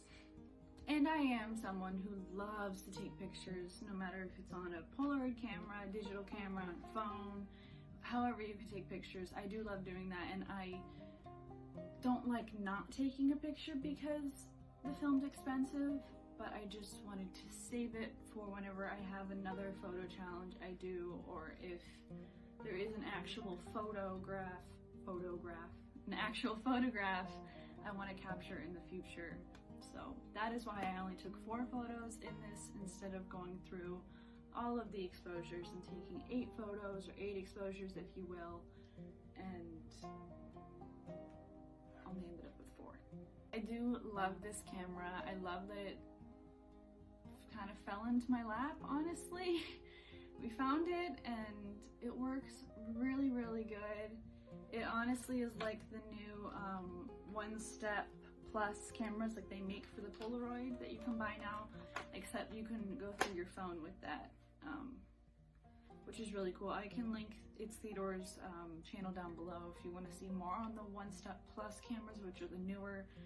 They're not from the 80s, so it's gonna have a lot of different features to it. You can do double exposure on your phone. You can do a lot of things through your phone with that camera. There's a self timer and just all this stuff. So I can link those down below so you can check it out. But if you just want like a basic Polaroid camera without any of the technology stuff with it. If you can find a Polaroid camera at like Goodwill or somewhere, that's just this basic one. Totally recommend it. Totally recommend it. I know Goodwill has some, and a few other places, or if somebody just has it for free, or if you happen to find it like in your house, which I know that's not always the case, but do give it a try. If you happen to find one at your grandparents' house or something, use it. It is so much fun. And this is where I will call this end of the video because I know I've been talking a lot here. I will write Instagram right here and Facebook right here if you want to check out all of my stuff that I do outside of this channel. You can check out my vlog channel. I will also link that down below. So yeah, I'll see you guys in my next video. Stay safe and rock on, guys.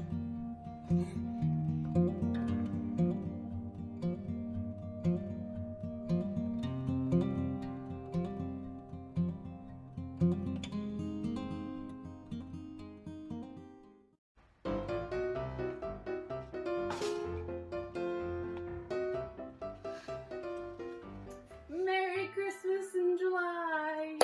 Now, I know that some of you might be thinking, like, what the heck? It's July. But July 25th, today, is halfway to Christmas. And I am personally someone who loves Christmas so tremendously much. It makes me so extremely happy. And the project that I'm going to be starting on this video today will take me several videos to do. And I just didn't want that to just be December. I didn't want that to just be December months. I have other ideas for December months. December videos, I have other ideas for December videos as well, like Christmas time videos. So I wanted to be able to do this in order to have them all done so I can use them on Christmas. Now, if you're wondering what I'm talking about, it's this manger right here. Today is the first episode of this new series where I will be repainting the figurines in this manger set. Now, my family got this for like $13 at Walmart, so the paint job is not that good, so that's why we're going to redo them. So, for the first one we will be doing will be this wise man right here.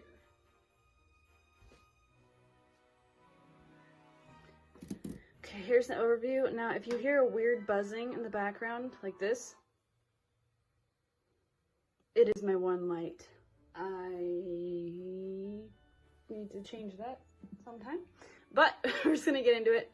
Here is the first wise man. As you can see, he has some paint that just did not stay in the lines, and some of it's just really messy, and it doesn't work with each other. You know, they just don't look the best.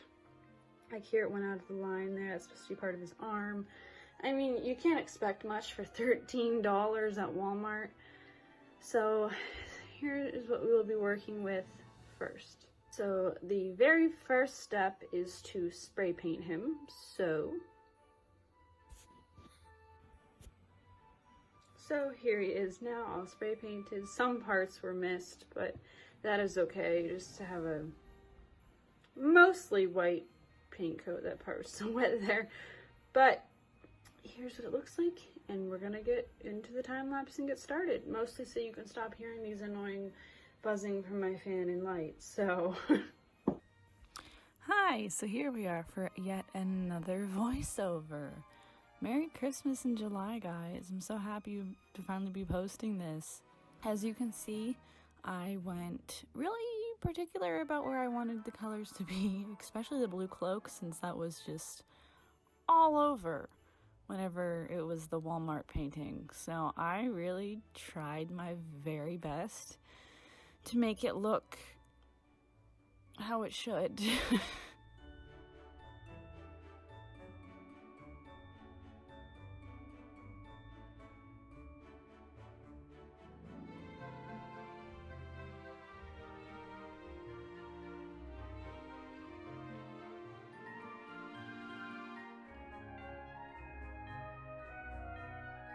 And here I am just showing what it looks like, since I thought the time lapse went really, really fast. So you just get to see, so you get an idea of where things are placed, I guess. And then, you know, I decided to jump on the beard and the face, but then I'm like, nope, let's go to the back cloak again. So I added the indent details. And then back to the face, and back to the cloak, and back to the face, and the beard, and the cloak. I just kept jumping around. It's just what I do. That's why sometimes filming can be really hard, because I just like to jump around in projects on what I do. So I did get the cloak done here, like the back part. I still gotta do the edging on it and everything. But the hands and the face and the beard got painted, and then I jumped into the edging and some small little details in the face, just patching up where the paint had slipped off. And the edging on the cloak looks really, really good. That silver looks awesome with it. I decided to give him eyebrows because he didn't in the last one and he looked kind of weird. So I figured eyebrows would make him look fancy this time. And I gave him his mustache that he was missing from his beard. Worked out pretty well. I decided to paint his hat silver, as you can see. I'm kind of just naming everything that I see in this video happening, you know. But yeah, I made his hat silver instead of gold. I felt like it would match the trim on the cloak better. And I thought, you know what, blue and yellow would go good together, so made his clothes yellow. This is riveting stuff, I know. Like, super riveting.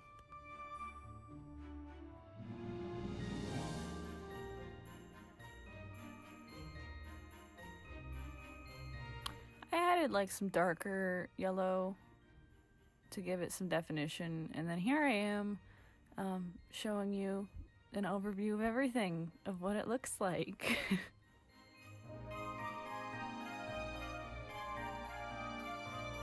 And then I realized that I missed this part on the cloak, so I painted it blue, and then started on the little trophy thing, you know. Yeah, that, I can't remember the name right now. It's I started on that, and then I added silver to the edging, and then made the shoes brown.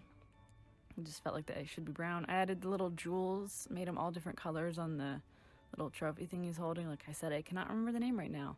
And then I put glitter on his hat, because I thought, be pretty cool, so did that. And then I added like some glitter to the trophy thing, and then I just decided that I didn't like that, so I made the whole thing a darker gold. So, yeah. Here's the changing my mind every single second. I gave him pink lips. And then I didn't know what I wanted to do with the eyes, so I just made it look like they're closed and like he's smiling and happy. And then I signed it with my, you know, signature. CEC. Looks like the Chanel signature at first, but then it's not, because then it's mine. And then I just dated it to, wow, can't talk, July 2020, because, you know, that's whenever I did this. And I just showed you a little overview of him up close, so you know what he looks like, if you didn't already.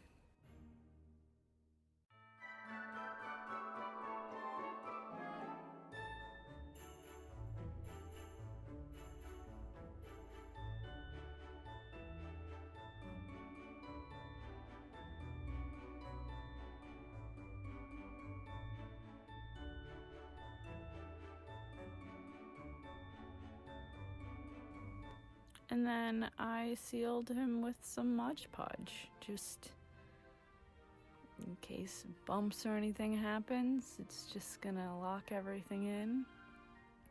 Oh, and I even did a little close-up here too of me putting on his face, because I thought that might be cool to see. I don't know. But yeah, thank you guys for watching this and listening to me talk here. Hope you liked it.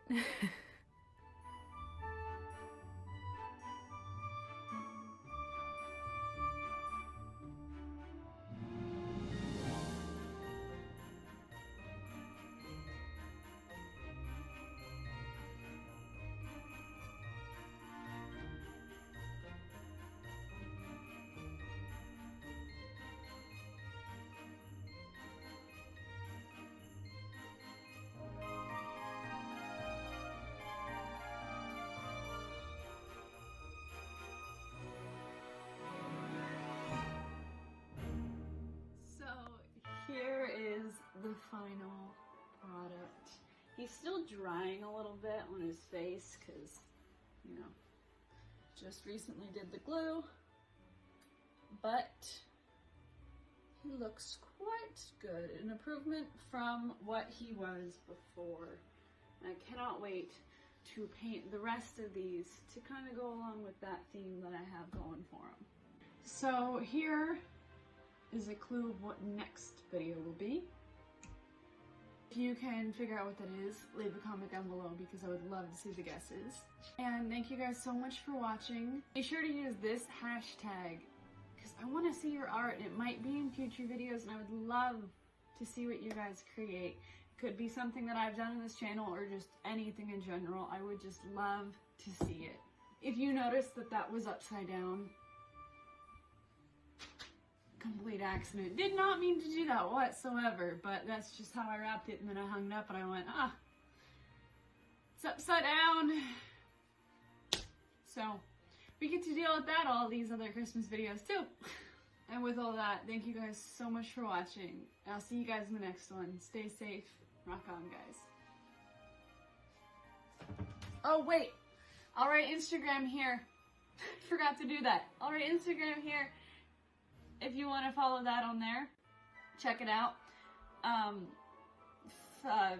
Facebook here. I cannot talk. Facebook here, if you want to check that out as well. And I will also tag my vlog channel down below. I cannot believe I missed all of this. Anyways, stay safe and rock on, guys, this time.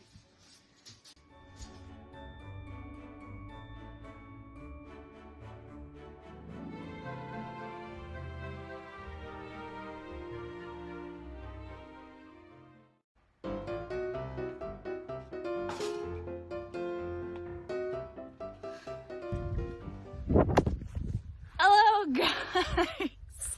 Welcome to today's video, and it is character design. Let's get into it. So in the past, I have created tons of characters. I have not made it onto any of my platforms. They're in this book, and today I decided I was gonna make some, I almost said creatures, characters that I can use in a lot of stuff. Like, it'll be like my Charlie Brown set. It'll be my own characters, because I plan on making short movies in the future with the characters in this book. We've got Jack Frost, Frank Forkson, along with Martin Muffin and Muffy Muffin, and Bernlin the pup. The stick figure family, with his stick figure farmer, stick figure daughter, Alyssa, and stick figure wife, Cindy. We've got Father Time. We've got Mother Nature. This is Herman the Slug. And that is his pet mouse, Larry.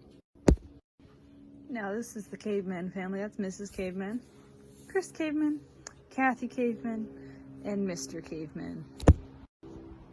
We also got Phil the cat and the caveman's pet Rex. So, I'm going to be designing my own human characters besides the cavemen people. And that is what we're going to be doing today. We're going to be making the very first character of this new series of characters, I guess. So, I know the first one, I have some ideas. I know the person I want to name is Kason, and it's going to be a boy. And so, let's just get into that. We've got our lovely book here. Yes, we're using this page. You know what time it is. It's time for character design. Yeah! Alright, so sorry if you can hear all these birds. They're pretty loud here. So the thing is, I had to figure out if I want to make it like a round head with like his ears. And I also want to give him like a tall haircut, you know, kind of thing. Or if I kind of want to make it like, give his face a little bit of definition. Because this is more like Charlie Brownish. And so then this would be like that. I kind of really like that one. I mean, there's also more of like, if you went with the tall hair, then you kind of made it like really kind of blocky. I don't think I like that. I think this is the one I like the best. So I think I am gonna go with this. That was a really quick decision. Holy cow, okay. And so then he'll be like this, you know, with his tall hair, his little ears. Now it's just like the face, what I want to do. These are like my standard like cartoon eyes that I tend to draw. Like the face and then the mouth. So how would that look on here?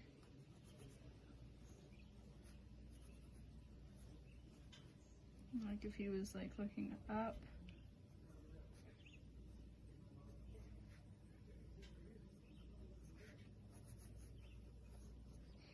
That's pretty cute.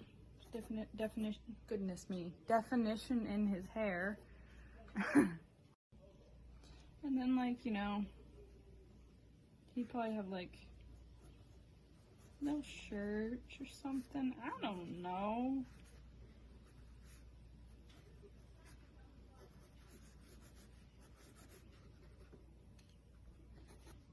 And his arms, I don't know, this one's just kind of flying out, this character design. I didn't draw 5 fingers, oops. Yeah, I didn't either there. I mean, that's not horrible. I mean, you have his pants, obviously. I do like this. This is what I would have to work on. And the thing is, I want him to be like this. Like, I don't want the clothing to be too hard, or the hands. I mean, the face and the head is pretty easy. It's just like his clothing, and I want him to kind of have like something that's like iconic, like his shirt, like it is just for him. You know, like how Charlie Brown is the zigzag. I want like him to have like, okay, camera cut out. I don't know what the heck I got, but I was saying we can put like a number on here, like 44. If you know what that's from on YouTube, I'm proud of you, because it's from those letters.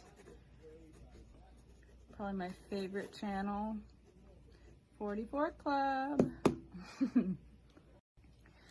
But I do like this shirt idea, so if you notice already, I tend to like circle things as I like them. I don't know why I do that. I do that a lot. I feel like this shirt is good, but it's like the pants need to be like slightly longer. Or like if I am gonna do shorts, then I have to do like legs. And I feel like little skinny legs would be appropriate. I don't know. Kind of like that. And he's got like little arms in this big shirt. I kind of feel like that's what it is. It messed up his hands. But I like that idea. Baggier clothes and like a smaller kind of guy. I think that's what I'm gonna do. I think this is it. This outfit, but obviously better, you know, with like the skinny legs and everything, with his head. I really like that design. So I think that's what we're gonna go with. Okay, so I'm just testing out like colors. I know that I want to give him like dark hair because he's gonna have a darker complexion. What I like to do is base my characters off of real life people. So if you watch Crazy Middles on YouTube, I can tag them down below. They adopt a bunch of kids. They're really, really fun to watch. But they have a little boy named Kason, who I don't know, I felt like he was a good model for this character. And so I did that. Cat, are you serious right now? Cinny. Oh my gosh. Sin. And now she's just completely unguilty of ruining my video. Just chilling out, rolling in the grass. Little stink face. Okay, anyway, I felt like he was a good model to go after. Just felt like he was a good model. So this Kason will have a darker complexion. And I am naming him after the kid. I wasn't gonna name them like after the people I was gonna like kind of think of them after, you know, because that's how I do best in life. I base it off of people I know. Obviously I can create my own and think of my own ways, but I like whenever it's kind of thought to be someone. That's what I do whenever I'm writing books too. I write it after the people that I am, you know, that I know. I make my characters after that. So, you know, this will not be the best coloring because this is not the final product. But his coloring will be something like that. His complexion will be something like that. And, you know, you'll see his nose stand out and stuff too in the drawing. So, like, beep. I forgot his ears. But, you know, anyway, like, it'll be like that. And he'll have like brown eyes and stuff, but that's what that'll be. And for this, the number, I don't know, do I want to make it like blue? Do I want to make the shirt blue? I'm thinking green, actually. I'm thinking green. Yeah, I think green would look really good. Like I said, this is not the final product, so this is not what this looks like. So, and then like the number would look good with like purple. It kind of like bleeds a little bit, maybe like a black. Black, does that look good? I kind of like black on it. And then probably just like denim colored shorts, you know. That's what I'm thinking. This is not denim, but you know, it's just to help get an idea of what I'm going to plan on doing there. Once I have like some exact colors set, that will be what I will write down in this book, you know, to keep on kind of on tab. So like whenever I make my own movies and stuff with these characters, like animated movies, I know exactly what colors to use so that the colors don't change a whole lot. I mean, like right now, this is just art skills. Paint markers, brush tip markers that I found at Dollar General for like $4. And I also have my Cali Art, you know, more high-end expensive art markers, which I really like. So that's what I'm using here. But once I figure out colors, like I said, they'll be regulated throughout the character, you know. But this is just a general idea. I do plan on giving him, I don't know, I think some brown eyes, but like I want them to be like light brown so that they stand out a lot. Did I use this color for his face? I think I did. I think I did. What about this color, brown? Because I don't want his eyes to like blend into his face. Okay, that one looked good. So something like that, you know. And then his ears, obviously. So I used for his face Y934. It looks kind of light, but it comes off a little bit darker, which, you know, is expected with these markers. Is this the one I used? What is this one? Hold up, I'm confused right now. I am confusion. So what's this?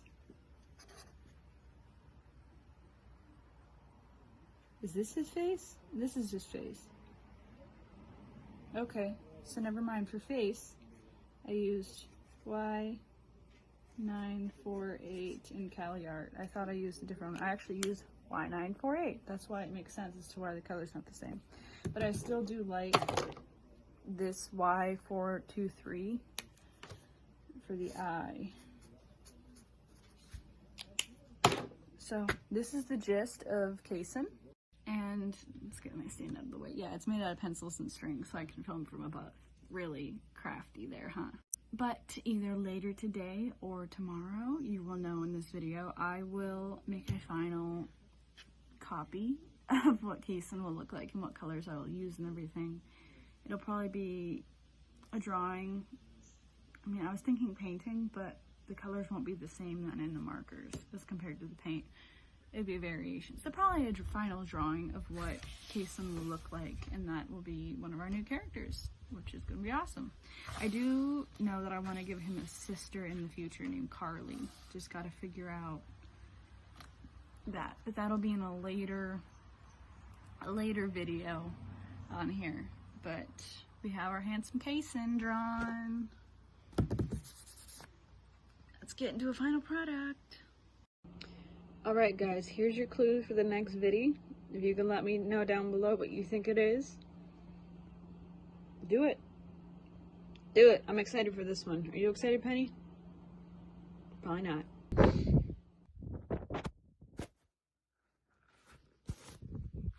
Day 2. Let's get into the final drawing.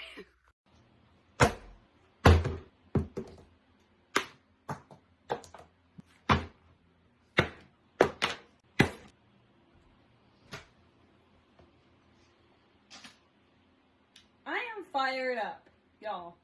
Okay, so I'm just gonna do a little story time while I draw this final picture of Kason, okay? So, where I live, do not roll away from me. Where I live, okay? I live in like the middle of 4 towns, all right? If I go straight out of my house, I can go to one town. If I go that way behind my house, I can go to a different town. If I take a right, it's a whole different town. And if you take a left, it's a whole different town too. And I work in that town to the left, and for safety purposes, we're just going to change people's names and places. So I work in Beetleville. Okay, first thing that came to my head. All right. So now, Beetleville has its own Facebook page for all of the members of Beetleville to be able to talk about lost animals and concerns and stuff like that. Got it? Well, on this Beetleville Facebook page, there is this old guy. We're going to call him like Jack, okay? Jack. All right? Not his real name at all, but that's what we're going to call him. Jack likes to share pictures that he just like takes photos like on his canoe trips and stuff. You know, he sees a bunch of wildlife, all that. All good fun. You know, nothing wrong with that whatsoever. He just likes to share it. Well, today, he posted a photo of a bear that was at his house. Now, mind you, Jack does not live in Beetleville, okay? He lives a town, so 20 minutes to a half an hour away from Beetleville. We're going to call it Linustown, okay? So Jack lives in Linustown, all right? Hope you're understanding the story so far. And even though Jack lives in Linustown, he is still allowed to post on the Beetleville page because he's part of it. Totally fine. Not a big problem with it. Well, there's this guy on the Beetleville Facebook page that felt the need to be a complete jerk to Jack. So we're going to call this guy Tim, okay? So Jack posted the photos of a bear that were taken in, did I say Linustown? Linustown, okay? Not Beetleville. And so Tim had to go on and start freaking out on Jack on this, you know, Beetleville Facebook page about how he can't be posting on here because, you know, he's not from Beetleville and he doesn't live in Beetleville and all of this stuff. And he was just being super nasty to Jack, okay? And Jack posts photos all the time on the Beetleville page, all right? This is what he does. He loves to do that, okay? So after this Tim guy was being a really big jerk to Jack, like on Facebook, a whole lot on this page about a picture of a bear. A picture of a bear, okay? Okay? I decided I'm going to say something because I was bullied growing up horribly. We'll get into that later. You know, I can make a video on that later if you guys want it. Leave a like down below if you want that. But anyways, I was bullied horribly, so I do not like seeing other people being made fun of or get bullied because it's not a right thing, and I know how it feels to have somebody be horribly, horribly mean to you. So I decided to jump in because I was like, you know what, this is just crap. Nobody needs to hear this, or nobody needs to be taking it. So I started talking about how bears can travel up to 15 miles away, you know, in a day. He could come up here to where we are, all that kind of stuff. And this Tim guy starts firing back at me. That does not make me happy, because this Tim guy doesn't even live in Beetleville. He's complaining about how this bear is not from Beetleville and how it should not be posted on this Beetleville page. Yet he doesn't even live in Beetleville. I'm sorry, Penny. I know I'm yelling, okay? I said I was fired up. I said I was. Thank you for being such a concerned puppy. Thank you. And so, like, what kind of gave this guy the idea to start being a complete jerk to someone else about posting it on that page? Whenever he is not even from, he doesn't even live in the town that is posted in. That just does not make any sense to me. And so, you know, things got settled down and taken care of. The guy was like, Tim was removed from like the chat and everything, like the thread and all that. But I got fired up. Like, there's no need to be mean over a picture of a bear. I mean, there's no need to be mean in general. But like, it's a picture of a bear. Why are you so mad about something? Especially if you don't even live in that town. Like, you don't live in my town. And it specifically says on his Facebook page that he does not live in Beetleville.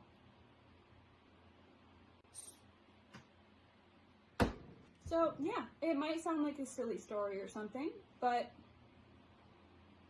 there's no need to be mean. What's the point of being mean over a picture of a bear if you don't even live in that town?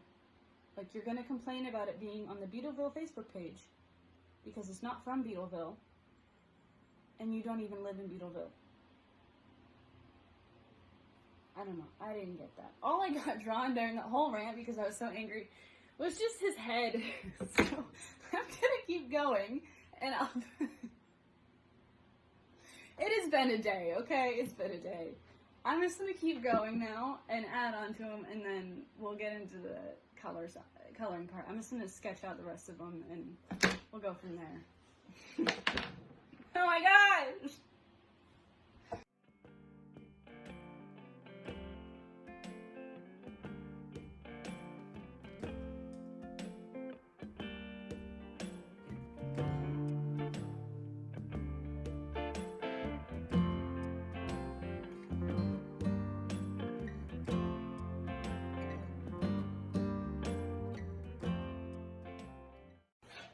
Okay, here is the drawing. I'm not too happy with this arm. I can't get it to work out right, so I might just leave it. Okay, so I'm gonna get into outlining. Where is it? Here, there's this. And then it goes into the color of this and these. So, and maybe some paint. I've been using some paint. I know this is like, when you clicked on this video, this is not what you thought you'd be getting. So I hope you enjoy this, because this is just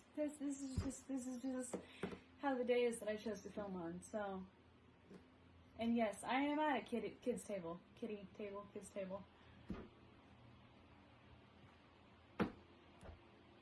what it is.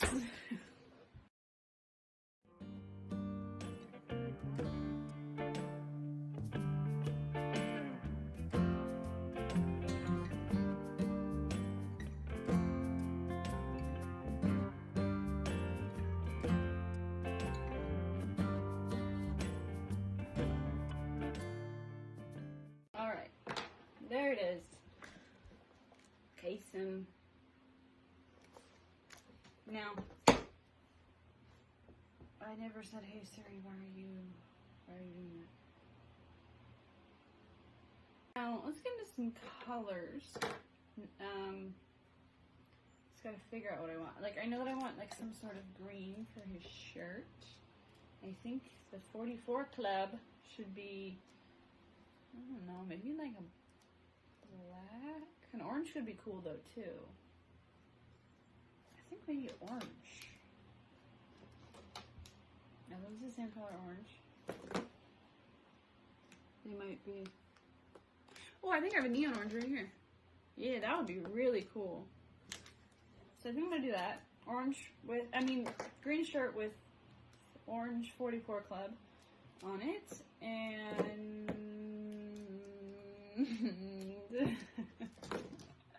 I don't know what color pants. I think I have more markers here somewhere. I just don't know where. Also, we never discussed shoe color either, so that's a whole nother thing to think about. For his skin color, it's Y948, which is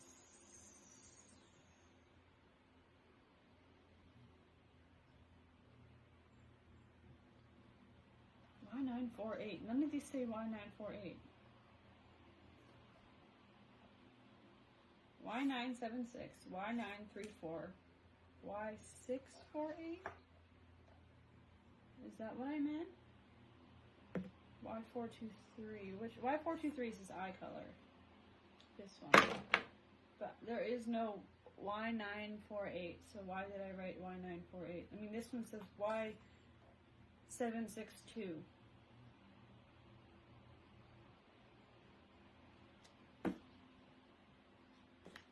So what the heck did I mean by this? Okay, so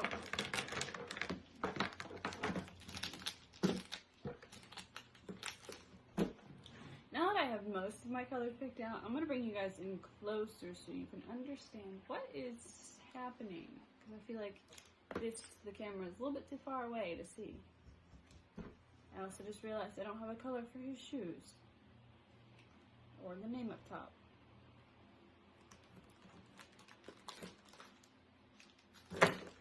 So this part is like, pretty explanatory of what's happening here. I'm just going to color in. His eyes are that color. His skin is this color. This is what I decided on his pants. This is for the 44 on his shirt. His shirt's gonna be one of these two colors.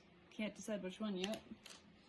This is to also mix with the shorts. I'm gonna make it two different colors. I'll probably write somewhere, probably in the book over here, of what colors I used exactly, so in the future I know. And I'm gonna do it right, not mess up like I did, where I wrote Y948 instead of Y648. That's what that says, right? Yeah. It's Y648, and I was a ding dong and wrote it wrong. And then it's also this. And then I gotta figure out shoe color. I'm thinking purple, but I don't know. So, and then the name I gotta color in too. So I gotta figure that stuff out, but I just wanna get into coloring. It'll make more sense then, I guess, so.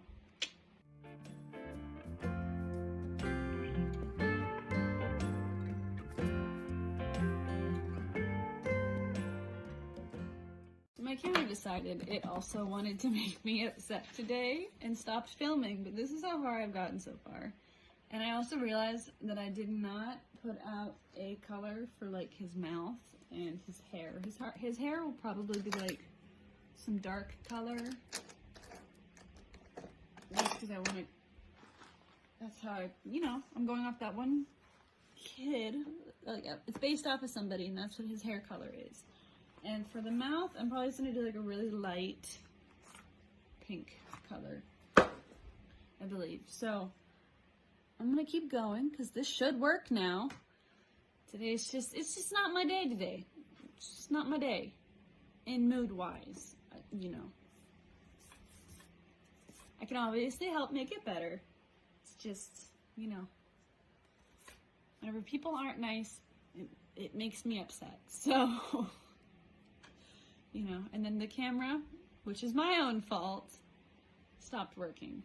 But, we'll move past it. Let's just keep going, get this colored.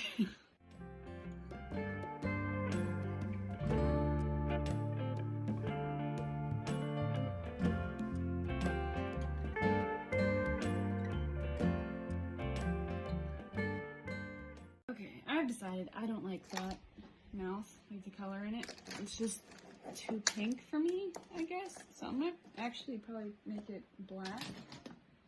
If I can find a black marker, because I think this one's dead. Maybe it's not. Nope, it's not. I thought it didn't work anymore, but it works. mean, maybe in a different drawing he'll end up having a pink mouth, but I'm not vibing with it right now, you know? You need another color black. This is not, well, maybe it will cover it all. Okay, yeah. I don't know, I kind of like that better. I don't know, just vote down below what you like better, pink or black. I'll decide, you know. This is just a gist of what he's gonna look like, you know. Okay, let's get back into the coloring more. So I did decide on a shoe color. You can see they are purple, like I said. It's this one in Cali Art. If you guys have this Cali Art pack off of Amazon, then you know what colors I'm using. It's R826. Whoa! You know, pretty color. And I thought it was just, you know, I don't know, just felt right to do purple shoes with an orange and green shirt. So I'm gonna do his hair now, and then for the name, I gotta figure that out. You'll see whatever I choose. It'll probably be different colors or something. I don't know. You'll see what I choose. So let's do this part and this part next.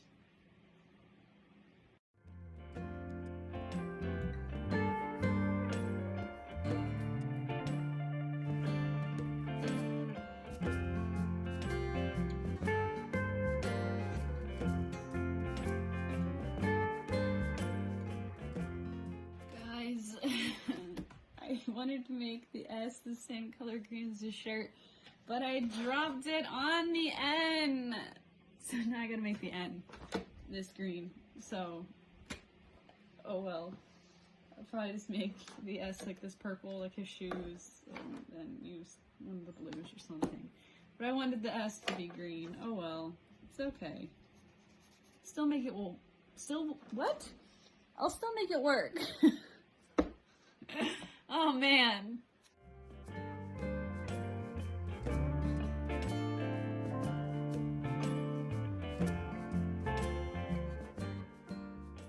And the signature.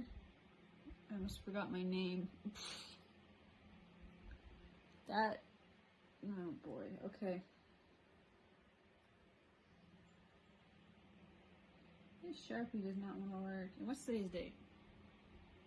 July 28th. Oh, come on. So I know exactly whenever he was created. So there he is. I might make the notes here of what colors he is, or probably in this book where we did the design the other day, you know. So it'll be in one of those two. But here is our casing for this first character design. Now, I did want to say that obviously this, you know, design, ooh, that looks kind of cool. This design could change. I mean, Mickey Mouse, whenever Walt Disney created Mickey Mouse, it was not Mickey Mouse, it was Steamboat Willie, and then there was it was Steamboat Willie and then two other designs, and then it was the Mickey Mouse that we know and all love now. So I'm just saying, I'm not Walt Disney. I didn't create Mickey Mouse, but even though this is what he looks like now, he could evolve into a different kind of character. I mean, he could be more rounder, you know, I could end up drawing all my characters more rounder, or, you know, just things like that. They could go in a direction of Charlie Brown, is what I mean. They might not look like this exactly, but this is just a first idea, and I do really love how he turned out. And so thank you guys very much for watching this. I know this is a bit of a roller coaster of a ride to be on. It's been for me, so I hope that you did like this whole video. Also, I want to see your guys' art, like, really, really bad. So just use this hashtag written on the screen right here, and just show me your art. I really want to see what they look like. It could be things that, you know, you've done after following a video of mine, or it could just be things that you've just drawn or painted or photographed or sculpted or anything, because I just want to see it all, and I might use it in a future video if I, you know, redo my followers' artwork, my subscribers' artwork. So do use that hashtag because I want to see some of it. And also, just remember to spread the love, you know, after today. Just be sure to spread the love, you know? I mean, maybe that's what I'll call you guys. The Spread the Love Club. That's your guys' name now. So join the Spread the Love Club and hit the subscribe button. And also, you know, like this video if you want to hear more about that bullying stuff I was talking about earlier. I'll write Instagram right here for everybody. If you want to go see my Instagram, I share stuff that's not in these videos, you know? And I'll also put like Facebook here if you want to go do the same thing, because I share other stuff there that is not on Instagram. So every platform has a different thing mostly, so go check them out though. Yeah. And I realized I forgot one other thing that I wanted to add on to Kason. This is a completely random clip of the video, but I wanted to write on his shirt, Club, the 44 Club for How Ridiculous. Alright guys, stay safe, spread the love, please, please, please. I don't like any more of this hatred and negativity in this world. And just be nice to everybody, okay? Rock on guys, I'll see you in the next one. Oh jeez. Okay.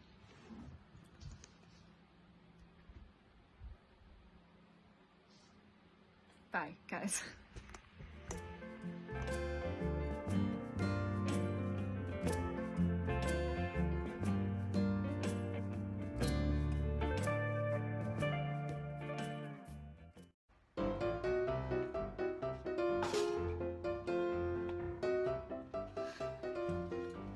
Heyo. If you are new here, hi, I'm Claire. Welcome back to my channel. And also to a new video. Now, I know that my last video was like a story time and rant kind of thing.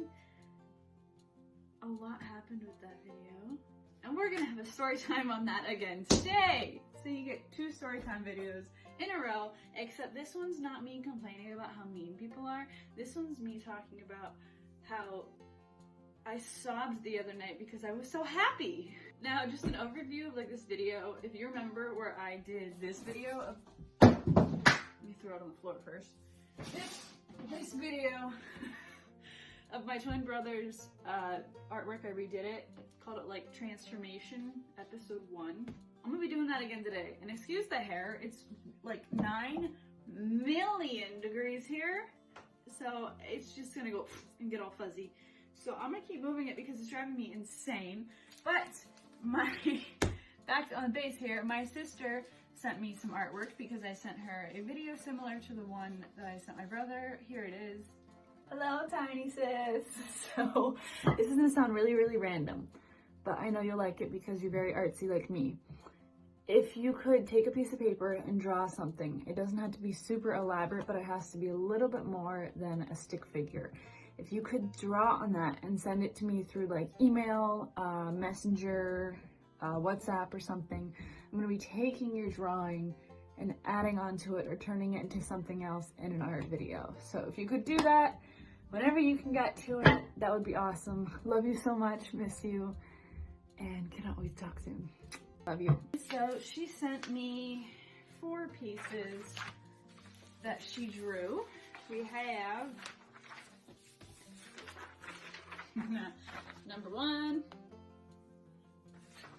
number 2, number 3. Oh, hold on. Okay, number 3, number 4.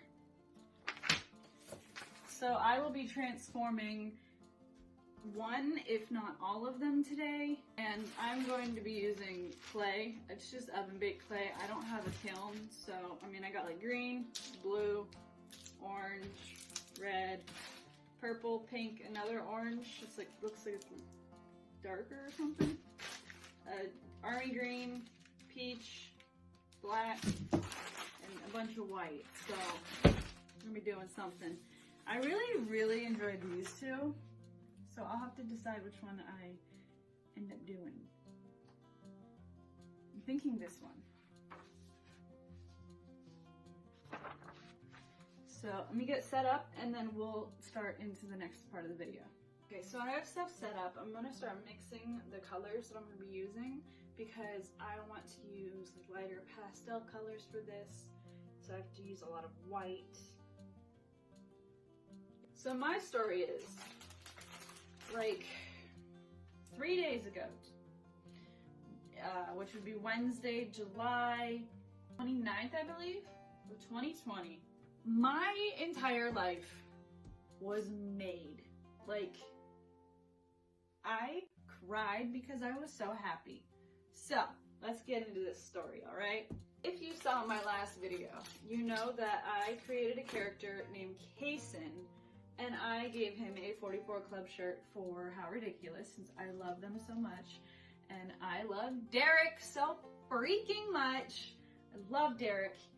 And I just put it on Instagram, like not really thinking that they would see it or anything.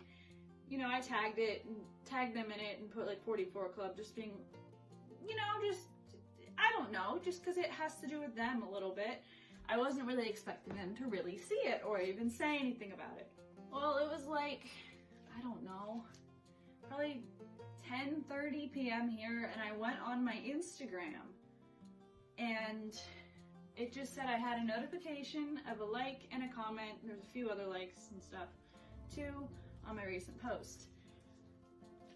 And it was from How Ridiculous! They liked and commented a heart on my video, like on my post with my character Kason. I got so excited, and this actually meant like a lot to me, believe it or not. Like it meant so much to me, and I was so excited. I decided to like make like a little video because I couldn't contain my excitement, and I wanted to like remember this moment for the rest of my life and have my reaction of how I felt on camera. So I made a little video and pasted the comment, you know, like the little How Ridiculous liked your comment. I mean, liked your post. How Ridiculous commented on your post. And I put that kind of above my head, and I put that on my story, and they were tagged in it. I tagged them in it again. This is what it looks like.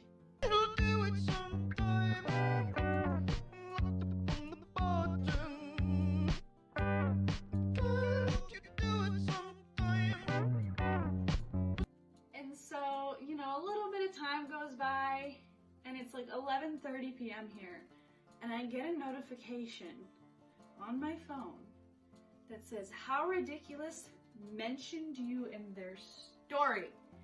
They took my little clip of me freaking out and all excited that I just showed you guys, and they put it on their story.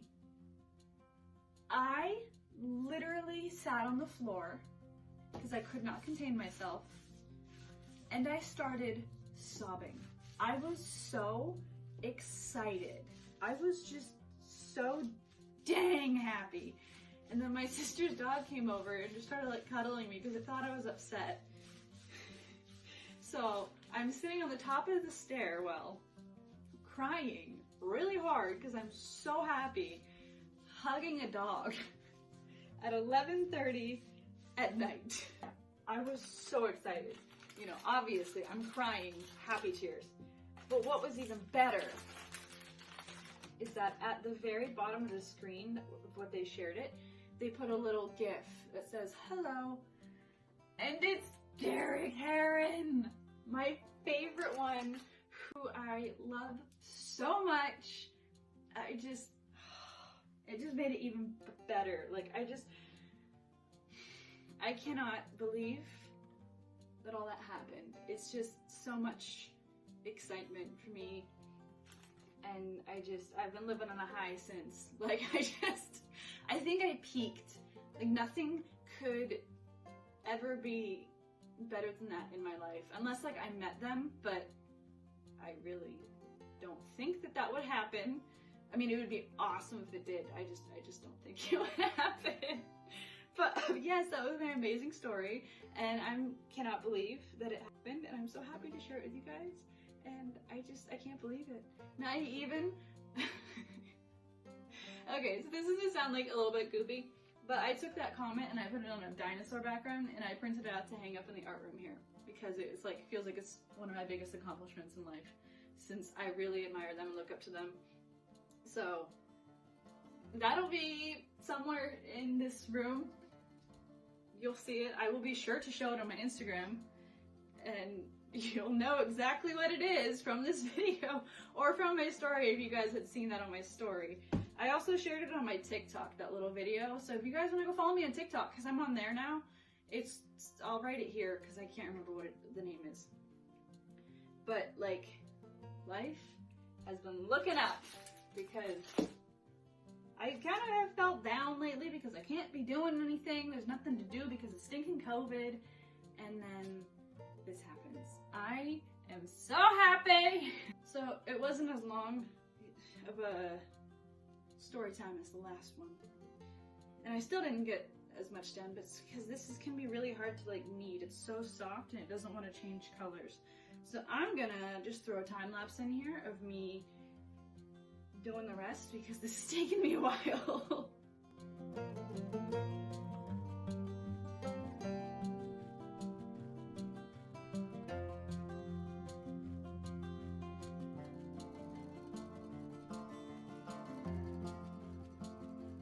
The time lapse ended itself. I'm just doing the last color here. I'm getting an addition on my art room. So it's gonna get noisy now, which is fantastic. He's trying to see, my father is trying to see what it'll be and what he has to do and all that, so I'm just gonna finish mixing this color up. Yellow. Whoa, this is on. Hi! Hello. But anyways, so what I'll be doing, putting this down, I'm taking a piece of parchment paper and laying it over the drawing, and then I'm going to take little sections of each color of the clay that I use. I'll be putting it into tiny coils, and then I'll probably just be placing it around, you know, on the line drawing that she has here. I completely forgot how to talk. So I just have to decide what colors I won't wear. So, what's a song that has been stuck in everyone's head lately, like in your heads? Mine is Buttercup by Jack Stauber. And that's what I shared in the video earlier. That's what was playing on my reaction video to them, you know, to how ridiculous liking my stuff. And fun fact, I'm actually really good friends with Jack Stauber. So I grew up with him, so it is really kind of weird in a little bit of a way to see a lot of people love him. I mean, it's fantastic, but you know, like, just knowing Jack and growing up with him, it's just so funny. He's an awesome guy. Such a good friend. He even took my older sister to prom. Fun fact right there. So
is the, whoops, here's the final product. I'm sorry for this shadow here. Lighting is weird in here right now, but this is what it looks like. I know I did not get every single detail, but it's because it's really hard.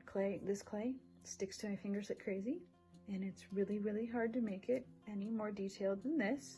So I'm actually gonna go inside and bake this in the oven right now, and then we'll go into the next step and talk about some other stuff. So I just have to put this on the baking sheet that's right there, and we're gonna go bake it.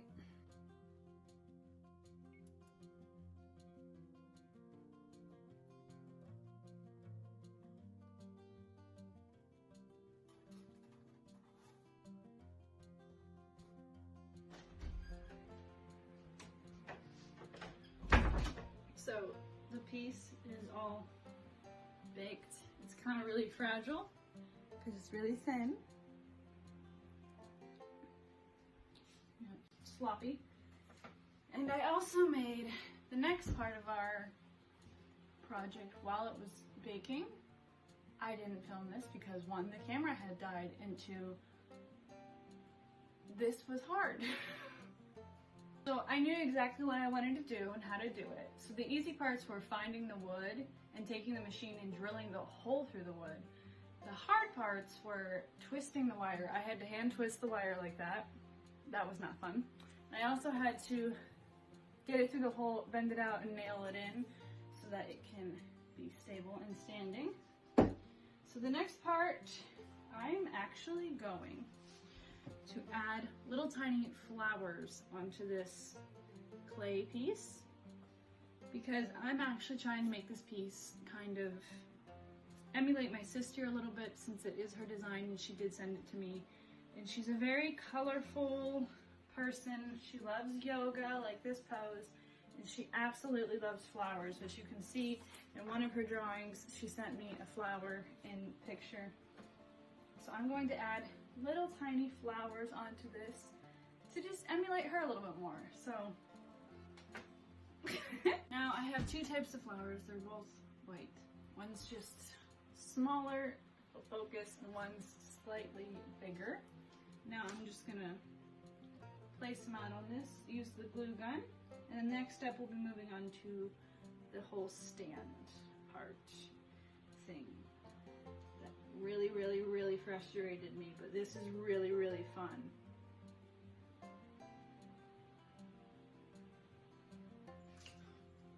So I'm bringing you up on this angle now because you can see what I'm going to be doing.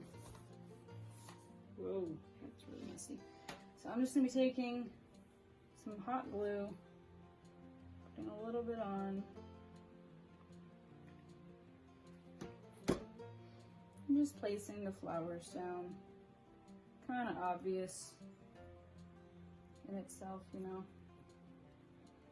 So that's what I will be doing. I have all these little itty bitty flowers here to choose from too. So I'm gonna get gluing.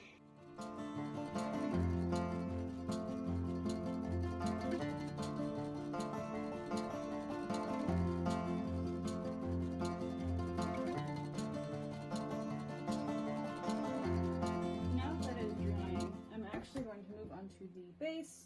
I'm going to paint the edges a dark brown. Oh, this is some gross brown. Ew. Gross. Okay. And then I'm gonna put some gold glitter paint over it. Oh man. I used this paint not too long ago in my Stand Together project, and it was not this gross then. Kind of just do like a rough paint with it. We will add some to the top too, but not like, don't need to be thick coats here because I'm going to put something over the top as well to cover up some more of it. This is just a super, super thin coat of paint on everything.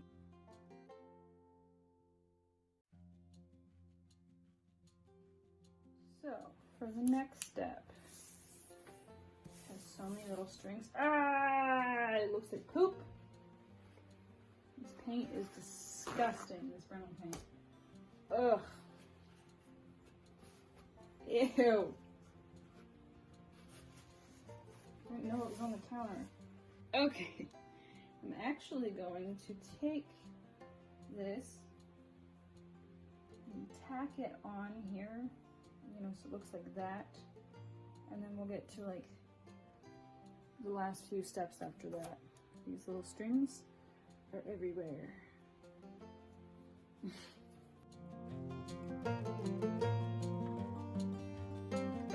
The fact that I did not burn my hands while doing this amazes me. I'll add that to a list of firsts, I suppose. Look how pretty! So there's 2 more steps to this. So for the one step, I actually have, oh no! I actually have to go outside and grab a few things. So I'll be right back. Hello, kitty.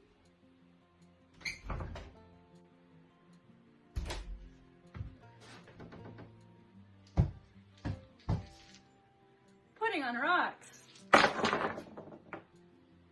Alrighty, so this next step comes with these dang clear hot glue strings. They drive me crazy. But anyways, we're gonna be putting rocks on the base up here. I got some pretty white rocks too. I had 2 of that. Oh yeah, there's another one. So I'm gonna put them around the base and hot gluing them on. If they fall off, I'm probably gonna end up using E6000. But I don't wanna have to use that because then I'm not gonna be able to breathe in the art for like a month. So I'm gonna go this route. If it doesn't work, then I gotta go the other route of not breathing. So I just have to map out where I want some things. I know I want these like in the front. You might not even see this flower anymore that I put in the foot, but we'll see. Doing the big rocks and what they look like. And now time for the little, my goodness me, little rocks. And here it is after. I did end up covering up that one little flower down there because it got a lot of hot glue on it during the rock gluing. So there's no more little flower down there. It's still there, you just can't see it. But I think the rocks turned out so good. Excuse that mess.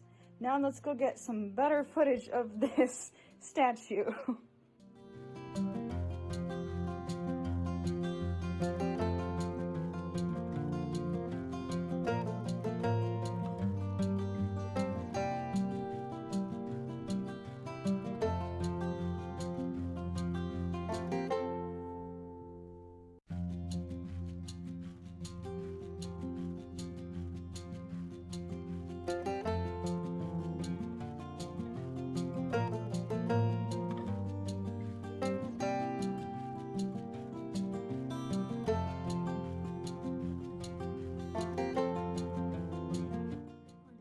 Outro now before it starts pouring down rain on me. It's the next day, as you can see. It's just how everything worked out, because by the time I got inside last night, it was like 10 p.m. So I was not feeling an outro then. I decided to go watch How Ridiculous instead. Speaking of How Ridiculous, I just wanted to say thank you guys for sharing all that stuff the other day and just for really bringing me excitement and lifting up my spirits that day. Wednesday was a really, really rough day. Just not a good day, and you guys just brought so much happiness and excitement into the home, and I'm just so excited and happy. So thank you guys so very much for all of that. And also thank you to Melanie and Kaylee, my best friends, for sticking by me this week through the good, like How Ridiculous, and the bad with a bunch of other stuff. So thank you guys so very much. I love all of you guys. Thank you, thank you, thank you. Now for everyone else, be sure to use this hashtag right here and show me your artwork. I want to see it. I really want to see it. It'll probably be in future videos, so definitely use that. I will write Instagram right here so you guys can check that out. I share a bunch of stuff that I do on this channel and stuff that I don't.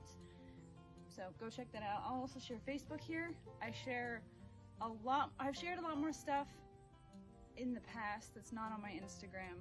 So you can go check that out. And go check out my TikTok here. That's new. Starting to upload videos there. So, you know, check that out too if you want. Follow if you want, you know, yeah, okay. My vlog channel will also be tagged down below too if you want to check that out and to see what I do outside of this channel, because life is insane with 6 siblings, several animals, chaos. So just go check it out if you want to see what I have in my life. There's a big flying ant. Oh boy, it's in my face! Here is the clues for the next video. I cannot wait for this one. So if you guys can guess it, comment down below because I am so excited for this one. It's gonna be really, really good.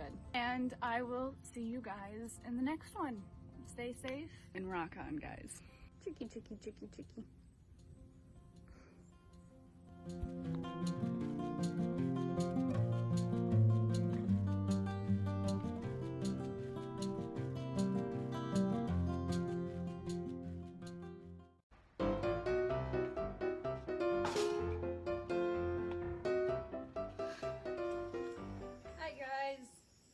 Welcome back to my channel.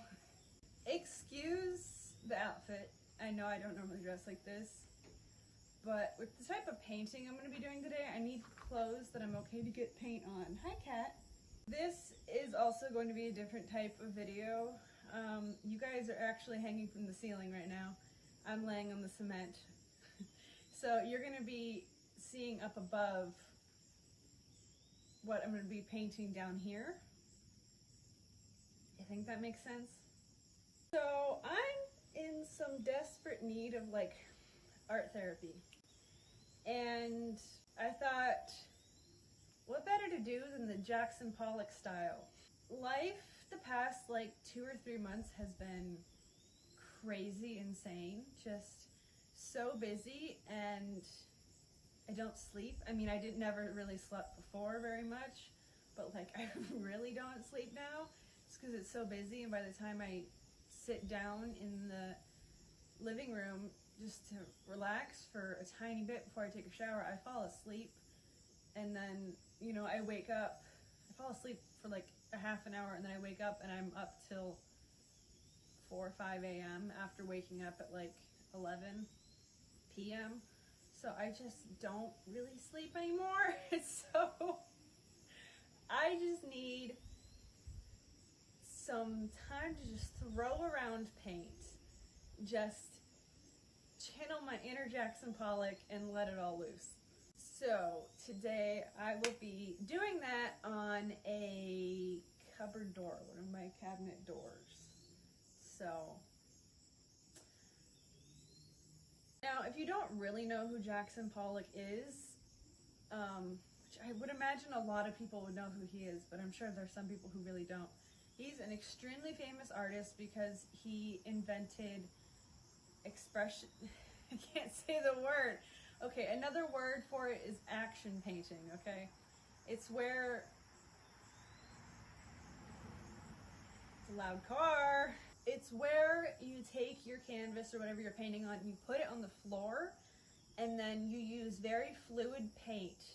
So my paint's just acrylic that I watered down. Jackson Pollock would use enamel paint that like you paint cars with, and you just splatter it all over the canvas. Jackson Pollock would even take sand and dirt and he would rub it into his paintings to give it texture. Now, he never used normal paintbrushes or the way you would paint things. He would use a turkey baster, a dried up paintbrush, and the cat's there, I'm so sorry. He'd use a dried up paintbrush and a stick. That's how he would paint. He would just throw it all over. So I figured, what a great way to let go and have some art therapy than just doing that, because that would be great. This is how I love to just relax and let loose, is just throw paint everywhere. So I guess that's that, and let's just get started. I mean, don't know where I put the cabinet door. Oh, I see it. Let's get started. So you probably won't be seeing much of my face. You know, hi. You're gonna be seeing more of like just this. Oh, hold on. Let me move that. Can that be seen? Nope. I'm like checking in on my watch with you guys to see where it's at. Okay, that should be good. Now I don't have like the exact tools Jackson Pollock used, like hit turkey baster and stuff, but I do have this measuring cup.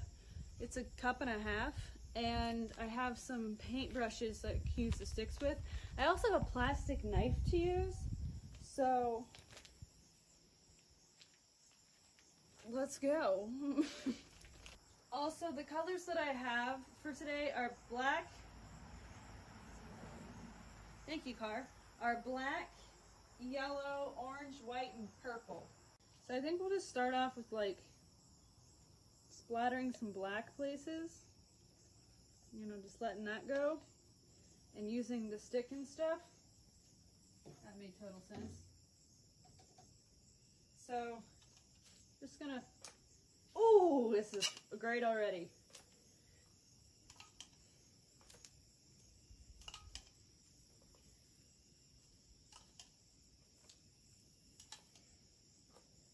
I don't know what to say right now. I'm just like already enjoying this process so much, and it's already on my legs. I don't really care at all. How about some pouring? Ooh, it's going really slow. Go, go!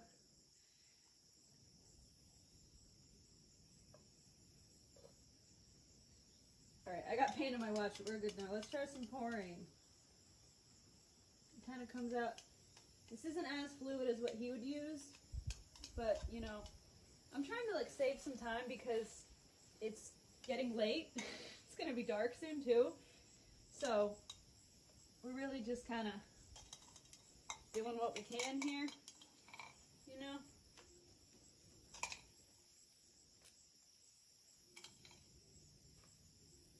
Ooh, that was perfect. This is so much fun. I love doing this. It's great. This is just like, I don't know, it's a great way to unwind and just let go. I guess, if that makes any sense. I don't know. Hope it does. Probably. I don't know if anything I ever say actually makes any sense at all. Okay, so I think I'm gonna do orange and like a paintbrush. It's not hardened like he would use, but you know, I can probably let these harden because I'm going to be doing Jackson Pollock lessons since I am teaching art now. So yeah, teaching it to a 6-year-old. So it's going to get messy. So maybe I can just do that. Oh yeah, this one's really liquidy. That's perfect.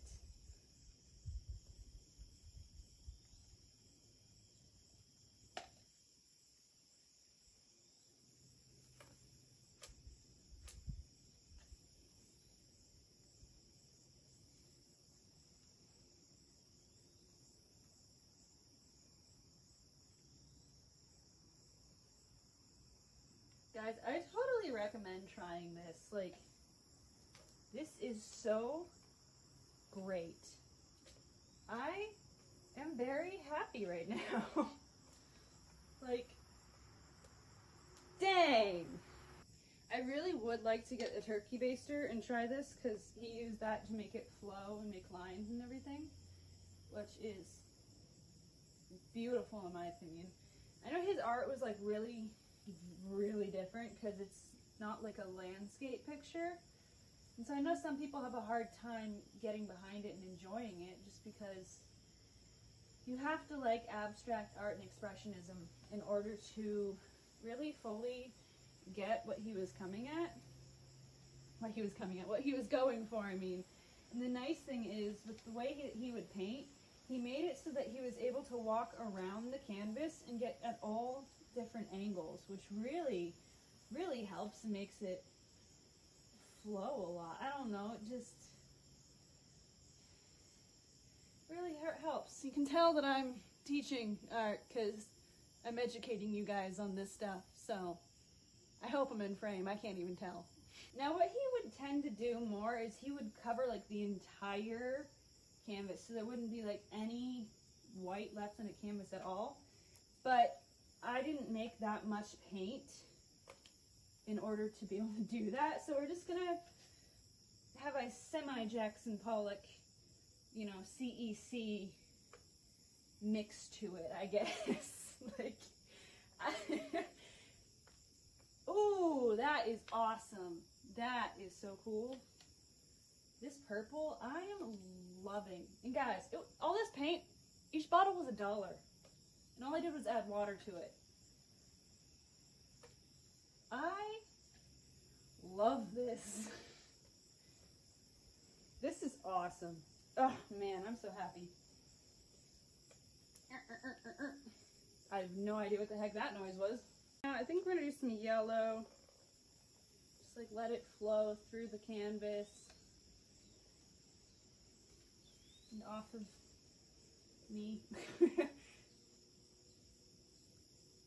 I actually don't have as much paint on me as I thought I was going to have. I thought I was going to have a ton on me, but I'm quite surprised that I don't. I just thought about this. I laid this in the pavilion to do outside because it's messy, but now my cats are probably going to walk through this and they're going to get paint everywhere. So probably have to assess this situation and reevaluate my decisions.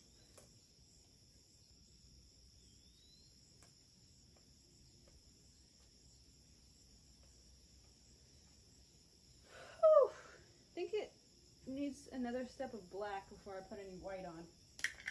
And like I will go through these colors until they're all gone. So like I won't leave paint in these cups. Oh jeez, I got some on the cement. Oh no. At least it's, you know, pretty washable. Not like exactly washable.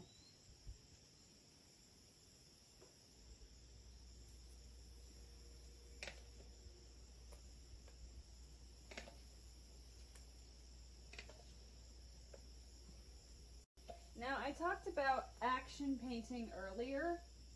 How I said that he would, you know, this was known as action painting, also as the word I have written on the screen. I have, for some reason, a hard time saying it. It is not a difficult word, but apparently I can't say it because I haven't gotten it right once. I know I'm not saying it now, but trust me, I will look like an idiot if I attempt to say this. Is this my Britney moment? Is this my Britney moment?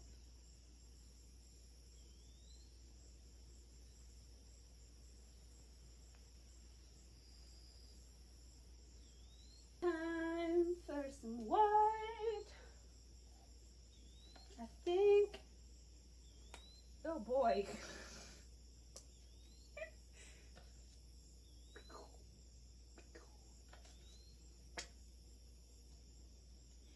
Oh boy, more on the cement.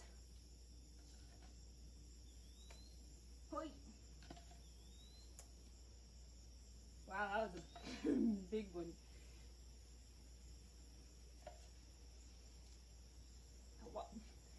What? That didn't even make it on the canvas. It flew off.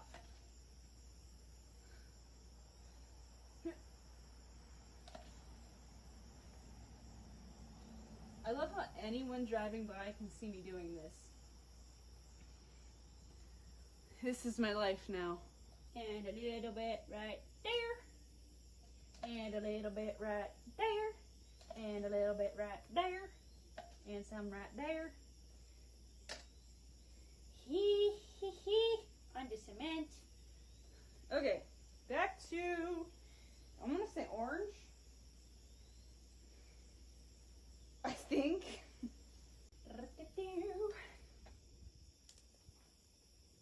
Oh yeah, orange was the right choice. Yep.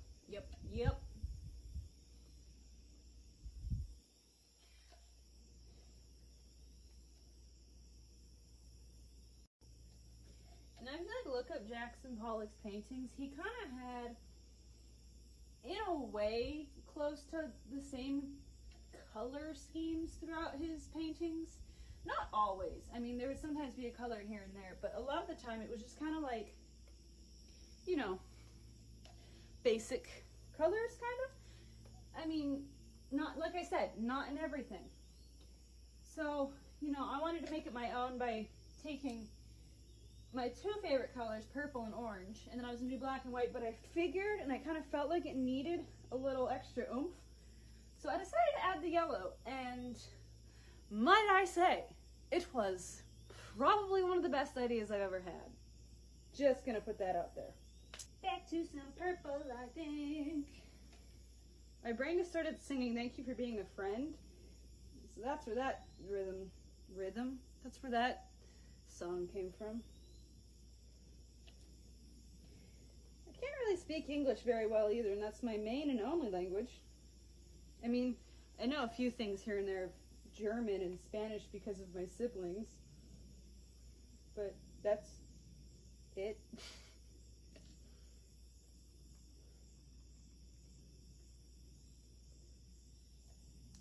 I'm gonna have to take my socks off to go in the house, because these are officially paint socks now. I'm sure I'll have paint stuck to the bottom of my feet, like it'll seep through my socks. I'm just kind of trying to make like little tiny baby paint drops right now. Just like letting it fall off the brush and just do its own thing. I was gonna wear like white shoes for this because, you know, shoes felt better than socks to wear.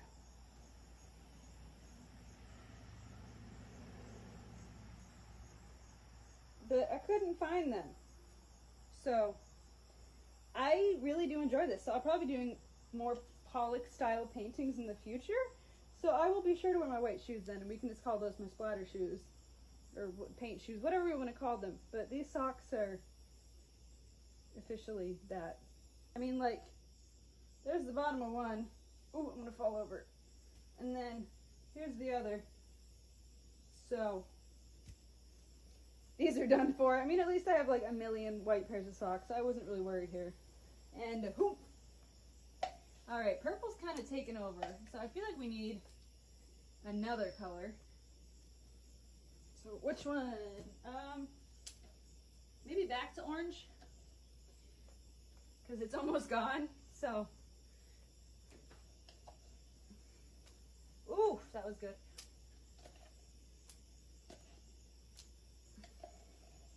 Don't run out on me just yet, orange. I need you. I need you, pal. I need you. Make it through for me. Please, make it through. Do it for me. Okay, it's working. It's working. Okay, orange is officially gone. I think back to some black.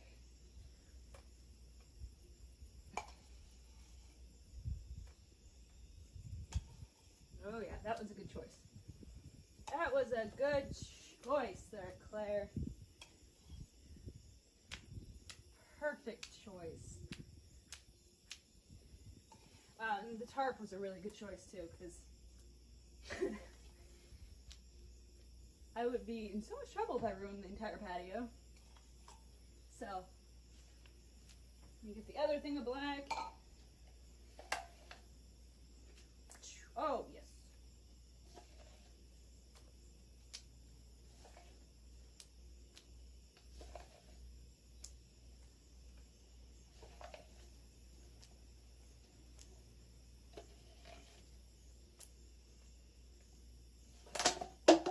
Jeez, I'm like pretty much out of black here.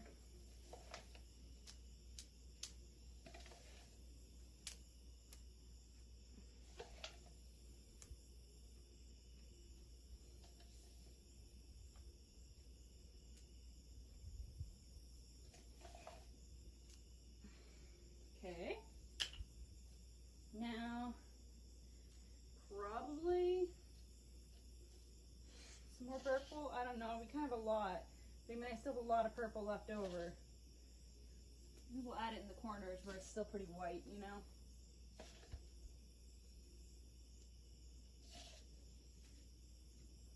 Don't want to cover up too much of the black, because black is beautiful. Just, you know, helps really tie everything together.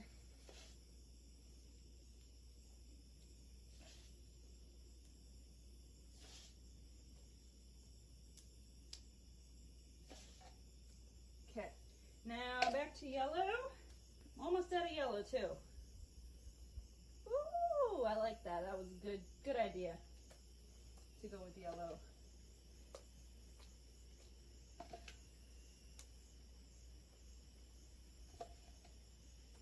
Very good idea on my part. See, I almost didn't put yellow in this. I almost had only, wow, English, please. See, I can't talk English. I can't talk English. Can't speak English. Just not meant to speak English. The heck am I supposed to speak then if I can't? I just realized I took one hinge off of the door and left the other one on. Where the heck was my brain at whenever I did that? Apparently not making any sense at all. Because I'm completely lost at that decision.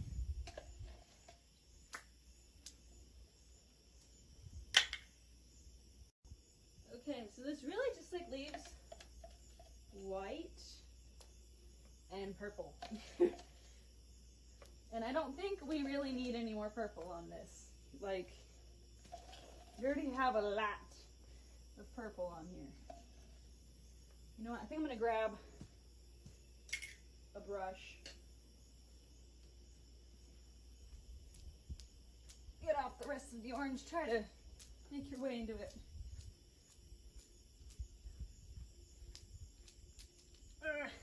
Alright, we're just going to use the brush to help put the white on because the plastic knife wasn't cutting it. Ha! Ha! It was not intended. Hi!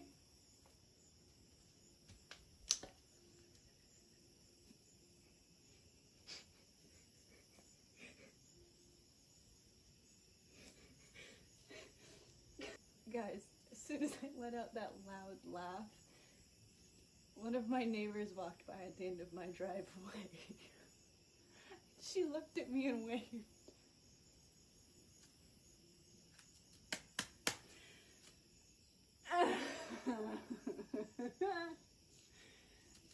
She's probably gonna think I'm crazier than I already am. Like, or no, not crazier. Well, maybe.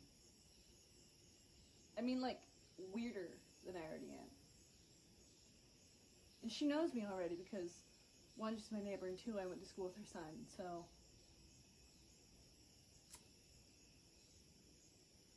Okay, let's keep going after that wonderful event. I'm out here by myself throwing paint and I'm laughing out loud. She probably thinks that I'm just losing my mind, which, I mean, could be. Life has had it in for me, so let's just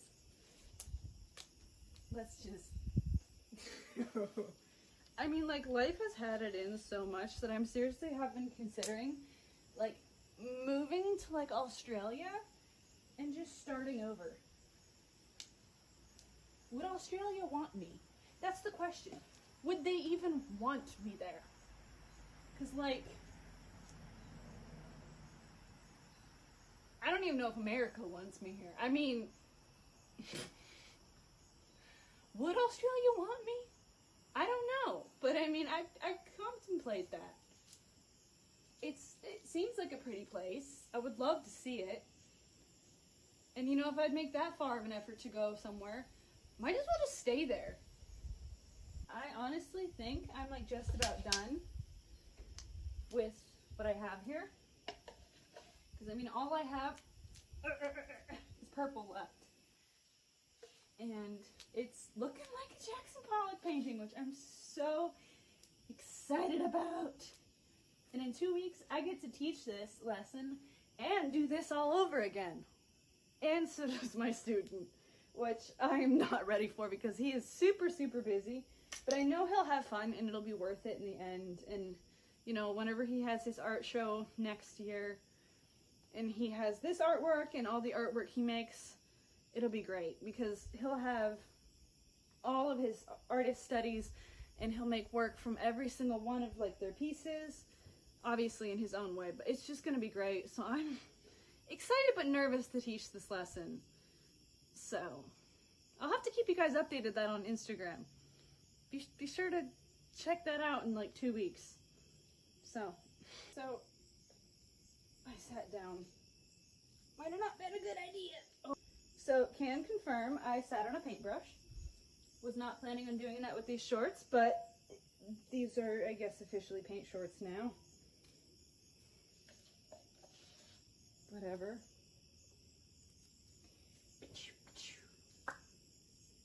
Oh, that was a really wet step. That was a wet step. I'm just kind of trying to like drizzle it on the edge because I still, okay, my feet are soaked right now with paint.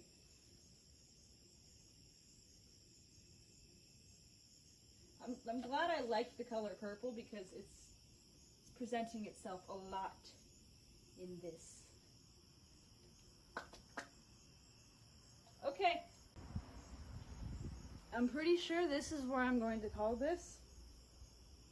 Here's my take on a Jackson Pollock painting. Pretty cool. It was wonderful art therapy. Like, I definitely want to do this so much more. And maybe next time I'll rub like some sand and stuff in it like he did. But I cannot wait for this to dry and for me to hang it up in the art room and just have it there and just be like, that was my art therapy. It's inspired by Jackson Pollock. Yeah, I don't know what else to say. But I'm gonna clean up and I'll see you in the outro. Okay, I'll see. Oh, I'm gonna fall over. Oh, jeez Louise, my sock's coming off and I just put my whole foot in paint. I'll see you in the outro. I didn't realize, but a bug got stuck in the painting. I feel so bad, but I think I'm gonna leave it there so it can be like memorialized in the painting. This cabinet door Jackson Pollock painting will forever have a bug in it. I mean, also if I try to get it out, it's gonna really mess up the design. So I guess the bug just like makes it unique, maybe even more unique. I feel bad for the bug. Well guys, welcome to the outro. You get me, paint shirt, cat and all. You seem angry. Do you want down? Do you want down? Okay, you can get down, that's fine. Well, thank you guys for watching. Thanks for tagging along and just being here for my art therapy. I really needed that. And make sure to follow my Instagram if you want. I'm not going to force you to just like see stuff in the future. I'm posting stuff about the lessons I'm teaching. Cars are so loud. So if you want to follow that along with my Facebook, again, don't have to. If you want to, I would like you to, go follow them and even like hit subscribe to join the love club. That's what I call you guys. Well, spread the love club. That's what I call you guys. Spread the love club. But I just realized I never finished what I was saying because I got a phone call and it interrupted my filming.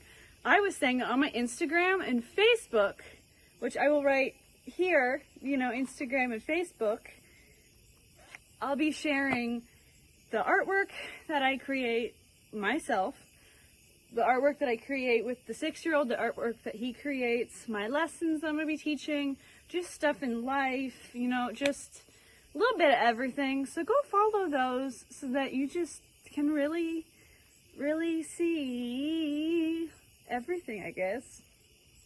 And also, if you want to show me your art, I would love to see it. Use this hashtag. Would totally love to see it. Maybe I'll do something with it in a future video. So go use that on like Instagram or Facebook. I don't have a Twitter yet. I'm working up to that. So just Instagram and Facebook right now. So go check that out. Or Go use it, I mean. Show me your art. And give this video a like, because one like proves that my neighbor thinks I'm weird. And I will see you all in the next one. Stay safe, stay healthy, stand together, and rock on, guys.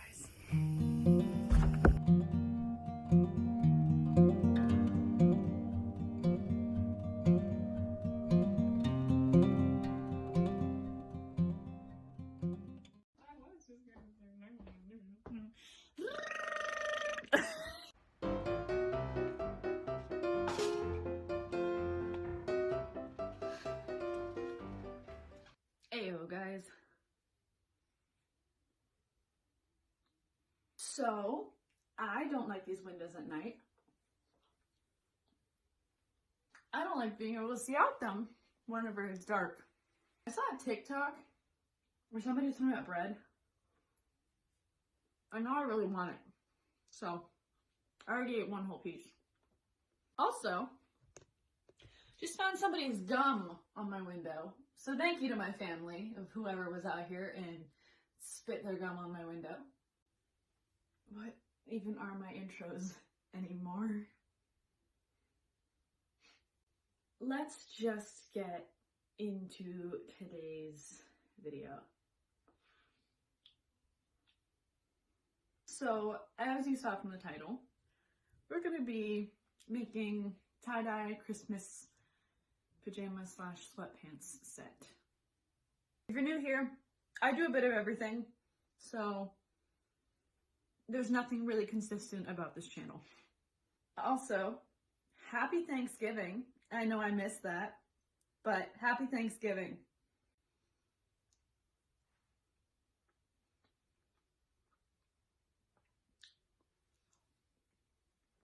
So, I have on what we're going to be doing. Maybe if I turn you guys, we can see it better. Let's go on this side of the studio. And so I have, ignore this, there's children that come in here. So I have this black, long sleeve crew neck, and then black sweatpants, okay? So the very first step will be to twist them up and band them. I don't need to keep standing like that. And band them so that I can bleach tie-dye them. So let me get changed and we'll start that. Okay, so I'm gonna bring you guys, over here so we can knock everything over so we can get into the banding part. I'm so good at filming. So here we have the sweatshirt. So I can lay it down, right? Okay. So for this, I want to do just like the traditional swirl, So we're just going to pinch and turn, kind of guide it. I don't like how this is folding. Just kind of do this. So something like that, And then we'll band it.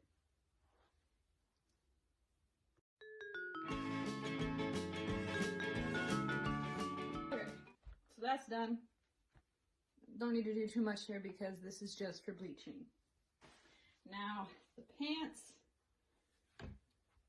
I'm actually going to turn these ones around. I'm thinking to try to keep them close together and do the swirl, try to be in the middle, because I don't really want it directly on the butt or the crotch. I mean, granted, I probably won't be wearing these out anywhere. These are just for, at home. But it's still, don't want to have it right on my butt or somewhere like that. So, just doing it this way. So, here these are, and it's time to go bleach them.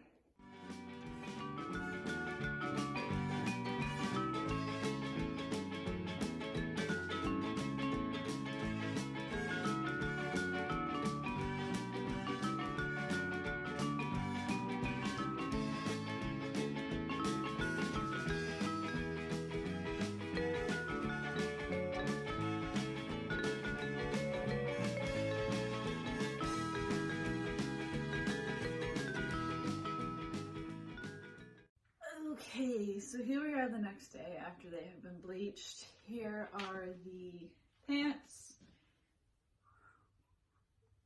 Okay, and here is the top.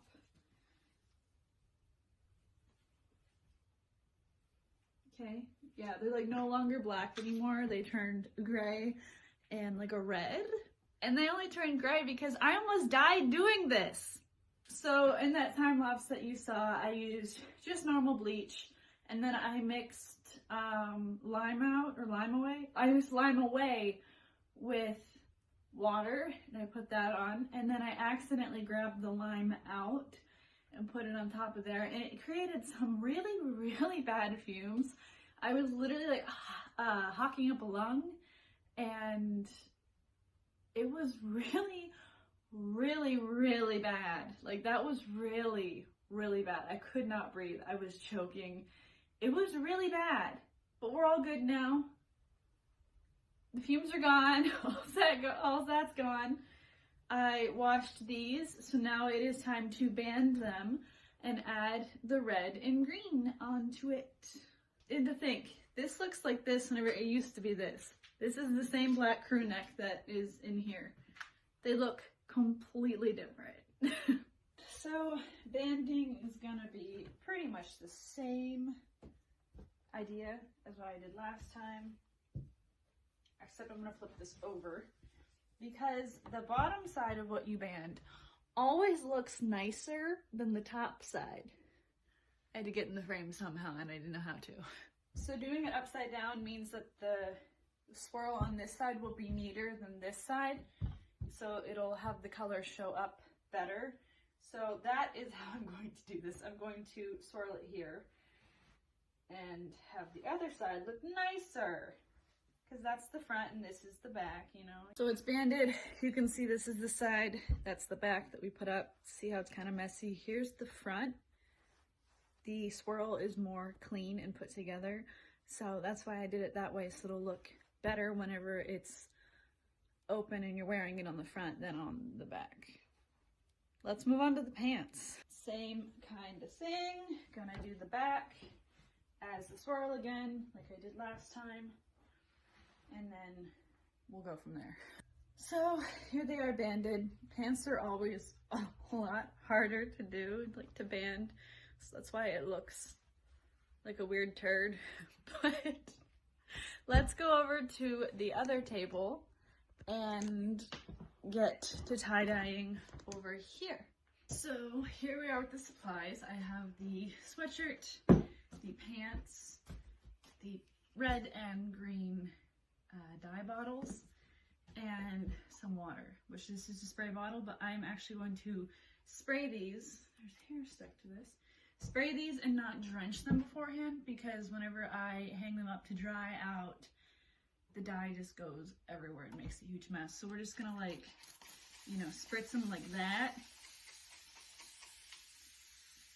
so that they can get damp and absorb the dye. So I also need to fill the dye bottles. It looks so weird in there, you can't really see it, but it looks weird. Hopefully I do not spill this everywhere. My sink is not put in here yet, so that's why I am doing it. Oh no, doing it this way.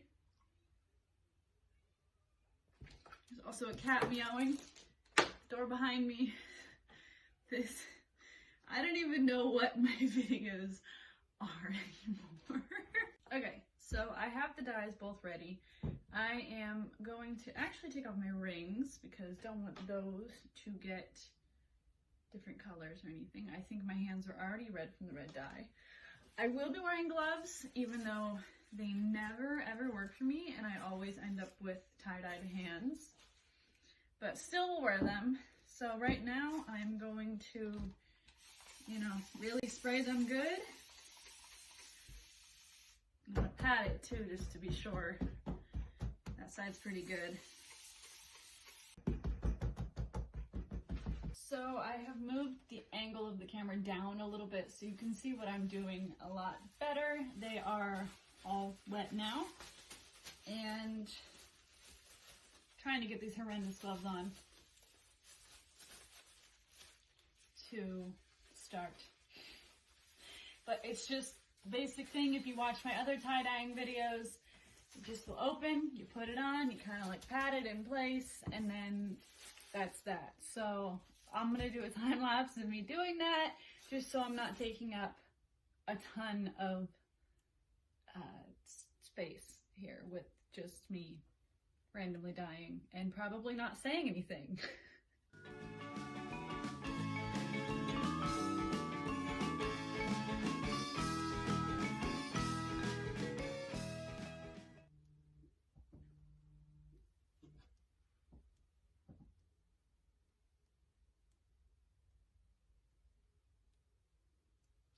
I was about to start filming about this, but I just got like a public safety alert on my phone, and it's all about COVID and all the stuff that's happening in Pennsylvania right now, and I'm kind of freaked out now. Thanks, iPhone, for ruining this. Okay, so back to what I was gonna say before that thing. They're now hanging up to dry. This is how I usually do it. I like to hang them to dry so that they can drip and get everything out of the way that they're getting out of the way, and it's doing this to several layers of paper towels. You can see some red and green tones in the light. I don't know if the camera's picking it up, but I can see some red and greenness in it, and whenever it dries, it'll go back to that grayish color, so you will see the red and green a lot more.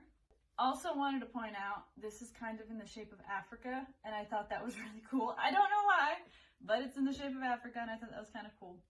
I'm just gonna let them drip dry. This one's not really dripping, which means it wasn't too wet. This one got a lot more wet with this whole tie-dye process, which is fine, that's okay. But I'm going to let them drip dry, and then I will be cutting them down and rinsing them out and washing them, and you'll see the final result. So let's just let them dry, and I'll see you in the next clip. Well, these have been hanging up for a few days now, so let's cut them down, open them up, and see what they look like before we wash them and dry them, and then see the final look. Alright, so they're still a tiny bit damp to the touch. It's okay though.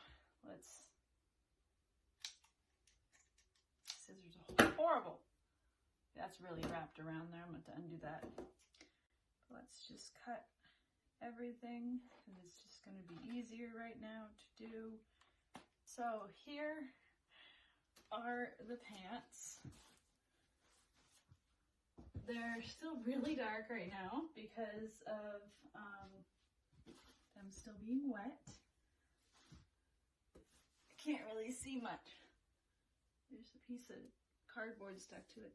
But it looks like the green did take in some funny places, but it'll be really good. Now for the shirt, I think that there's more green on this than the pants. Might have to eventually go, maybe, this is a maybe, over the pants again with some green, but I'll see what they look like after they dry, because I have no idea what the heck they're gonna look like after they get rinsed out. Here is the sweatshirt. The string is still stuck to the arm. Pretty cool. So time to rinse them and wash them and see how they turned out.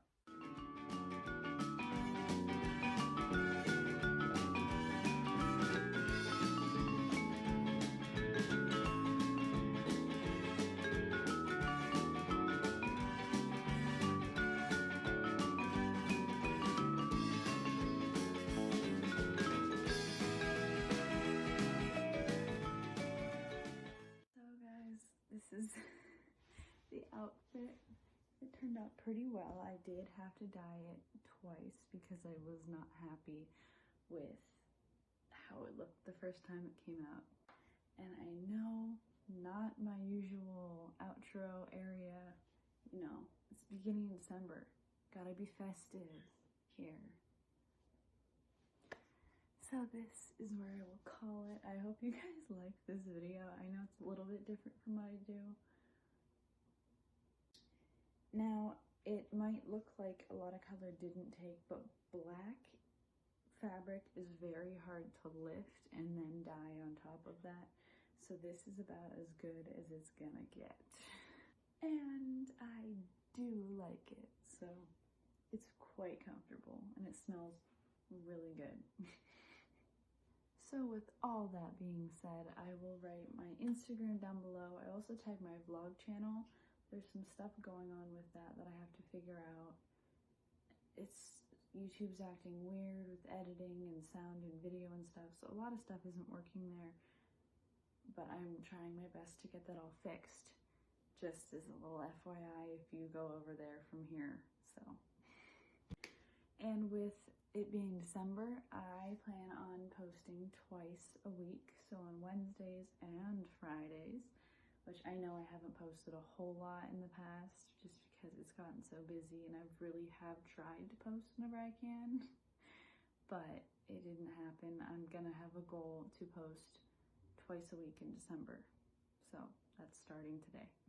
And you know, with all that being said, that's it, I believe. So stay safe, stay healthy, and I'll see you guys on Friday. I think that's it. Stay safe, guys, and rock on.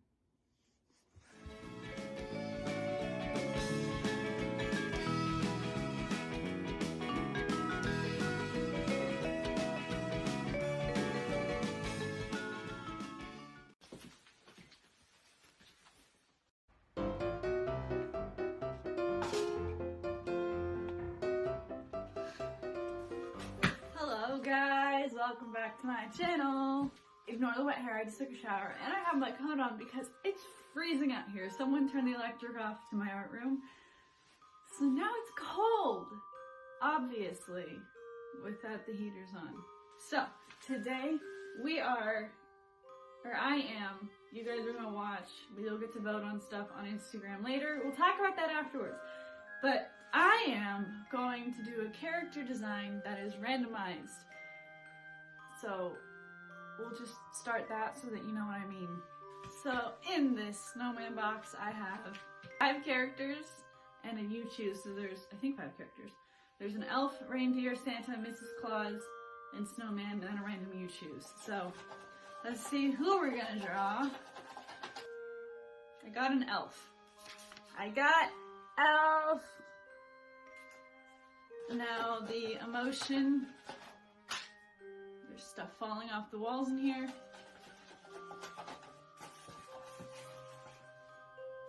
Got overly happy, so kind of like gonna be crazy happy. So this is gonna be interesting. Let's get into drawing. Okay, so here is our sketchbook for this. Now, I do have a whoa, sorry, bumping the stand. Page started for this. If I can turn the page. So, let's get into this. So when I picture like overly happy, I picture like really big round eyes that are like completely like black or something because they're just so excited. There's like a glint in them. Whoa, that one messed up. But, so it's like that, just huge eyes with some eyebrows. And then look at them like a little, I think that's a good nose. And then just like a big, huge smile. That's what I picture when I picture overly excited, except that smile kind of looks like a horror smile, and that's not what we're going for here. The eyes, I do like. The smile, I'm not loving. We could do like, ooh, that one's kind of cool. It's like the teeth and the tongue, maybe. Or you could do, I feel like that one's not overly excited enough. I do like this one. So what does that look like? If I did, I'll just do random circles. They're not gonna be perfect. Some random eyebrows. The glints in the eyes. And like a little, what if the nose went this way? Maybe. And then it was like,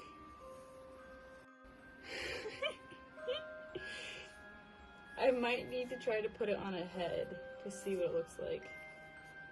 So, let's make his hat first too.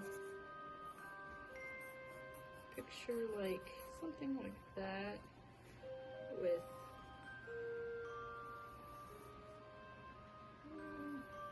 like a little bell maybe. Okay, improvised bell there. Alright, and then I picture like this kind of head. Maybe it should be rounder, like a rounder head. Oh yeah, I think a rounder head would be good because that's how I'm picturing this elf. Obviously need the pointed ears.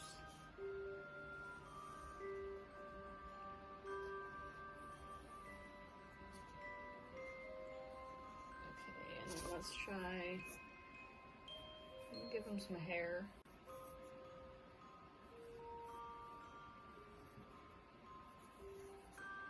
I think that's good. And then the eyes would be like here most likely.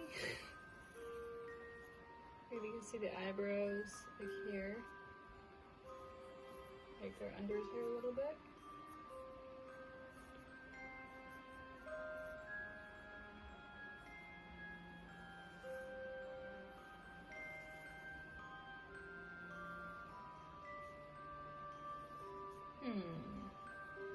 I just need to decide on a nose. I am liking this design. Just what, like, do I want nose? Do I just want like that? Do I want like I have over there? Do I want a down that's going down? Let's try.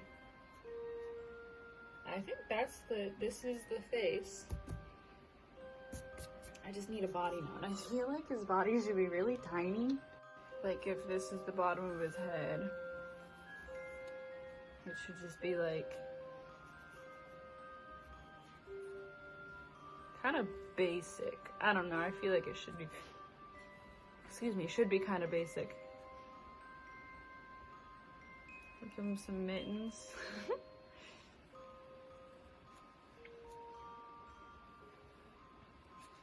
Some pants. Maybe the pants flare out. I like that idea. I made one leg longer than the other. Whoops. Okay. And then he needs his pointy shoes. How do I do that? That one's bigger than that one. And then we'll give him like a little thing that matches his hat. And I don't know. Oh, we'll give him squiggly lines down his pants. Color.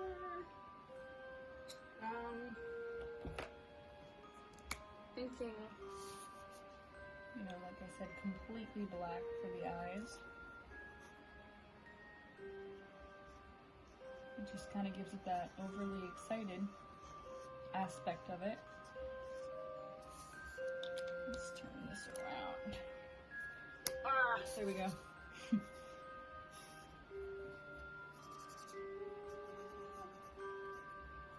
Like I am doing just a quick sketch. The final will be so much neater. And this is also bleeding, so his eye looks like it's not really an eye. It just looks like a black dot. So I do like that idea. Beep. Beep. For mouth. Mouth.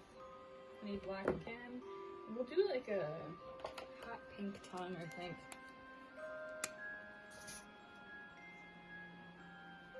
These markers bleed a lot, but they're so nice to use. So I love using them. You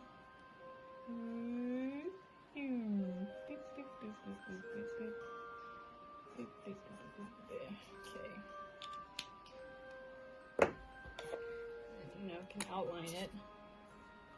Wow, that's not working. Like, at all. I don't know what the heck any of this sound effects are.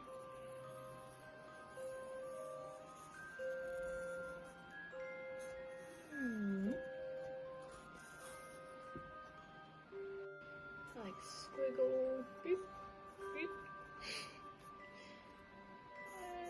And some mountains on his hat. Then obviously his outfit will be like red and green because it's Christmas. So just, you know, makes sense. I'm kind of thinking like a maple, which it looks more white than it really is on the camera, or a walnut for the skin. What to choose, or no, that's a green. I don't want green skin. I'm gonna do each ear one. This is the maple. Do like that. And here is the, oh my goodness, walnut.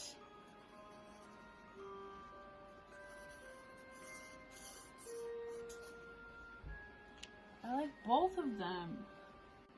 I'm thinking the walnut,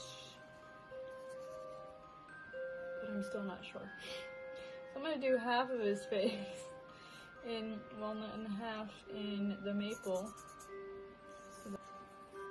To me, this kind of looks like a Funko Pop.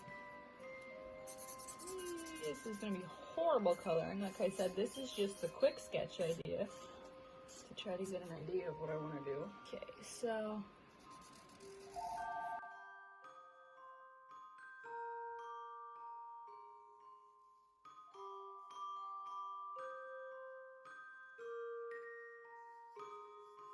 I think walnut it is. Probably also give them, that's not the right end of the marker, like little freckles.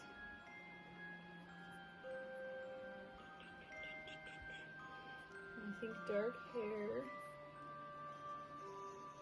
is gonna be perfect. Dark eyebrows.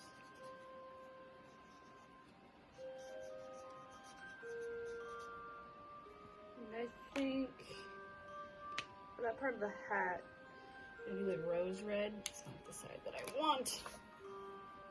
Rose red. And then the top, do like a forest green. That's what I have up here in the letters. So, oh my Lanta. Wow, that was too hard to get open.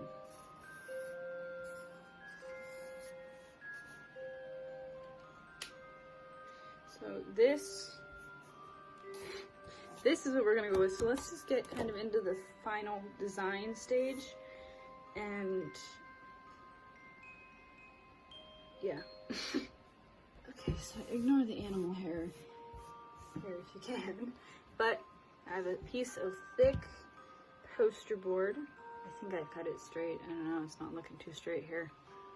And now I'm actually going to get started on the design, and I will just time-lapse drawing that so that this doesn't take forever, and then I'll talk to you when we get to coloring. Okay. let's start, shall we?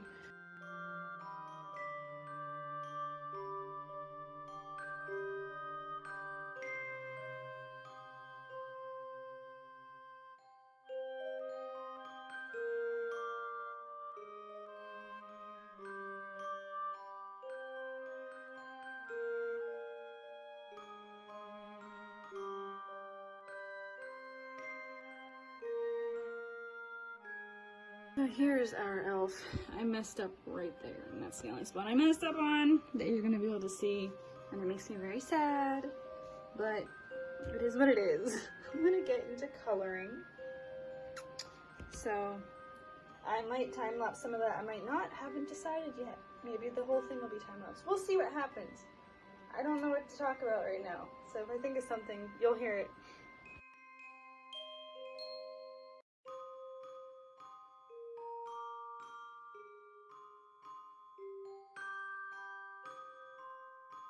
It's a little bit streaky because I decided to use poster board, so you know it has some sort of gloss on it. And I'm also using the back side, but it's okay. But I did think of something to talk about. I mentioned in this video earlier there will be like a contest or something. So the contest is to name this little guy. It'll be over my Instagram once this video is live.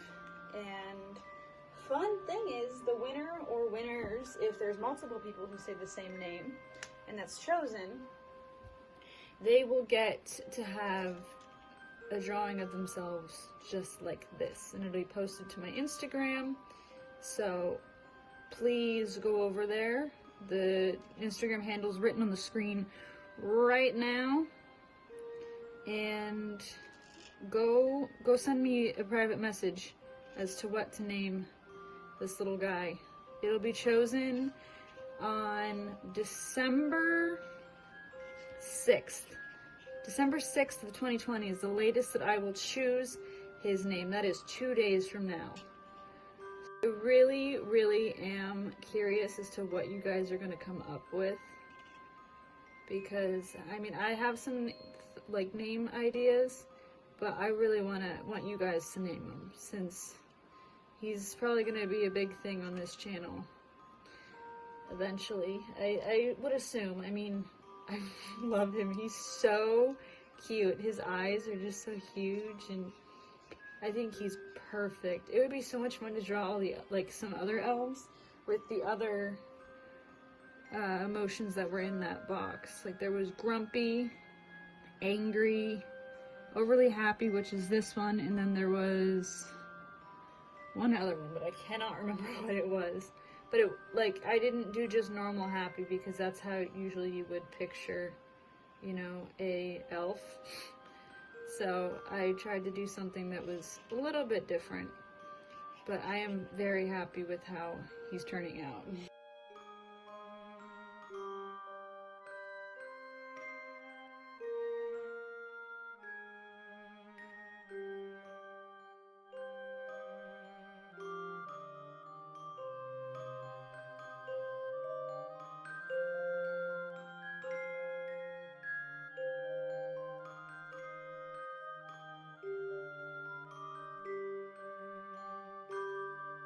I just realized that I forgot his little thingy on his shirt. If this marker will work.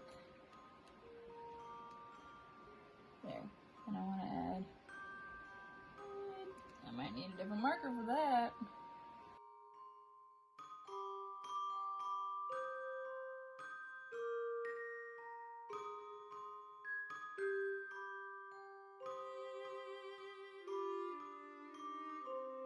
And so that is our final guy, our final elf.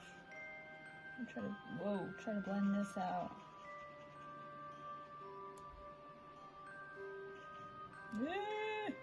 Rip us off. But otherwise, this is what he looks like. This is the final of our elf. I think he is adorable. Cannot wait for him to have a name. Cannot wait at all. Now just need to sign it. I'll sign kind of big because these are huge markers. There. Here's our elf. He is so cute. I literally cannot wait for you guys to name him. I'm actually inside the house for this outro because the art room was just way too cold for me. And remember, I will be choosing a name on Sunday, December 6th, 2020 for what his name will be. So do message me on Instagram. I forgot how to speak. I have Instagrams written down below and my vlog channel's tagged down below too. I don't know what I'm saying anymore. I also have forgotten everything that I say here, so that's why too. Stay safe, name him, vote for a name for him, okay? Send me messages on Instagram, and I'll see you guys on Wednesday. Stay safe, and rock on, guys.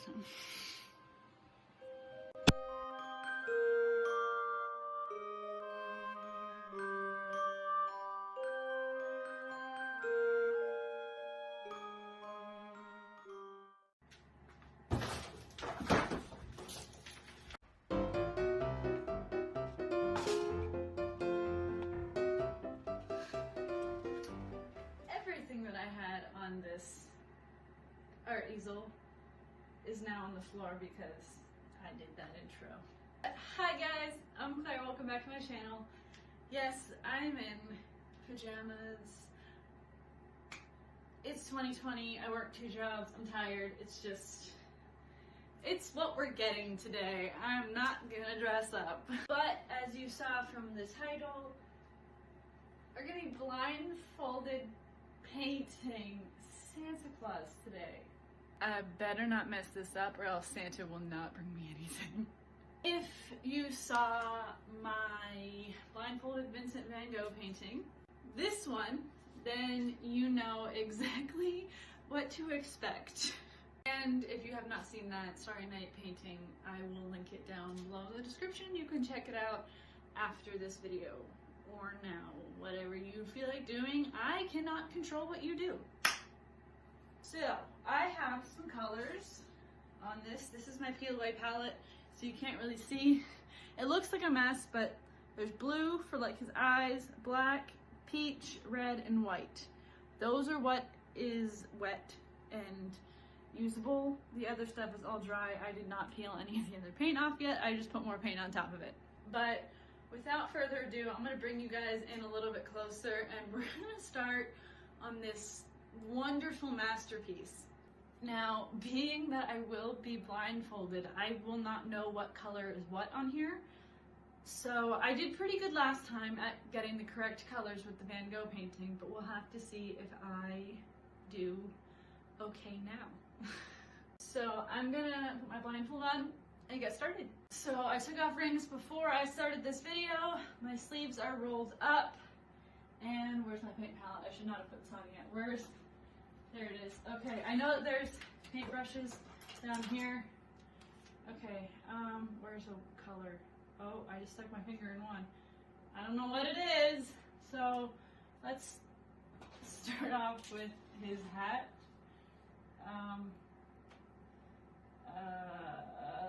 Like that, I guess. I don't know what I'm doing. I'm trying to see, but I can't see anything. Let's fill it in. I don't know what I'm getting. This is probably not filling it in.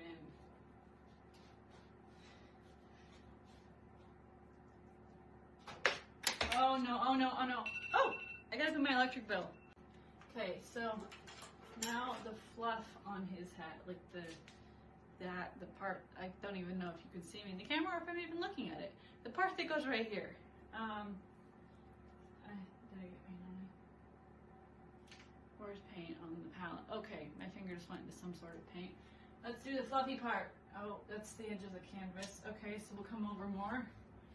Like I said, I don't know where the heck anything is in this canvas, so it probably is not lining up. Where? Oh, I just started finger painting. Okay, now let's add some swirls. Yay! Woo! Okay. Next step is the face. Am I looking at you? All right, face. Oh, my fingers went in something. Is it still there? Yep, okay. So we gotta have like a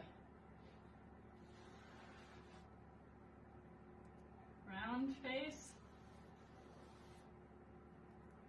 And to paint that in. I'm kind of finger painting now. Maybe that's just what I'm gonna go to. I think I might just finger paint the rest of this. That would definitely make it easier. Oh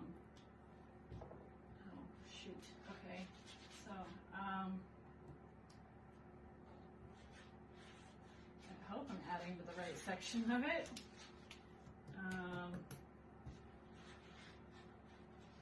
Still feel some dry canvas, so okay. I'm gonna say that's good for the face part. Now I'm going to attempt the eyes and the nose and the mouth. And I just realized I did not get another color for the nose, so like a different tone of skin color, so it's it's gonna look really weird. But let's do the eyes.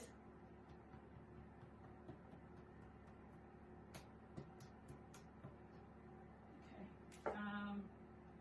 There's one eye. There's another eye, and then wipe off my fingers. What about lips? I feel like I need more. Feeling around because I want to know which one's the right color, but I can't see and I can't tell what it is just by touching it. There's the lips. Good? So I don't know where I'm looking at. Next is the big beard. So this, and we're just gonna, where's the canvas at? Okay, over here. All right, we're just gonna get some swirliness. Oh, I forgot his nose. We'll say the beard covered up his nose. I don't know. We're just gonna curl the beard into that. I don't know what I'm touching.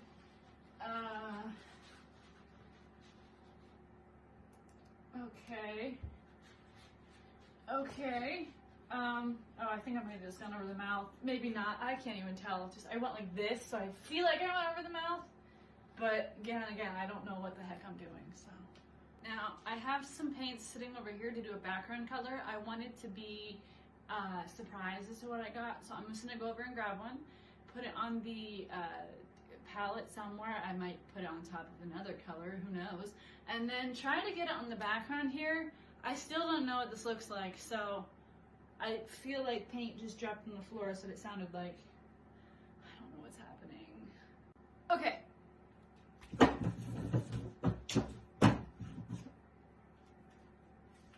Is this a good color? Am I in frame? Oh, I'm very close to the canvas. Okay.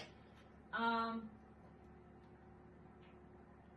I even on the paint palette? I hope I am. I don't know what did I do good? I hope I did good. Okay, where did I put that? Okay, let's try to do the background. There's the canvas. I don't want to get on this hat, so I'm gonna go here. And then some there, I guess. And then there's the bottom corner. And I kind of just fill in what I can feel. And then,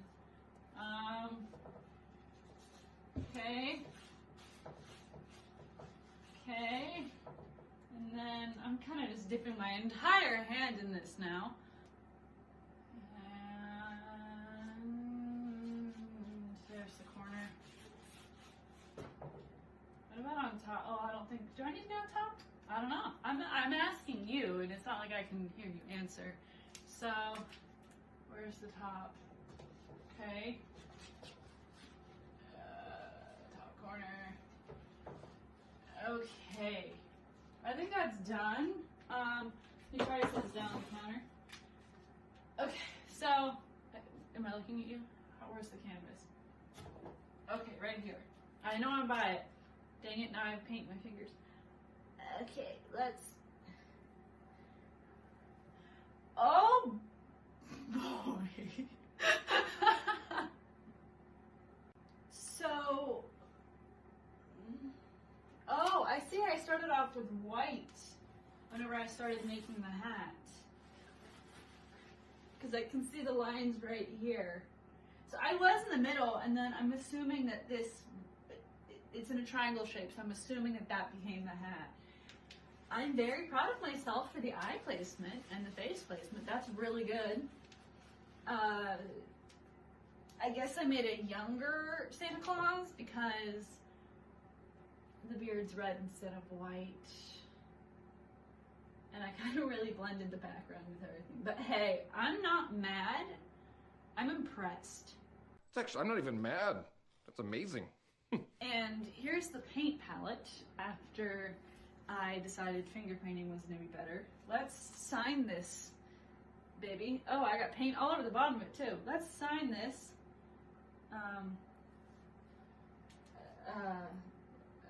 This is gonna be a big signature because I'm using my finger.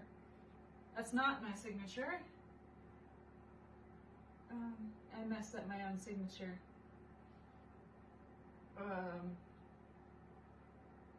Okay, okay.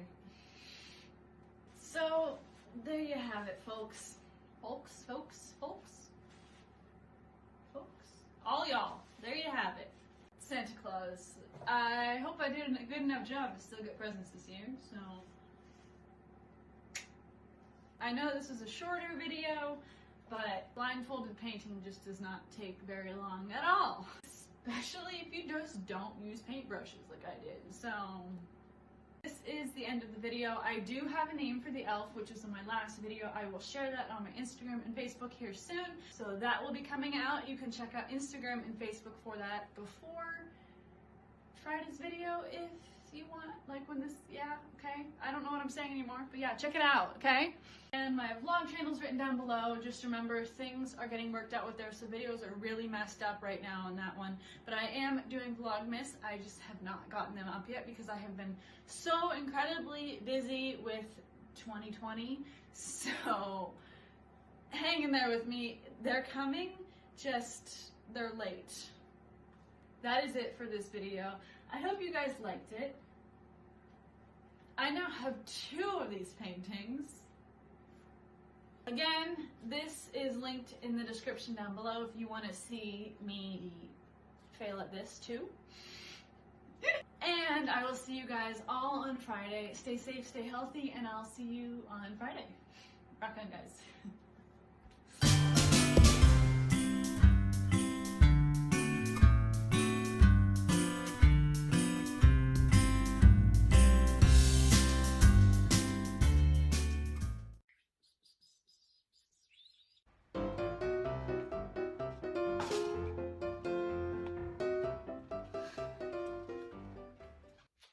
Hello guys, and welcome back to another video.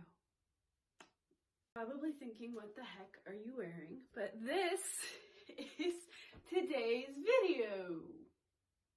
Don't know why I just said that like that. So as you saw from the title, going to be DIYing an ugly Christmas sweater. Now, to save some time so that this video is not 40 hours long, because this is taking the most time. This is the longest project I have ever had done for this channel. I did some background work, okay? I did some work to jump in for the video here. So some stuff is already done. I saved it because I know it would just take forever to do on camera. So I did start. I'll show you what I did. Obviously, I did the base of the sweater, of what's going on in the sweater. I didn't say it yet, but it's going to be one of those mechanical fish that, you know, can turn out. It's not going to be mechanical. It's just going to be sewn on that I can move it, you know, back and forth. So this is like that wooden base. This sewing, I can't really show it. The sewing's not very good, but that's because I was going to cover it up with a decorative thing around it, and also because I don't have a sewing machine right now. It's put away in storage, so it was all hand sewing. And I also had a 3-year-old hugging me and running and pushing me over and knocking into me and stuff, so that's why this is not the greatest. So for the fish, I went to Dollar Tree and they have kids mittens there, so I bought a set and they look like this. I have already cut off the thumbs so that they could be used as the fins. So this is what I have so far for the base of the fish. I cut off the thumbs, like I said, and made little tiny fins. I added an extra piece on the stomach. And I need to add the eye, and I still need to make the whole back tail and the top fin. So that's what we're gonna be doing here, because this was just gonna take too much time. There's way too much detail in this fish. Maybe I could put up another video sometime of exactly how I did the fish, because this honestly would be like a good cat toy too. So if you guys would want to see how I made the fish exactly, I would be more than happy to show you guys that. But all I did was just cut the thumb off, sew that part shut, and then the hair stuck to it. I cut out this piece that's kind of like, it curves and gets really narrow here, and I sewed that on. I stuffed that so, you know, it's squishy.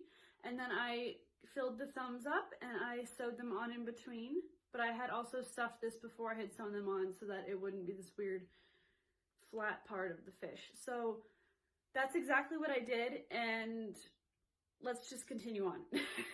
So for the top fin, I have different colored fabric, different plaid, because I thought it would just be funny if none of the plaids match, because, you know, this is an ugly sweater. And so I'm just going to sew them together down one side, stuff it, and stick it on the top of the fish, which you will definitely get to see. This isn't going to be very long because it's just a short fin that I want to have on my fish. So I'm going to get into sewing, and I'll see you whenever it's time to stuff the fish. Okay, I'm going to attach the fin sort of like, sort of closer to the front of the fish. And then I will go from there. This is very weird material to be sewing on, the fuzzy mitt. It's not material I have ever sewn through before, so this is definitely new to me, but having fun. If you can hear that, my cats are making the loudest noises outside. This sewing is really saying, I'm gonna make this extremely difficult for you and frustrate you like crazy, because I don't want to work. Because why would it want to work? You know? That's just my life. That's the really bad side. There's the good side. What is my hair? Okay, so stuffing it was incredibly difficult, but it is stuffed now, and I'm going to try and sew it shut and then get it connected somehow onto, well, it is connected, but oh my lord, this is driving me nuts. Keeps getting stuck on anything, but get this side connected to the fish is what I'm trying to say, and that's not what was coming out of my mouth. So I'm just gonna finish this up. Those cats are driving me nuts outside. His itty bitty fin is on. Next would be the eye. And I also want to try to add a ribbon that has a bow on it so that it looks like it's a present. And then we'll get on, it's like a fish, it is a fish. And then we'll get on to getting it on the sweater, which is gonna look great, and putting the tail back here. And then it's honestly just gonna go, I don't know what these noises are, but this is what it's gonna do, guys. So for the eyes, I'm just gonna use some buttons. It'll look like that. You can't really see it. But all I'm gonna do is I'm gonna hold it on both sides, and I'll just go through so that they line up, and then it'll basically just like pinch the top and have them sewn into the side of the fish. So that is what I'm gonna do for the eyes. So sugar, that got tied wrong. Sugar, honey, honey, you are my candy girl. Okay, so is this one? Oh, these are different. That makes it even better. Okay, so I'm just gonna hold these here, like I said, and try to go through and find the next hole on this side, which I am having a lot of trouble with right now. Pull the eyes down a little bit because that's a little bit high. I'm just gonna keep going through all of these until I feel like the eyes are pretty secure on the fish, because that's what it's looking like. It's looking really cute. I wasn't really going for like a cute fish since this is an ugly sweater, but I kind of only know how to do a cute fish. So we're getting a cute fish. It feels weird whenever people are out here with me and I film.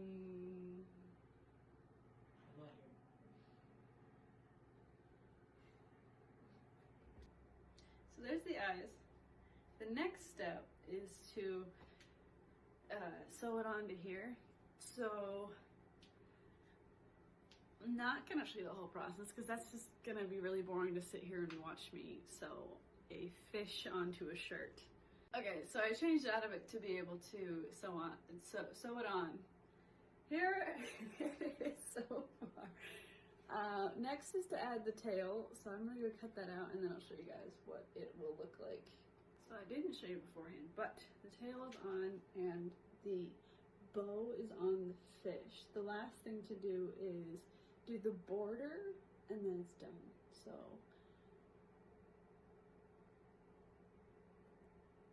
here it is. The glue has to dry, that's why it looks like that, but it's done. This is the ugly Christmas sweater. Are we gonna name the fish? Maybe we'll name the fish, we'll see. All right, guys. All right, guys, that's it. I know this was kind of like a shorter video since I did some stuff behind the camera, but I knew it would take way too long to do it on the camera, so I will tag, what is it? What do I do? Tag down below. I'll write my Instagram down below, and I will also tag my vlog channel down below. Go check that out if you want. Still working on the bug fixes with the videos, with the audio and stuff, so that'll be fixed here soon. I cannot see this eye right now. And just check out the description in general for what I write down there, I guess. And also, the elf name will be in the next video. I know that I said it would be in this one, but it'll be in the next one because I run out of time, so. And I will see you guys in the next one. Rock on, guys.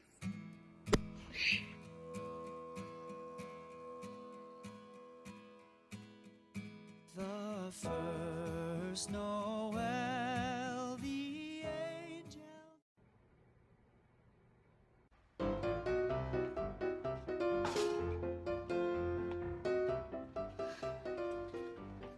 Hello, guys.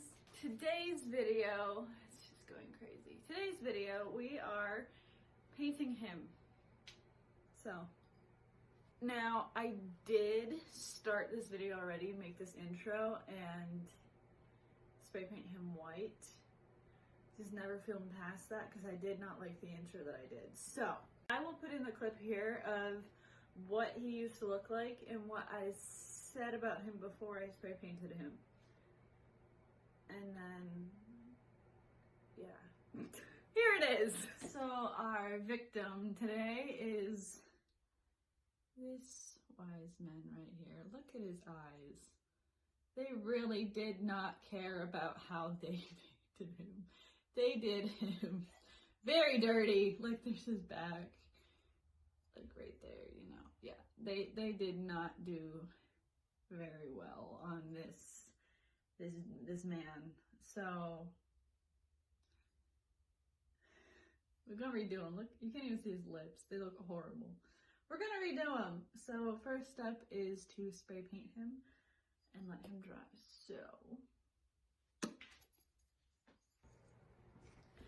So this wise man looked horrible, if I do say so myself. So we're gonna repaint him.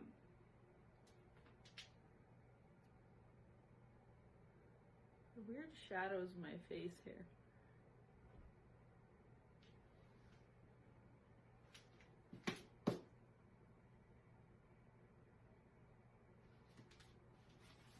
Sounds like there is someone outside.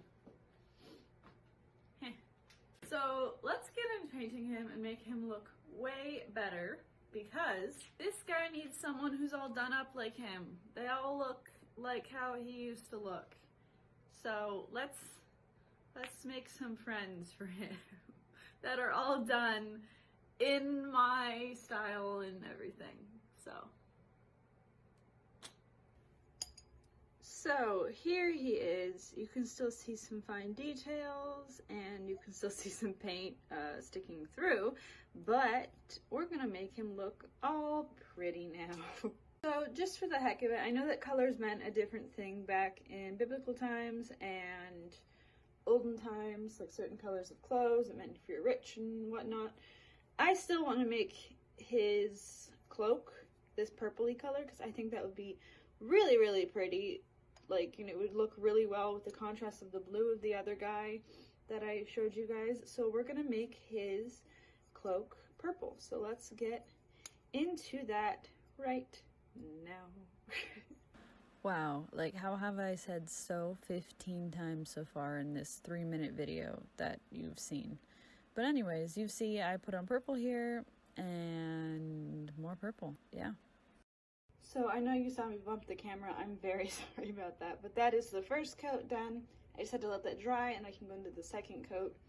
I did not paint his little headdress piece because I want to make that a different color to go with his robes down here. So it'll work out. I know it might look weird right now, but it's gonna go well. So I'm gonna let that dry and then I'll get into the second coat. And here we are on the second coat of the most gorgeous purple I've ever seen. So the second coat of purple is on, and I will probably have to do a third coat, really. Third coat, because the purple is so opaque. But while that's drying, I figured we could move on to his face and his hands. So I'm gonna be using this territorial, does it say territorial? Territorial beige, because it's 2020. And all people are people no matter what race or, you know, gender, skin color, anything. So who says that different races can't, dang it, I keep hitting the camera. Who says that different races can't be friends? So we're gonna make him a friend. Look at, he looks grumpy right now. So it honestly is okay if I go out of the lines, because I'm going to be covering it up with other stuff. So I'm really just going to get like the general vicinity of his face. It's very difficult to do because there's so many bumps and stuff. His beard will take care of some of it, and then his hands, we will add some paint to it too. Might have to do an extra layer or two on here, but that is not an issue whatsoever to do. Is this part of the hand? It just looks weird. We'll just do it like that. That looked really weird because it didn't look like it was part of the hand. And then this hand.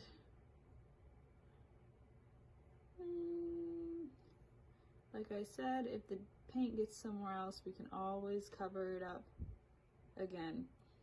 These base coats just are messy. So like it getting on his arm there is totally okay. Now it's time to let that all dry, and then we will move on to the next part. Which will probably be another coat for this, and then that should be done besides the ridge line. So I'm saying all this now because I know I probably will have people out here with me in the art room later, so it'll be a voiceover, and I just want you guys to know what will be going on because I won't be able to talk very much since there'll be a 3-year-old and stuff out here. It'll just be really loud and crazy. So just filling you guys in, that's what's happening next. Alright, can someone please stop me from saying the word so many times? That's just insane. But anyways, I decided to jump in with a light orange for his headpiece and his robe. And I hope you like it. I do. These are my 2 favorite colors. So... So, as you can tell, it's dark now. I waited for this to dry. But here it is so far for part 1 of this project. I don't know if I mentioned that earlier, but this is part 1. Part 2, where we finish him, will be up on Friday. So here it is. Some things are not perfectly in the lines, but the colors are looking fantastic. This purple, I love this purple. And also the moment that you guys are probably all waiting for, the name of the elf drawing from, what, 2 or 3 videos ago? If you do not know what elf drawing I'm talking about, I will link it in the description down below so you know exactly what I'm talking about. But his name is, drumroll please, Eddie Van Christmas. That name had the most likes and stuff on it, so that's what got chosen. So congratulations, his name is Eddie Van Christmas. And here were our, what? And here were all the other names that were written in by everyone. So.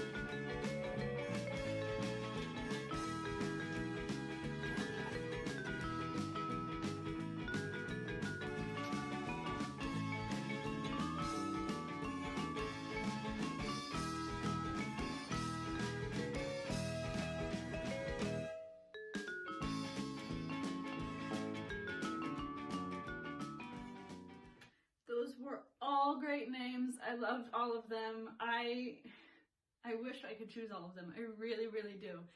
But whatever got the most reactions is what it is. So he's Eddie Van Christmas. I'm very happy to finally be sharing the name. I know I kept pushing it back to other videos, but you know his name now. And so this is where I'm going to close this one. We'll finish him on Friday in the next video. And I will write my vlog channel down below. I'll write my Instagram down below. And I don't remember what I usually say here. I have this issue every single time. I don't know what the heck I say here. I don't know what I say. So, if you have any art video ideas that you would like to see me do, comment them down below on any of my videos or any of my Instagram posts, Facebook posts. I will see it all. So just give me some ideas, especially for the new year. I would love to hear some ideas. So please share them. And I will see you guys in the next one. I don't know what else I say here because I don't remember, honestly. So I'll see you guys in the next one. Stay safe, stay healthy, stay warm because I'm in a snowstorm right now. So stay warm because it's cold where I live. Just stay warm in general because it's Christmas. And I'll see you guys in the next one. Rock on, guys. Like a little deer. Y'all, I said the word so 36 times in this video. Someone please help me.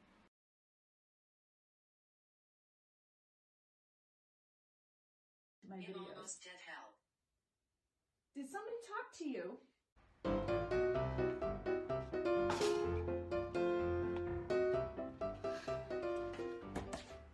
2020, honestly, what on earth was that? What was that?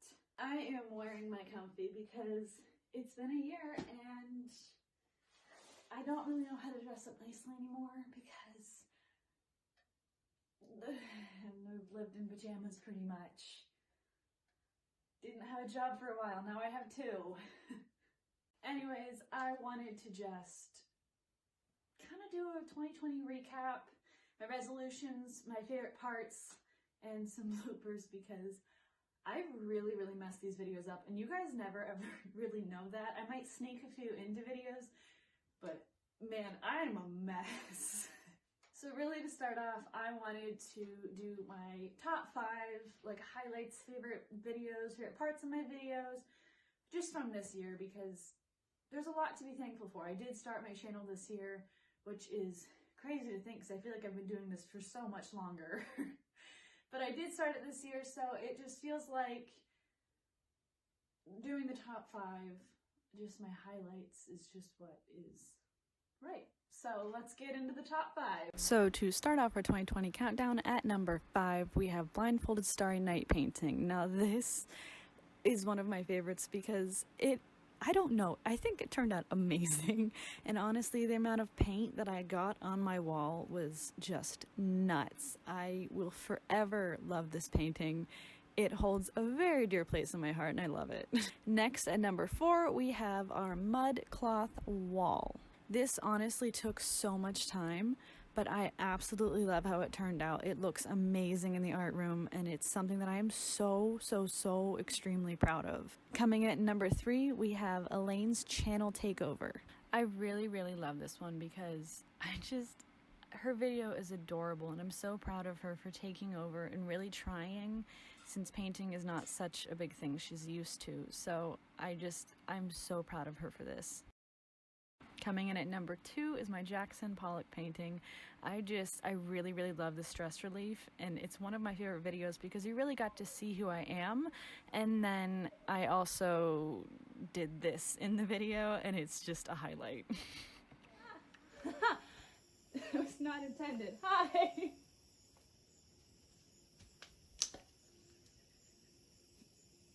Guys, as soon as I let out that loud laugh, one of my neighbors walked by at the end of my driveway. She looked at me and waved.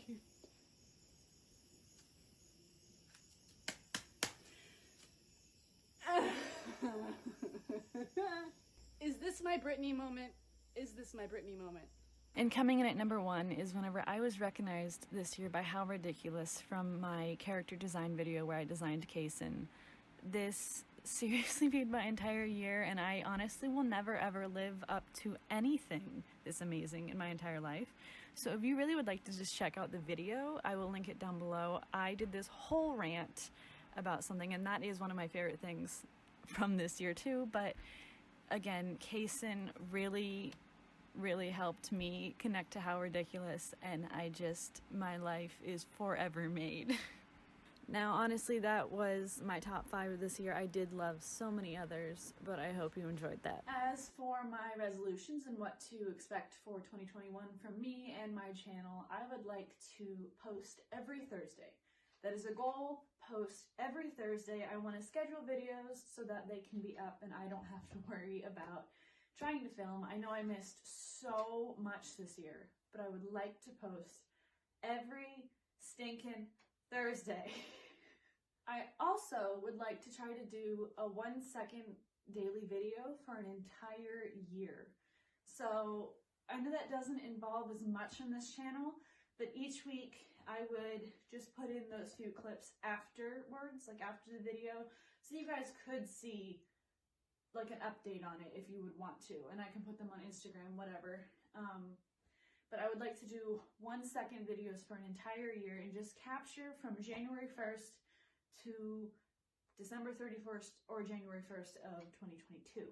So that is that goal right there too. I really seriously hope I can do that one, because I've tried before and I failed, but it's just because I wasn't motivated enough. So I really want this one to work.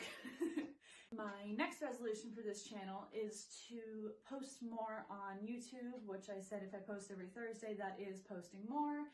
But I also would like to post and update more on Instagram and Facebook. I did pretty good with Instagram this year in 2020, but not so good with Facebook. So a resolution would be to, like I said, post more on Facebook, involve you guys more that are in the Facebook land for me, and really just try to connect with you guys more, share more on there instead of just like random photos from photo shoots and stuff and my videos. Almost at hell. Did somebody talk to you? Did somebody talk to you, phone? Nobody talked to you. So I'd like to try to reach out to you guys more and share more stuff and just do that more.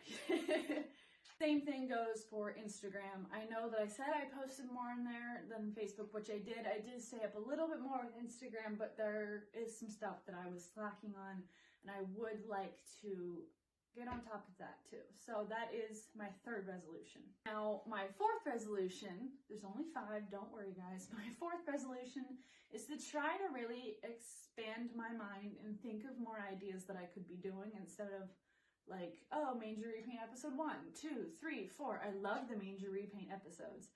But I'd like to be able to expand more and challenge myself more to think of other ideas for videos.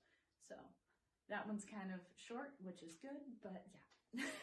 And then for my last resolution, I would really, really like to try to do daily photo shoots. I know that that sounds like big in of itself, but I'm going to try to make it so there's at least 5 photos to have a photo shoot. So I will be posting daily photo shoots on Facebook and Instagram, and I will just be sharing them because some days I might have 10 photos, some days I might have 5. So that is my 5 resolutions for this channel for 2021. And to end off this video, I would love to show you the bloopers just from this year because, like I said, I'm a mess and this is chaotic on this channel. So I really, really hope you enjoy them. Some of them you have seen, some of them are from videos you haven't seen before, like they just didn't make it out because I didn't like them enough or something like that. But let's get into the bloopers. I hope you enjoy them. Okay, thank you guys so much for watching. No, hold on. You've probably seen this on TikTok. Some girl had been doing, I just realized my ring light has not been on this entire time. It's better. That's better. Hey! Stop! Stop! Stop! That is glass, cat. That is glass. Oh my gosh.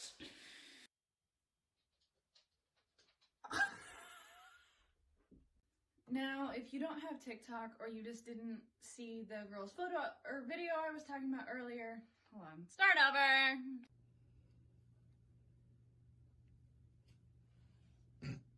There's a big flying ant. Oh boy, it's in my face! This is a stool as my fake table and a children's chair. I'm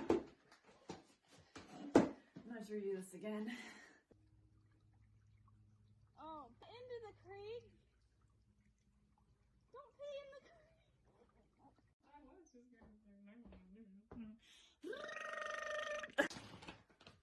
So, what part do you want to redo? Like the whole entire thing? But let me put that on. So I don't get this on my clothes. That's a great scratching pan there, huh? You big dork. Now, if you don't have TikTok and... Why can't I say this correctly? Good gosh, did I paint my head? I think so. And... What was I gonna say? There's something else I was gonna say. Oh yeah. And be sure to hit the subscribe button down below. No, no, no, no. Cindy Lou. No. Cat. No. You're gonna destroy my couch. No. No. No. No. No. No. No. No. No. No. No. No. No. No. No. No. No. You cannot destroy my couch. Why do you have to break in here all the time? Huh? Cindy Lou, huh? Now, you guys know this whole spiel here. If you've seen my videos, I tag my vlog channel and my Instagram and Facebook and all that in the down bar below. Vlog channels. Got some stuff going on with it. I'm trying to fix it. Videos don't make sense and stuff because I'm trying to re-edit, so that's just a mess. I'm working on that, planning to get that all taken care of and caught up in 2021. And I really just hope you guys like this video and you like what I put out on the channel. Expect today, because this is coming out at midnight on January 1st, expect later today a over 7-hour marathon of my 2020 videos. So expect that. And I will see you guys on Thursdays for this year. I know I changed my day. I used to do like Mondays and Wednesdays and then Wednesdays and Fridays and then just Wednesdays. Expect me on Thursdays for 2021. The camera because I was getting blinded by the ring light. Yeah, okay. But I just wanted to say thank you guys for honestly an amazing 2020 on here. This was so much fun, and I thank you guys so much. And before I go getting all emotional and everything, I'm just gonna end it. I love you guys all so much. So thank you so extremely much for watching, and I cannot wait to see what 2021 holds. I will see you guys on Thursday. I cannot believe that this crazy year is finally ending. It seems like it has lasted forever. See you guys in 2021. Love you guys. Stay safe and rock on.